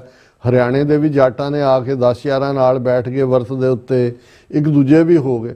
ਹੁਣ ਅਸੀਂ ਇਹ ਦੇਖਦੇ ਹਾਂ ਵੀ ਬਹੁਤ ਵਾਰ ਜਦੋਂ ਆਪਣਾ ਹਾਲ ਅਸੀਂ ਦੇਖਦੇ ਹਾਂ ਕਿ ਭਾਈ ਅਸੀਂ ਜਿੱਤ ਕੇ, ਕੱਲਾ ਸ਼ਾਹ ਮੁਹੰਮਦ ਇੱਕ ਥਾਂ ਤੇ ਨਹੀਂ ਕਹਿੰਦਾ ਕਿ ਵੀ ਉਹ ਤਾਂ ਚਲੋ ਉਹਨਾਂ ਨੇ ਸਭਰਾਵਾਂ ਦੀ ਜੰਗ ਜਿਹੜੀ 1846 ਦੀ ਐਂਗਲੋ ਸਿੱਖ ਵਾਰ ਸੀ, ਉਹਦੇ ਸ਼ਾਹ ਮੁਹੰਮਦ ਨੇ ਕਿਹਾ ਸੀ ਕਿ ਸ਼ਾਹ ਮੁਹੰਮਦਾ ਇੱਕ ਸਰਕਾਰ ਬਾਜੋਂ ਫੌਜਾਂ ਜਿੱਤ ਕੇ ਅੰਤ ਨੂੰ ਹਾਰੀਆਂ ਨਹੀਂ। ਪਰ ਤੁਸੀਂ ਕਿੰਨੇ ਮੌਕਿਆਂ ਤੇ ਆਪਣੀ ਕਹਾਣੀ ਦੇਖੋਗੇ ਕਿ ਅਸੀਂ ਜਿੱਤੀ ਬਾਜ਼ੀ ਹਾਰ ਜਾਂਦੇ। ਜਦੋਂ ਫਾਈਨਲੀ ਹੁਣ ਇਹ ਲੱਗਦਾ ਸੀ ਵੀ ਇਹ ਫੋਕਸ ਹੋਇਆ, ਰੌਲਾ ਵੀ ਪੈਣਾ ਸ਼ੁਰੂ ਹੋ ਗਿਆ ਸੀ, ਸੈਂਟਰ ਵੀ ਹਿੱਲ ਰਹੀ ਸੀ, ਉਹਨਾਂ ਨੇ ਕਿਹਾ ਜੀ, ਔਰ ਸੈਂਟਰ ਨੇ ਆਪਣਾ ਇੱਕ ਸੈਕਟਰੀ ਲੈਵਲ ਇੱਕ ਡੈਲੀਗੇਸ਼ਨ ਭੇਜਿਆ ਉੱਥੇ। ਉਹਨਾਂ ਨੇ ਕਿਹਾ ਜੀ ਅਸੀਂ ਇੰਨੀ ਫਰਵਰੀ ਨੂੰ ਮੀਟਿੰਗ ਕਰਾਂਗੇ ਕਿਸਾਨਾਂ ਨਾਲ, ਉਹਦੇ 'ਚ ਡੱਲੇਵਾਲ ਸਾਹਿਬ ਮੌਜੂਦ ਹੋਣੇ ਚਾਹੀਦੇ ਨੇ ਔਰ ਉਹ ਤਾਂ ਹੀ ਮੌਜੂਦ ਹੋਣਗੇ ਜੇ ਠੀਕ ਹੋਣਗੇ, ਠੀਕ ਤਾਂ ਹੀ ਹੋਣਗੇ ਜੇ ਮੈਡੀਕਲ ਹੈਲਪ ਲੈਣਗੇ, ਤੇ ਮੈਡੀਕਲ ਹੈਲਪ ਦੇ ਲਈ ਜਿਹੜਾ ਉਹਨੂੰ ਰਾਜ਼ੀ ਹੋ ਗਏ, ਜਿਹਨੂੰ ਵੀ ਜੋ ਵੀ ਕਿਸਾਨਾਂ ਨੇ ਕੀਤਾ, ਉਹਨਾਂ ਨੇ ਨਾਲ ਡ੍ਰਿਪ ਲਾਤੀ, ਗਲੂਕੋਜ਼ ਲਾਤਾ, ਦੂਜੇ ਤੀਜੇ। ਮਤਲਬ ਇਹ ਹੈ ਕਿ ਜਿਹੜਾ ਇੱਕ ਫੋਕਸ, ਜੇ ਤਾਂ ਉਹਨਾਂ ਨੂੰ ਮਿਲਣ ਤੱਕ ਹੀ ਗੱਲ ਸੀ, ਤੂੰ ਪਹਿਲਾਂ ਕਿਹੜੀਆਂ ਮੀਟਿੰਗਾਂ ਨਹੀਂ ਉਹ ਕਰਦੇ ਰਹਿਣਗੇ, ਤੁਹਾਨੂੰ ਉਹਨਾਂ ਨੇ ਕੀ ਦੇਣਾ। ਸੋ ਕਹਿਣ ਦਾ ਮਤਲਬ ਇਹ ਹੈ ਵੀ ਅਸੀਂ ਇੰਨੀ ਕੁਰਬਾਨੀ, 700-800 ਬੰਦਾ ਪਹਿਲਾਂ ਕਿਸਾਨ ਮੂਵਮੈਂਟ 'ਚ ਉੱਥੇ ਮਰਿਆ ਜਾ ਕੇ, ਇੱਥੇ ਇੱਕ ਦੋ ਨੇ ਸੁਸਾਈਡ ਕੀਤਾ, ਕਿੰਨੀ ਐਨਰਜੀ ਕਿ ਉਹ ਵਾਕਿਆ ਹੀ ਉਹ ਕਹਿੰਦੇ ਜੀ ਇੰਡੀਆ ਦੀ ਫਲਾਣੀ ਸਟੇਟ IT ਸਟੇਟ ਹੈ, ਫਲਾਣੀ ਸਟੇਟ ਇੰਡਸਟਰੀ ਸਟੇਟ ਹੈ, ਫਲਾਣੀ ਪੰਜਾਬ ਕੀ ਜੀ ਪ੍ਰੋਟੈਸਟ ਸਟੇਟ ਹੈ। ਅਸੀਂ ਇਸੇ ਕੰਮ ਜੋਗੇ ਰਹਿ ਗਏ ਵੀ ਜਿਹੜਾ ਸਾਡਾ ਮਾੜਾ ਮੋਟਾ ਪਾਰਟ ਹੈ, ਕਿੰਨੀ ਇਨਕਨਵੀਨੀਅੰਸ ਹੈ ਕਿ ਵੀ ਜਦੋਂ ਕੋਈ ਚੀਜ਼ ਨੇੜੇ ਤੇੜੇ ਲੱਗਦੀ ਹੈ ਕਿ ਭਾਈ ਗੱਲ ਮੁਕਾਓ ਇੱਕੋ ਵਾਰੀ। ਔਰ ਅਸੀਂ ਬਾਰ-ਬਾਰ ਜਦੋਂ ਇਹ ਕਹਿੰਦੇ ਹਾਂ ਕਿ ਭਾਈ ਇਹ ਗੁਲਾਮੀ ਦੇ ਹੀ ਸਿੰਪਟਮ ਨੇ, ਗੁਲਾਮੀ ਦੇ ਲੱਛਣ ਨੇ, ਉਹ ਕਿਸਾਨੀ ਰਾਹੀਂ ਸਾਹਮਣੇ ਆਣ, ਇੰਡਸਟਰੀ ਰਾਹੀਂ ਆਣ, ਹੋਰ ਧਾਰਮਿਕ ਮੁੱਦਿਆਂ ਰਾਹੀਂ ਆਣ। ਇਨ ਦਾ ਐਂਡ ਆਫ ਦਾ ਡੇ ਖਾਲਿਸਤਾਨ ਹਰ ਮਸਲੇ ਦਾ ਹੱਲ ਹੈ। ਔਰ ਅਸੀਂ ਬਾਰ-ਬਾਰ ਕਦੇ ਇੱਕ ਤੇ ਇਤਬਾਰ ਕਰਦੇ ਹਾਂ, ਕਦੇ ਦੂਸਰਿਆਂ ਤੇ ਕਰਦੇ ਹਾਂ। ਅਕਾਲੀਆਂ 'ਚੋਂ ਵੀ ਕੁਛ ਨਹੀਂ ਨਿਕਲਣਾ ਹੈ। ਆਲਰੇਡੀ ਡੀਜਨਰੇਟ ਜਿਹੜੇ ਨੇ ਖਾ ਕੇ ਕੌਮ ਦਾ ਧਾਨ ਜਿਹੜੇ ਨੇ ਉਹ ਫਿੱਟੇ ਹੋਏ ਨੇ। ਇਹਨਾਂ 'ਚੋਂ ਕੋਈ ਤੁਸੀਂ ਰੈਵੋਲੂਸ਼ਨ ਭਾੜੋ, ਇਹਨਾਂ 'ਚੋਂ ਇਹੀ ਹਾਲ ਸਾਡੀ ਕਲਰਜੀ ਦਾ ਹੈ। ਧਾਰਮਿਕ ਜਥੇਦਾਰਾਂ ਨੂੰ ਅਸੀਂ ਕੁਛ ਕਹਿਣ ਤੋਂ ਗੁਰੇਜ਼ ਕਰਦੇ ਹਾਂ, ਪਰ ਮੂੰਹ ਖਾਂਦਾ ਅੱਖਾਂ ਸ਼ਰਮਾਂਦੀਆਂ ਜਿਨ੍ਹਾਂ ਰਾਹੀਂ ਇਹ ਆਏ ਹੋਏ ਨੇ ਜਿਸ ਸਾਰੀ ਪ੍ਰੋਸੈਸ। ਇਹਨਾਂ 'ਚੋਂ ਤੁਸੀਂ ਰੈਵੋਲੂਸ਼ਨ ਲੱਭੋਗੇ, ਇਸ ਕਿਸਮ ਦਾ ਰੈਵੋਲੂਸ਼ਨ ਨਾ ਕਦੇ ਪਹਿਲਾਂ ਨਿਕਲਿਆ, ਕਦੇ ਨਾ ਕਦੇ। ਹਾਂ, ਜਿਹੜਾ ਕੌਮ ਦਾ ਯੂਥ ਹੈ, ਨੌਜਵਾਨੀ ਹੈ, ਜੇ ਉਹਨਾਂ ਨੂੰ ਇਹ ਗੱਲ ਸਮਝ ਆ ਜਾਏ, ਜਿਹੜੀ ਕੁਛ ਹੱਦ ਤੱਕ ਡਾਇਸਪੋਰਾ 'ਚ ਇਸ ਗੱਲ ਦੀ ਸਮਝ ਹੈ ਕਿ ਬਿਨਾਂ ਖਾਲਿਸਤਾਨ ਦੀ ਕਾਇਮੀ ਤੋਂ ਕੋਈ ਸਾਡਾ ਹੱਲ ਨਹੀਂ ਹੈ ਸਾਡੇ ਮਸਲਿਆਂ ਦਾ। ਡੂ ਔਰ ਡਾਈ ਦੀ ਸਪਿਰਿਟ ਦੇ ਨਾਲ ਅਸੀਂ ਇੰਟਰਨੈਸ਼ਨਲ ਲਾਅ ਦੀ ਜ਼ਦ 'ਚ ਰਹਿੰਦੇ ਹਾਂ। ਜਿਹੜਾ ਆਪਣਾ ਕੌਮੀ ਘਰ ਖਾਲਿਸਤਾਨ ਦੇ ਵੱਲ ਪੇਸ਼ਕਦਮੀ ਕਰਾਂਗੇ ਤਾਂ ਫਿਰ ਗੁਰੂ ਦੀਆਂ ਵੀ ਜਿਹੜੀਆਂ ਰਹਿਮਤਾਂ ਨੇ ਸਾਡੇ ਤੇ ਹੋਣਗੀਆਂ। ਤੇ ਜੇ ਅਸੀਂ ਇਵੇਂ ਹੀ ਖੁਆਰ ਹੋਣਾ ਕਦੇ ਇਸ ਪਾਸੇ ਕਦੇ ਉਸ ਪਾਸੇ, ਤੇ ਫਿਰ ਜਿਹੜਾ ਇਸ ਚੋਂ ਕੁਛ ਕੱਢਣ ਪਾਉਣ ਨੂੰ ਨਹੀਂ ਹੋਣਾ। ਔਰ ਅਸੀਂ ਇਹੀ ਕਹਿਣਾ ਐਂਡ 'ਚ ਖਾਲਸਾ ਜੀ ਸਾਡੇ ਨਾਲ ਧੋਖਾ ਹੋ ਗਿਆ, ਇੱਕ ਵਾਰ ਫਿਰ ਧੋਖਾ ਹੋ ਗਿਆ। ਹੁਣ ਮੁਕਾ ਵੀ ਦਈਏ ਧੋਖਿਆਂ ਦੀ ਗੱਲ, ਹੁਣ ਇਹ ਕਹੀਏ ਕਿ ਭਾਈ ਦੁਸ਼ਮਣ ਨੂੰ ਅਸੀਂ ਚਿੱਤ ਕਰ ਦਿੱਤਾ। ਬਿਲਕੁਲ ਰਾਸਾ, ਤੁਹਾਡਾ ਬਹੁਤ ਬਹੁਤ ਧੰਨਵਾਦ। ਸੋ ਇੱਥੇ ਲੈਣਾ ਬ੍ਰੇਕ। ਵਿਊਅਰਸ ਤੁਸੀਂ ਕਿਤੇ ਨਹੀਂ ਜਾਣਾ, ਮਿਲਦੇ ਹਾਂ after this short break.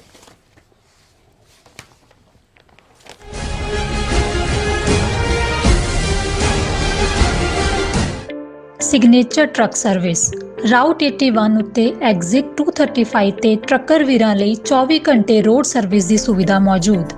Heavy duty repair, oil change, ਪੁਰਾਣੇ ਅਤੇ ਨਵੇਂ tyre, computer diagnostic, DPF cleaning, brake service ਜਾਂ ਰਸਤੇ ਵਿੱਚ ਆਈ ਹਰ ਤਰ੍ਹਾਂ ਦੀ ਰਿਪੇਅਰ ਪ੍ਰੋਫੈਸ਼ਨਲ ਟੀਮ ਵੱਲੋਂ ਕੀਤੀ ਜਾਂਦੀ ਹੈ। ਬ੍ਰੇਕਫਾਸਟ, ਲੰਚ ਅਤੇ ਡਿਨਰ ਲਈ ਪੰਜਾਬੀ ਢਾਬੇ ਦਾ ਆਨੰਦ ਵੀ ਮਾਣੋ। ਡਰਾਈਵਰ ਅਤੇ ਟਰੱਕ ਆਪਰੇਟਰ ਵੀਰ ਡਿਸਪੈਚ ਦੀ ਸਰਵਿਸ ਲਈ ਸਾਡੇ ਨਾਲ ਸੰਪਰਕ ਕਰਨ। Signature truck service 58 triangle drive, wares cave, Virginia 24486। ਕੀ ਤੁਸੀਂ ਆਪਣੇ ਟੈਕਸਸ ਨੂੰ ਲੈ ਕੇ ਚਿੰਤਤ ਹੋ? ਤੁਸੀਂ ਆਪਣੀ ਕਮਾਈ ਲਈ ਮਿਹਨਤ ਕਰਦੇ ਹੋ, ਭਾਵੇਂ ਤੁਸੀਂ ਨੌਕਰੀ ਵਿੱਚ ਹੋਵੋ ਜਾਂ ਆਪਣਾ ਬਿਜ਼ਨਸ ਚਲਾਉਂਦੇ ਹੋ। ਜਦੋਂ ਟੈਕਸ ਭਰਨ ਦਾ ਸਮਾਂ ਆਉਂਦਾ ਹੈ ਤਾਂ ਤੁਹਾਨੂੰ ਇੱਕ ਭਰੋਸੇਯੋਗ ਟੈਕਸ ਅਕਾਊਂਟੈਂਟ ਦੀ ਲੋੜ ਹੈ ਜੋ ਟੈਕਸ ਬੈਲੈਂਸ ਦਾ ਤੁਹਾਡੇ ਪੱਖ ਵਿੱਚ ਜਾਣਾ ਯਕੀਨੀ ਬਣਾਵੇ। ਸਿਆਟਲ ਦੀ ਜਾਣੀ ਪਛਾਣੀ company accurate accountants and taxes ਤੁਹਾਡੀ ਸੇਵਾ ਵਿੱਚ ਹਾਜ਼ਰ ਹੈ। ਅਸੀਂ ਹਰ ਤਰ੍ਹਾਂ ਦੇ ਟੈਕਸ ਭਰਨ ਵਿੱਚ ਤੁਹਾਡੀ ਮਦਦ ਕਰਾਂਗੇ। ਟੈਕਸ ਸੰਬੰਧੀ ਕਿਸੇ ਵੀ ਤਰ੍ਹਾਂ ਦੇ ਸਵਾਲ ਲਈ ਅੱਜ ਹੀ ਸਾਡੇ ਤੱਕ ਪਹੁੰਚ ਕਰੋ। Accurate accountants and Texas.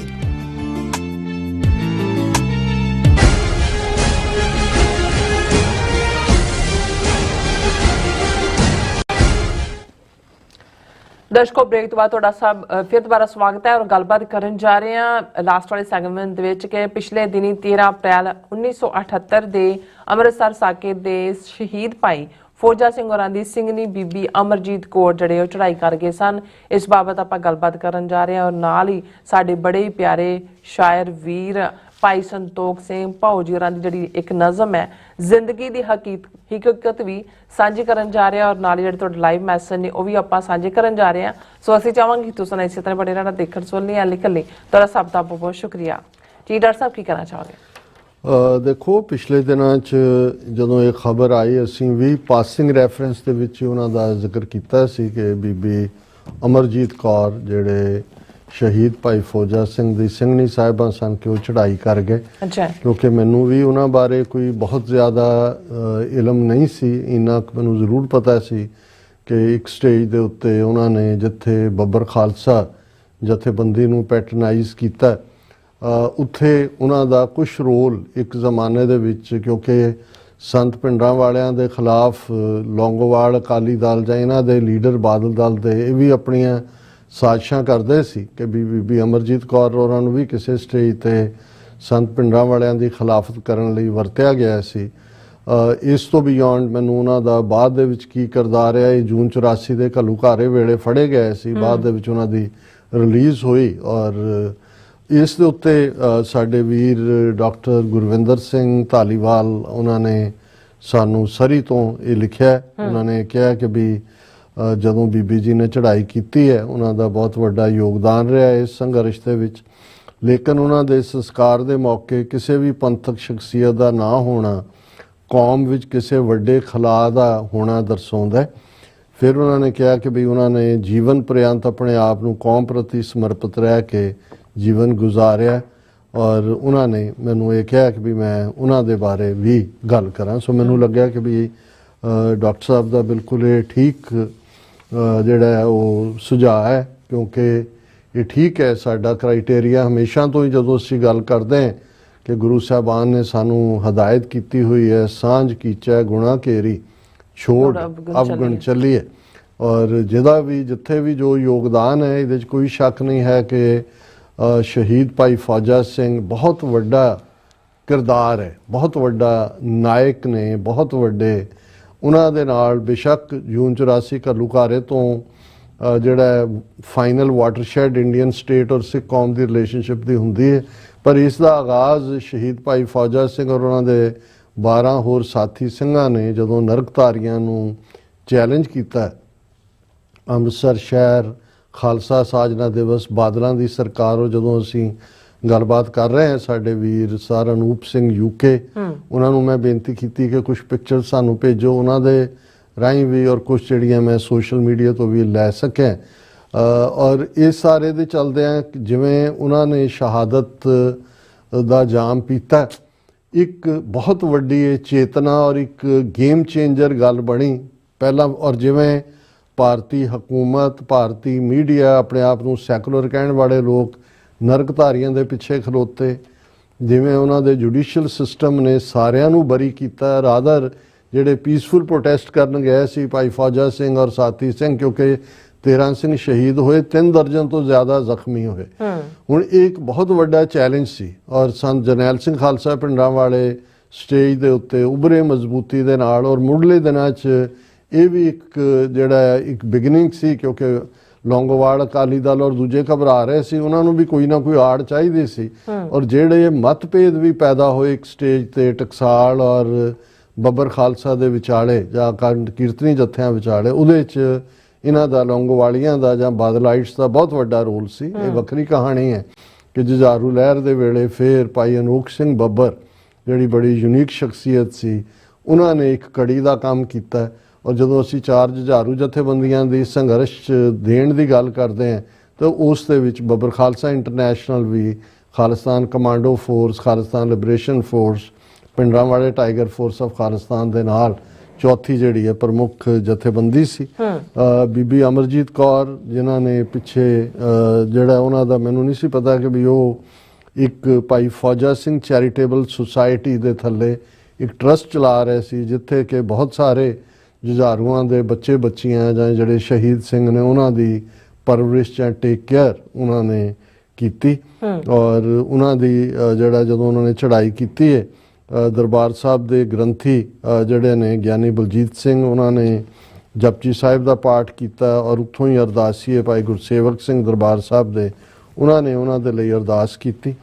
ਔਰ ਇਹ ਇਸ ਮੌਕੇ ਦੇ ਉੱਤੇ ਜਿਹੜਾ ਹੋਰ ਵੱਡੀ ਗਿਣਤੀ ਦੇ ਵਿੱਚ, ਹਾਲਾਂਕਿ ਕੋਈ ਵੱਡਾ ਨਾਮ ਭਾਵੇਂ ਨਹੀਂ ਹੈ, ਲੇਕਿਨ ਮੈਂ ਇਹ ਦੇਖ ਰਿਹਾ ਸੀ ਕਿ ਆਲਮੋਸਟ ਕਾਫੀ ਰਿਪਰੈਜ਼ੈਂਟੇਸ਼ਨ ਸੀ।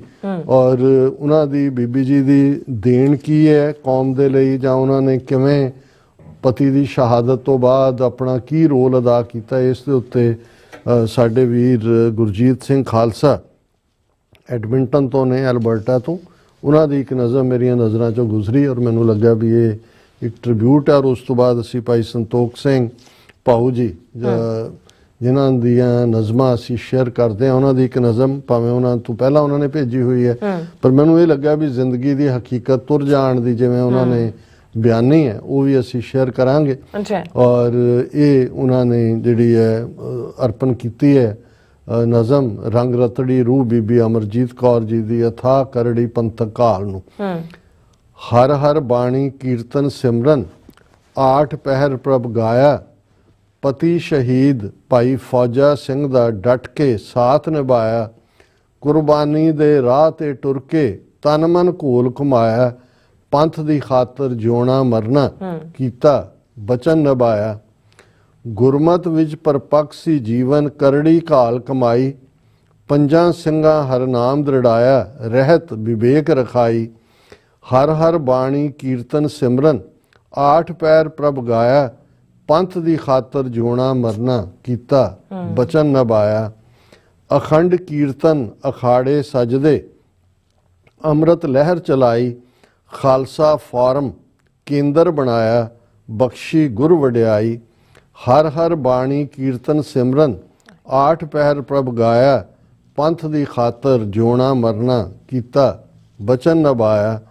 ਮਸਤੀ ਅੰਦਰ ਵਜਦ ਚ ਆਣ ਕੇ ਸਿਮਰਨ ਧੁਨੀਆਂ ਲਾਉਂਦੇ, ਪੀਵੋ ਪਹਲ ਖੰਡੇ ਧਾਰ ਜਾਂ ਪੰਚਮ ਸੁਰ ਵਿੱਚ ਗਾਉਂਦੇ, ਗੁਰ ਚਰਨਾਂ ਵਿੱਚ ਜੁੜਦੇ ਭੰਵਰੇ ਸਿਰ ਗੁਰ ਭੇਟ ਚੜਾਇਆ, ਪੰਥ ਦੀ ਖਾਤਰ ਜਿਉਣਾ ਮਰਨਾ ਕੀਤਾ ਬਚਨ ਨਿਭਾਇਆ, 1978 ਵਿਸਾਖੀ ਅੰਮ੍ਰਿਤਸਰ ਸਾਕਾ 13 ਸਿੰਘ ਸ਼ਹੀਦੀ ਪਾ ਗਏ, ਭਾਈ ਫੌਜਾ ਸਿੰਘ ਪਤੀ ਪਿਆਰੇ ਤਨ ਮਨ ਲੇਖੇ ਲਾ ਗਏ, ਭਾਣੇ ਤਿਆਗ ਸੇਵਾ ਦੀ ਮੂਰਤ ਸਿੱਖੀ ਸਿਦਕ ਨਿਭਾਇਆ, ਪੰਥ ਦੀ ਖਾਤਰ ਜਿਉਣਾ ਮਰਨਾ ਕੀਤਾ ਬਚਨ ਨਿਭਾਇਆ, ਬੱਬਰ ਸਿੰਘਾਂ ਨਾਲ ਪਿਆਰ ਘਨੇਰਾ ਹੱਥੀਂ ਲੰਗਰ ਛਕਾਉਂਦੇ, ਛੋਟੇ ਵੀਰਾਂ ਤੇ ਪੁੱਤਰਾਂ ਵਾਂਗ ਛਾਤੀ ਦੇ ਨਾਲ ਲਾਉਂਦੇ, ਸਿੰਘ ਵੀ ਕਰਿਆ ਮਾਣ ਬਥੇਰਾ ਹੋਰਨੀ ਸੀਸ ਧਰਾਇਆ, ਪੰਥ ਦੀ ਖਾਤਰ ਜਿਉਣਾ ਮਰਨਾ ਕੀਤਾ ਬਚਨ ਨਿਭਾਇਆ, ਭਾਈ ਮਹਿੰਗਾ ਸਿੰਘ ਬੱਬਰ ਯੋਧੇ ਮਾਂ ਜਿਉ ਆਖ ਬੁਲਾਉਂਦੇ, ਮੂੰਹ ਭਿੱਜੀਆਂ ਗੁਰਮਤ ਅਸੀਸਾਂ ਝੋਲੀਆਂ ਵਿੱਚ ਪਾਉਂਦੇ, ਸੱਚ ਧਰਮ ਦਾ ਮਾਰਗ ਵਿਖੜਾ ਰਲ ਮਿਲ ਕਦਮ ਵਧਾਇਆ, ਪੰਥ ਦੀ ਖਾਤਰ ਜਿਉਣਾ ਮਰਨਾ ਕੀਤਾ ਬਚਨ ਨਿਭਾਇਆ, ਜੂਨ 84 ਘੱਲੂਕਾਰਾ ਵਰਤਿਆ ਹੋ ਗਈ ਸੀ ਗ੍ਰਿਫਤਾਰੀ, ਭਾਰਤ ਦੇਸ਼ ਦੀਆਂ ਜੇਲ੍ਹਾਂ ਅੰਦਰ ਝੱਲੇ ਤਸੀਹੇ ਭਾਰੀ, ਅਡੋਲ ਖੜੋਤੇ ਧਰਮ ਦੇ ਮਾਰਗ ਨਾ ਪਿੱਛੇ ਕਦਮ ਹਟਾਇਆ, ਪੰਥ ਦੀ ਖਾਤਰ ਜਿਉਣਾ ਮਰਨਾ ਕੀਤਾ ਬਚਨ ਨਿਭਾਇਆ, ਮਨੁੱਖਤਾ ਦਾ ਘਰ ਆਸ਼ਰਮ ਖੋਲ੍ਹਿਆ, ਇਹ ਉਹਦਾ ਨਾਂ ਹੋਏਗਾ ਉਹਨਾਂ ਦੇ ਕੇਂਦਰ ਦਾ, ਮਨੁੱਖਤਾ ਦਾ ਘਰ ਆਸ਼ਰਮ ਖੋਲ੍ਹਿਆ, ਸੇਵਾ ਖੜਗ ਬਣਾਈ, ਸ਼ਹੀਦ ਸਿੰਘਾਂ ਦੇ ਬੱਚਿਆਂ ਖਾਤਰ ਤਿਲ ਫੁੱਲ ਸੇਵ ਨਿਭਾਈ, ਸਵਾਸ ਸਵਾਸ ਹਰ ਨਾਮ ਤੇ ਆਇਆ, ਗੁਰਮਤ ਨਾਮ ਕਮਾਇਆ, ਪੰਥ ਦੀ ਖਾਤਰ ਜਿਉਣਾ ਮਰਨਾ ਕੀਤਾ ਬਚਨ ਨਿਭਾਇਆ। ਅਖੀਰਲਾ ਪੈਰਾਗ੍ਰਾਫ ਹੈ, ਹਰ ਪ੍ਰਭ ਸਤਿਗੁਰ ਆਗਿਆ ਕੀਨੀ ਸਾਚੇ ਮਹਿਲ ਬੁਲਾਇਆ, ਖਿਨ ਪਲ ਅੰਦਰ ਕਰੀ ਤਿਆਰੀ ਪ੍ਰਭ ਜੀਓ ਦਰਸ਼ਨ ਪਾਇਆ, ਭਾਣੇ ਤਿਆਗ ਸੇਵਾ ਦੀ ਮੂਰਤ ਸਿੱਖੀ ਸਿਦਕ ਨਿਭਾਇਆ, ਪੰਥ ਦੀ ਖਾਤਰ ਜਿਉਣਾ ਮਰਨਾ ਕੀਤਾ ਬਚਨ ਨਿਭਾਇਆ। ਇਹ ਗੁਰਜੀਤ ਸਿੰਘ ਖਾਲਸਾ ਐਡਮਿੰਟਨ 6 ਐਲਬਰਟਾ ਤੋਂ ਉਹਨਾਂ ਦੀ ਨਜ਼ਮ ਹੈ।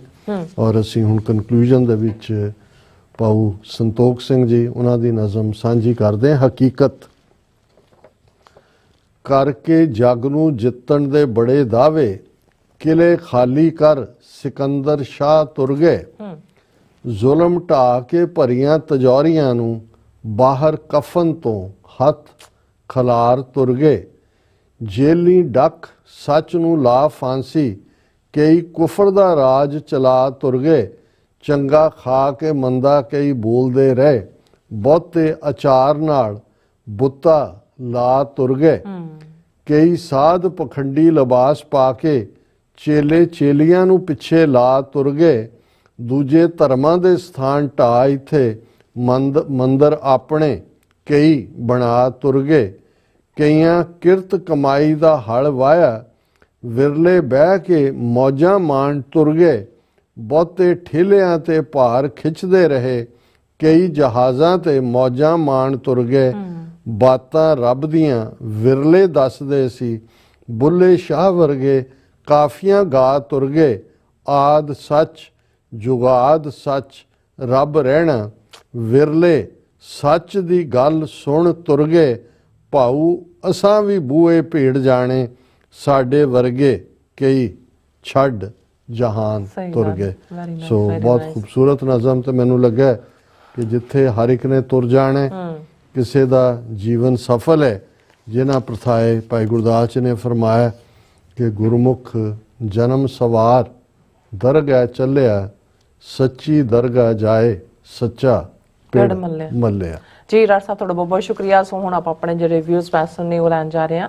ਔਰ ਸੋਨਮੈਲ ਜੀ ਸਾਡੇ ਪਹਿਲੇ ਵਿਊਅਰ ਨੇ, ਫਤਿਹ ਬੁਲਾਉਂਦੇ ਨੇ। ਔਰ ਬਲਜੀਤ ਫਰਾਟ ਜੀ, ਜਾਵੇਦ ਅਲੀ ਜੀ, ਸੁਖਜੀਵਨ ਬੱਚੂ ਜੀ, ਧਰਮ ਸਿੰਘ ਜੀ, ਸਲਬੇ ਜੀ, और इसी तरह इंद्रजीत सिंह संधू, जसवीर सिंह बराड़ जी, मोहम्मद रफीक जी, और फिर इसी तरह रशद मनवर जी। May Rab grant our Sikh brothers their own home land at the earliest। बहुत मेहरबानी। और खालसा राज इन पंजाब जी, फिर इसी तरह मोहम्मद रफीक जी, फिर कहते you have to fight for independence, now Sikh are not united, doing show like this is on the only way। ਸੋ ਇਸੇ ਤਰ੍ਹਾਂ ਸਾਡਾ ਕੰਮ ਤਾਂ ਅਵੇਅਰਨੈਸ ਪੈਦਾ ਕਰਨਾ ਹੈ। ਬਾਕੀ ਬਿਲਕੁਲ ਤੁਸੀਂ ਠੀਕ ਕਿਹਾ ਵੀ ਆਪਣੇ ਹੱਕਾਂ ਲਈ ਖਲੋਣਾ ਪੈਂਦਾ ਹੈ, ਲੜਨਾ ਪੈਂਦਾ ਹੈ, ਪਰ ਅੱਜ ਨੈਰੇਟਿਵ ਜਿਹੜਾ ਹੈ ਉਹ ਇੱਕ ਵੱਡਾ ਹਥਿਆਰ ਹੈ, ਔਰ ਅਸੀਂ ਉਹੀ ਕੋਸ਼ਿਸ਼ ਕਰਦੇ ਹਾਂ ਕਿ ਸਿੱਖ ਨੁਕਤਾ ਨਿਗਾਹ ਤੋਂ ਹਰ ਸਿਚੁਏਸ਼ਨ ਨੂੰ ਬਿਆਨ ਕਰ ਸਕੀਏ। और इसी तरह सिमरदीप सिंह जी, और फिर इसी तरह पन्नू जी, और आई थिंक रशद मनवर जी। फिर उन्होंने मैसेज कहते we read a story in our childhood, union is strength, Sikh should be united to get Khalistan, India is pursuing a policy of divide and rule so that Sikh could not be able to get Khalistan। ਬਿਲਕੁਲ ਇਹ ਕਹਾਣੀ ਸਾਰੇ ਸਕੂਲਾਂ 'ਚ syllabus 'ਚ ਹੁੰਦੀ ਸੀ ਕਿ ਵੀ ਇੱਕ ਬਿਰਧ ਕਿਸਾਨ ਨੇ ਮਰਨ ਤੋਂ ਪਹਿਲਾਂ ਜਿਹੜਾ ਦੇਖਿਆ ਵੀ ਉਹਦੇ 3-4 ਪੁੱਤਰ ਨੇ, ਔਰ ਉਹਨਾਂ ਨੂੰ ਮੈਸੇਜ ਦੇਣਾ ਚਾਹੁੰਦਾ ਸੀ, ਤੇ ਉਹਨੇ ਉਹਨਾਂ ਨੂੰ ਕੱਲੇ ਡੱਕੇ ਦਿੱਤੇ, ਔਰ ਉਹਨਾਂ ਨੂੰ ਕਿਹਾ ਤੋੜੋ, ਉਹਨਾਂ ਨੇ ਤੋੜ ਦਿੱਤੇ। ਫਿਰ ਉਹਨੇ ਉਹਨਾਂ ਨੂੰ ਟੁਗੈਦਰ ਜਿਹੜੇ ਡੱਕੇ ਦੇ ਕੇ ਕਿਹਾ ਹੁਣ, ਤੇ ਉਹ ਨਹੀਂ ਤੋੜ ਸਕੇ। ਉਹਨੇ ਕਿਹਾ ਵੀ ਬਸ ਜੇ ਇਕੱਠੇ ਰਹੋਗੇ ਤੇ ਬਚੋਗੇ, ਤੇ ਜੇ ਕੱਲੇ ਹੋ ਗਏ ਤਾਂ ਫਿਰ ਉੜੋਗੇ। ਸੋ ਉਹਦਾ ਮੋਰਲ ਹੁੰਦਾ ਸੀ ਕਹਾਣੀ ਦਾ, ਯੂਨੀਅਨ ਇਜ਼ ਸਟਰੈਂਥ। ਬਿਲਕੁਲ, ਬਹੁਤ ਸ਼ੁਕਰੀਆ। और पन्नू जी, इसी तरह राजविंदर सिंह जी, हरविंदर सिंह जी, और फिर इस तरह परमिंदर जी, फिर ऋषि भारद्वाज जी आए ने, अवतार सिंह जी, गुरविंदर मान जी, दलबीर सिंह चीमा जी, हरदीप सिंह जी, फिर इस तरह सतपाल सिंह जी, हरमेश सिंह जी, फिर इस तरह हरविंदर और रशद Manwar. Sikh living all over the world should not forget atrocities committed against Sikh in the year 1984। Khalistan Zindabad, long live Sikh unity। जस गिल जी और कुलदीप कौर जी, फिर इस तरह मोहम्मद याकूब बरां दे काफी सारे मैसेज ने हर एक सेगमेंट ਦੇ ਥੱਲੇ। मोहम्मद याकूब जी, ਤੁਸੀਂ ਇੰਟਰਵਿਊ ਵੀ ਦੇਖਿਆ ਹੈ। ਹਾਂਜੀ, ਗ੍ਰੇਟ ਗੇਮ ਵਾਲਾ, ਤੁਸੀਂ ਐਪਰੀਸ਼ੀਏਟ ਕੀਤਾ ਹੈ, ਬਹੁਤ ਮਿਹਰਬਾਨੀ। ਹਾਂਜੀ, ਕੁਲਵਿੰਦਰ ਸਿੰਘ ਪਿੰਦਰ ਜੀ ਵੀ, ਫਿਰ ਇਸੇ ਤਰ੍ਹਾਂ ਰਿਸ਼ੀ ਭਰਤਵਾਜ, ਔਰ ਇਸੇ ਤਰ੍ਹਾਂ ਸਤਨਾਮ ਸਿੰਘ ਜੀ। ਟਰੰਪ ਆ ਗਿਆ ਏ ਓਏ, ਹਰ ਪਾਸੇ ਛਾ ਗਿਆ ਏ। ਸੋ ਇਸੇ ਤਰ੍ਹਾਂ ਬਲਵਿੰਦਰ ਉਸ ਟੋਨ 'ਚ ਗਿਆ ਵੀ ਪੰਜਾਬੀ ਆ ਗਏ ਹੋਏ। ਬਲਿਹਾਰ ਸਿੰਘ ਕੰਗ ਜੀ, ਫਿਰ ਇਸੇ ਤਰ੍ਹਾਂ ਸਈਦ ਇਕਬਾਲ ਜੀ, you are right, cartel is are any group of people organized themselves to achieve their goals by going what is wrong or right। Saeed Iqbal ji, ਇਹੀ ਅਸੀਂ ਦੇਖਣਾ ਹੁਣ ਐਗਜ਼ੈਕਟਿਵ ਆਰਡਰ ਇਹਦੇ ਤੇ ਵੀ ਉਹਨਾਂ ਨੇ ਕੱਢਣਾ, ਕਿਉਂਕਿ ਰਿਵੋਕ ਕੀਤਾ ਉਹਨਾਂ ਨੇ 18th ਸੈਂਚੁਰੀ ਲਾਅ, ਵੀ ਇਹ ਟਰਾਂਸਨੈਸ਼ਨਲ ਰਿਪਰੈਸ਼ਨ ਲਈ ਜਿਹਨਾਂ ਗੈਂਗਸਟਰਸ ਨੂੰ, ਕਾਰਟਲਸ ਨੂੰ, ਕਿਉਂਕਿ ਸਾਰੇ ਡਰੱਗ ਨਾਲ ਵੀ ਡੀਲ ਕਰਦੇ ਨੇ, ਲਾਰੈਂਸ ਬਿਸ਼ਨੋਈ, ਐਂਡ ਇੱਥੇ ਵੀ ਲਿਆਂਦੇ ਵੀ ਇਸ ਕੰਮ ਲਈ ਨੇ, ਵੀ ਇਹਨਾਂ ਨੂੰ ਕਿਵੇਂ ਨੱਥ ਪਾਉਣਗੇ ਅਮਰੀਕਾ ਵਾਲੇ। ਜੀ, ਔਰ ਤਜਿੰਦਰ ਸਿੰਘ ਜੀ ਵੀ ਸਾਨੂੰ ਦੇਖ ਰਹੇ ਨੇ ਪੰਜਾਬ ਤੋਂ। ਗੁੱਡ ਮਾਰਨਿੰਗ ਕਹਿੰਦੇ ਨੇ, ਚਾਹ ਆਫਰ ਕਰ ਰਹੇ ਨੇ। Thank you so much. Good morning, ਸਾਡੇ ਤਾਂ ਹੁਣ ਗੁੱਡ ਨਾਈਟ ਵਾਲਾ ਗੁੱਡ ਨਾਈਟ ਹੋ ਗਿਆ ਜੀ, ਦੁੱਧ ਦਾ ਟਾਈਮ ਹੋ ਗਿਆ। ਸਿੰਘ ਜੀ, ਇਹਨਾਂ ਦੇ ਕਾਫੀ ਸਾਰੇ ਇੱਕੋ ਇਹਨਾਂ ਦਾ ਹੈਗਾ ਮੈਸੇਜ, ਬਟ ਉਹ ਕਾਫੀ ਉਹਨਾਂ ਨੇ ਰਿਪੀਟ ਕੀਤਾ, ਬਟ ਇੱਕ ਟਾਈਮ ਲਿਖ ਦਿੰਦੇ ਵਧੀਆ ਸੀ, ਬਾਕੀਆਂ ਨੂੰ ਸਪੇਸ ਮਿਲ ਜਾਣੀ ਸੀ। ਕਹਿੰਦੇ totally boycott Hindu Hindi made in India products and Indian businesses, support only Khalistani Sikh businesses. और फिर इस तरह मनजीत सिंह जी, फिर हाँ जी मनजीत कौर जी, फिर इस तरह अजित सिंह जी, और फिर इसी तरह गुरजीत सिंह जी, हाँ जी रशद मुनव्वर जी, all our elders love to watch your programs in Pakistan because Punjabi is alive in the whole world due to our Sikh brothers. May Rab bless you both. Thank you so much. ਸਾਡੀ ਮਾਂ ਬੋਲੀ ਹੈ, ਸਾਡੀ ਤੁਹਾਡੀ ਸਭ ਦੀ ਸਾਂਝੀ, ਔਰ ਅਸੀਂ ਕੋਈ ਆਸਾਨ ਨਹੀਂ ਕਰਦੇ। ਇਹ ਸਾਡਾ ਫਰਜ਼ ਹੈ ਮਾਂ ਨੂੰ, ਮਾਂ ਬੋਲੀ ਨੂੰ ਅਡਾਪਟ ਕਰਨਾ। ਹਰਜਿੰਦਰ ਸਿੰਘ ਜੀ, ਗੁੱਡ ਖਾਲਿਸਤਾਨ ਟਰਾਈ, ਫਿਰ ਇਸੇ ਤਰ੍ਹਾਂ ਗੁਰਮੇਸ਼ ਸਿੰਘ ਜੀ, ਕੁਲਦੀਪ ਕੌਰ ਮਾਲ ਜੀ, ਫਿਰ ਇਸੇ ਤਰ੍ਹਾਂ ਮਨਪ੍ਰੀਤ ਸਿੰਘ ਢਿੱਲੋਂ ਜੀ, ਰਾਜਵਿੰਦਰ ਸਿੰਘ ਜੀ, ਫਿਰ ਇਸੇ ਤਰ੍ਹਾਂ ਹਾਂਜੀ Sukhdev Singh ji, all about truth and ਸਿੱਖਿਜ਼ਮ ਜੀ, ਔਰ ਕੁਲਦੀਪ ਸਿੰਘ ਜੀ, ਹਰਜੋਤ ਮਾਲ ਜੀ, ਹਰਜੀਤ ਸਿੰਘ ਸੰਧੂ ਜੀ, ਔਰ ਫਿਰ ਇਸੇ ਤਰ੍ਹਾਂ ਅਮਨ ਸਿੰਘ ਖਾਲਸਾ ਜੀ, ਨਿਹੰਗ ਸਿੰਘ ਜੀ, ਔਰ ਨਿਹੰਗ ਸਿੰਘ ਜੀ ਦੇ 3-4 ਮੈਸੇजेस ਹਾਂਜੀ ਨੇ, ਬਹੁਤ ਵਧੀਆ ਵਿਚਾਰ ਤੇ ਦਿਲਚਸਪ ਉਹਨਾਂ ਨੇ ਕਹਿੰਦੇ ਮੈਨੂੰ ਪਰਸਨਲ ਵੀ ਜਿਹੜਾ ਇੰਟਰਵਿਊ ਸੀ ਗ੍ਰੇਟ ਗੇਮ ਪਾਕਿਸਤਾਨ ਦੇ ਵਿੱਚ, ਉਸ ਨੂੰ ਵੀ ਉਹਨਾਂ ਨੇ ਬਹੁਤ ਐਪਰੀਸ਼ੀਏਟ ਕੀਤਾ। ਬਹੁਤ ਸ਼ੁਕਰੀਆ ਨਿਹੰਗ ਸਿੰਘ ਜੀ। ਹਾਂਜੀ ਸੁਖਵੰਤ ਸਿੰਘ ਕਹਿੰਦੇ ਫਿਕਰ ਨਾ ਕਰੋ, ਧੰਨ ਗੁਰੂ ਗੋਬਿੰਦ ਸਿੰਘ ਜੀ ਹਾਜ਼ਰ ਨਾਜ਼ਰ ਨੇ। ਜੀ ਜੀ ਇਹੀ ਸਾਡਾ ਈਮਾਨ ਹੈ, ਗੁਰੂ ਦਾ ਸਿਰ ਦੇ ਉੱਤੇ ਹੱਥ ਹੈ ਪੰਥ ਦੇ, ਲੇਕਿਨ ਯਤਨ ਆਪ ਹੀ ਕਰਨਾ ਪੈਂਦਾ, ਆਪਣ ਹੱਥੀਂ ਆਪਣਾ ਆਪੇ ਹੀ ਕਾਜ ਸਵਾਰੀ। ਹਰਪਾਲ ਸਿੰਘ ਸਾਗੋ ਜੀ, ਸੁਪਿੰਦਰ ਸਿੰਘ ਜੀ, ਫੈਨ ਧਾਲੀਵਾਲ ਸਾਹਿਬ ਦੇ ਕਹਿੰਦੇ, ਫਿਰ ਇਸੇ ਤਰ੍ਹਾਂ ਜਾਵੇਦ ਬੱਬਰ ਜੀ, ਔਰ ਇਸੇ ਤਰ੍ਹਾਂ ਹਾਂਜੀ ਸਰਤਾਜ ਅਲੀ, ਇਹ ਸਾਨੂੰ ਇੰਡੀਆ ਤੋਂ ਦੇਖ ਰਹੇ ਨੇ। ਹਾਂਜੀ ਕਹਿੰਦੇ ਵਾਲੇਕਮ ਸਲਾਮ, ਔਰ ਵਾਲੇਕਮ ਹਾਂਜੀ ਅਸਲਾਮ ਵਾਲੇਕਮ ਕਹਿੰਦੇ ਸੌਰੀ ਰਾਜਕੋਟ ਜੀ, ਫਿਰ ਇਸ ਤਰ੍ਹਾਂ ਨਿਹੰਗ ਸਿੰਘ ਜੀ, ਫਿਰ ਜਸਕੀਰਤ ਸਿੰਘ ਜੀ, ਰਾਜਨਪ੍ਰੀਤ ਸਿੰਘ ਜੀ, ਤਜਿੰਦਰ ਸਿੰਘ ਜੀ, ਲਖਵੀਰ ਸਿੰਘ ਜੀ, ਪੰਜਾਬ ਸਿੰਘ ਜੀ, ਜਸਵੰਤ ਸਿੰਘ ਜੀ, ਸਤਨਾਮ ਸਿੰਘ ਜੀ, ਸਭ ਦਾ ਬਹੁਤ ਸ਼ੁਕਰੀਆ। ਰਿਸ਼ੀ ਭਾਰਦਵਾਜ ਜੀ ਨੂੰ ਤੁਸੀਂ ਅੱਜ ਮਾਈਨਸ ਕਰਤਾ, ਭਾਵੇਂ ਆਉਂਦੇ ਥੋੜੀ ਸ਼ਰਾਰਤ ਕਰਨੀ ਨੇ, ਪਰ ਬਹੁਤ ਬਹੁਤ ਸ਼ੁਕਰੀਆ ਤੁਹਾਡਾ। ਤਾਂ ਹੀ ਉਹਨਾਂ ਨੂੰ ਇਗਨੋਰ ਕੀਤਾ ਸੀ। ਉਹ ਜੂਨ 84 ਦੇ ਘੱਲੂਘਾਰਿਆਂ ਨੂੰ ਜਸਟੀਫਾਈ ਕਰ ਰਹੇ ਨੇ। ਅੱਜ ਦੇਖੋ ਡੇ ਕਿੰਨਾ ਬਿਗ ਡੇ ਹੈ for America and what he is talking about. ਤੁਸੀਂ ਕੋਈ ਮੋਦੀ ਜੀ ਲਈ ਕੁਝ ਲੈ ਕੇ ਜਾਓ, ਦਿਲ ਦੁਲ ਪਰਚਾਓ, ਵਿਚਾਰੇ ਪੁੱਠੇ ਜੇ ਪਏ ਨੇ ਵੀ हमको तो निमंत्रण ही नहीं मिला, माय फ्रेंड। ਹੌਸਲਾ ਦਿਓ ਉਹਨਾਂ ਨੂੰ ਜਾ ਕੇ। ਸਭ ਦਾ ਬਹੁਤ ਸ਼ੁਕਰੀਆ। ਸੋ ਇੱਥੇ ਲੈਣੇ ਆਪਣੇ ਵੀਅਰਸ ਕੋਲ ਇਜਾਜ਼ਤ। ਵੀਅਰਸ ਸਾਡੇ ਪ੍ਰੋਗਰਾਮ ਦਾ ਸਮਾਂ ਇੱਥੇ ਮੁੱਕਦਾ। ਤੁਸੀਂ ਆਪਣੀ ਰਾਏ ਤੇ ਸੁਝਾਅ ਸਾਨੂੰ ਭੇਜਣਾ ਭੁੱਲਣਾ ਸਾਡੇ ਇਸ ਪਤੇ ਤੇ sos@tv84.tv ਤੇ ਅਸੀਂ ਆਪਣਾ ਪ੍ਰੋਗਰਾਮ ਲੈ ਕੇ ਫਿਰ ਦੁਬਾਰਾ ਤੁਹਾਡੇ ਸਾਹਮਣੇ ਖਵਾਂਗੇ। ਤਦ ਤੱਕ ਲਈ ਮੈਨੂੰ ਤੇ ਮਰਾਸਨ ਨੂੰ ਆਗਿਆ ਦਿਓ। ਦੇਖਦੇ ਰਹੋ TV84। ਫਲਾ ਦਿਓ ਫਤਿਹ। ਵਾਹਿਗੁਰੂ ਜੀ ਕਾ ਖਾਲਸਾ, ਵਾਹਿਗੁਰੂ ਜੀ ਕੀ ਫਤਿਹ। ਰੱਬ ਰਾਖਾ।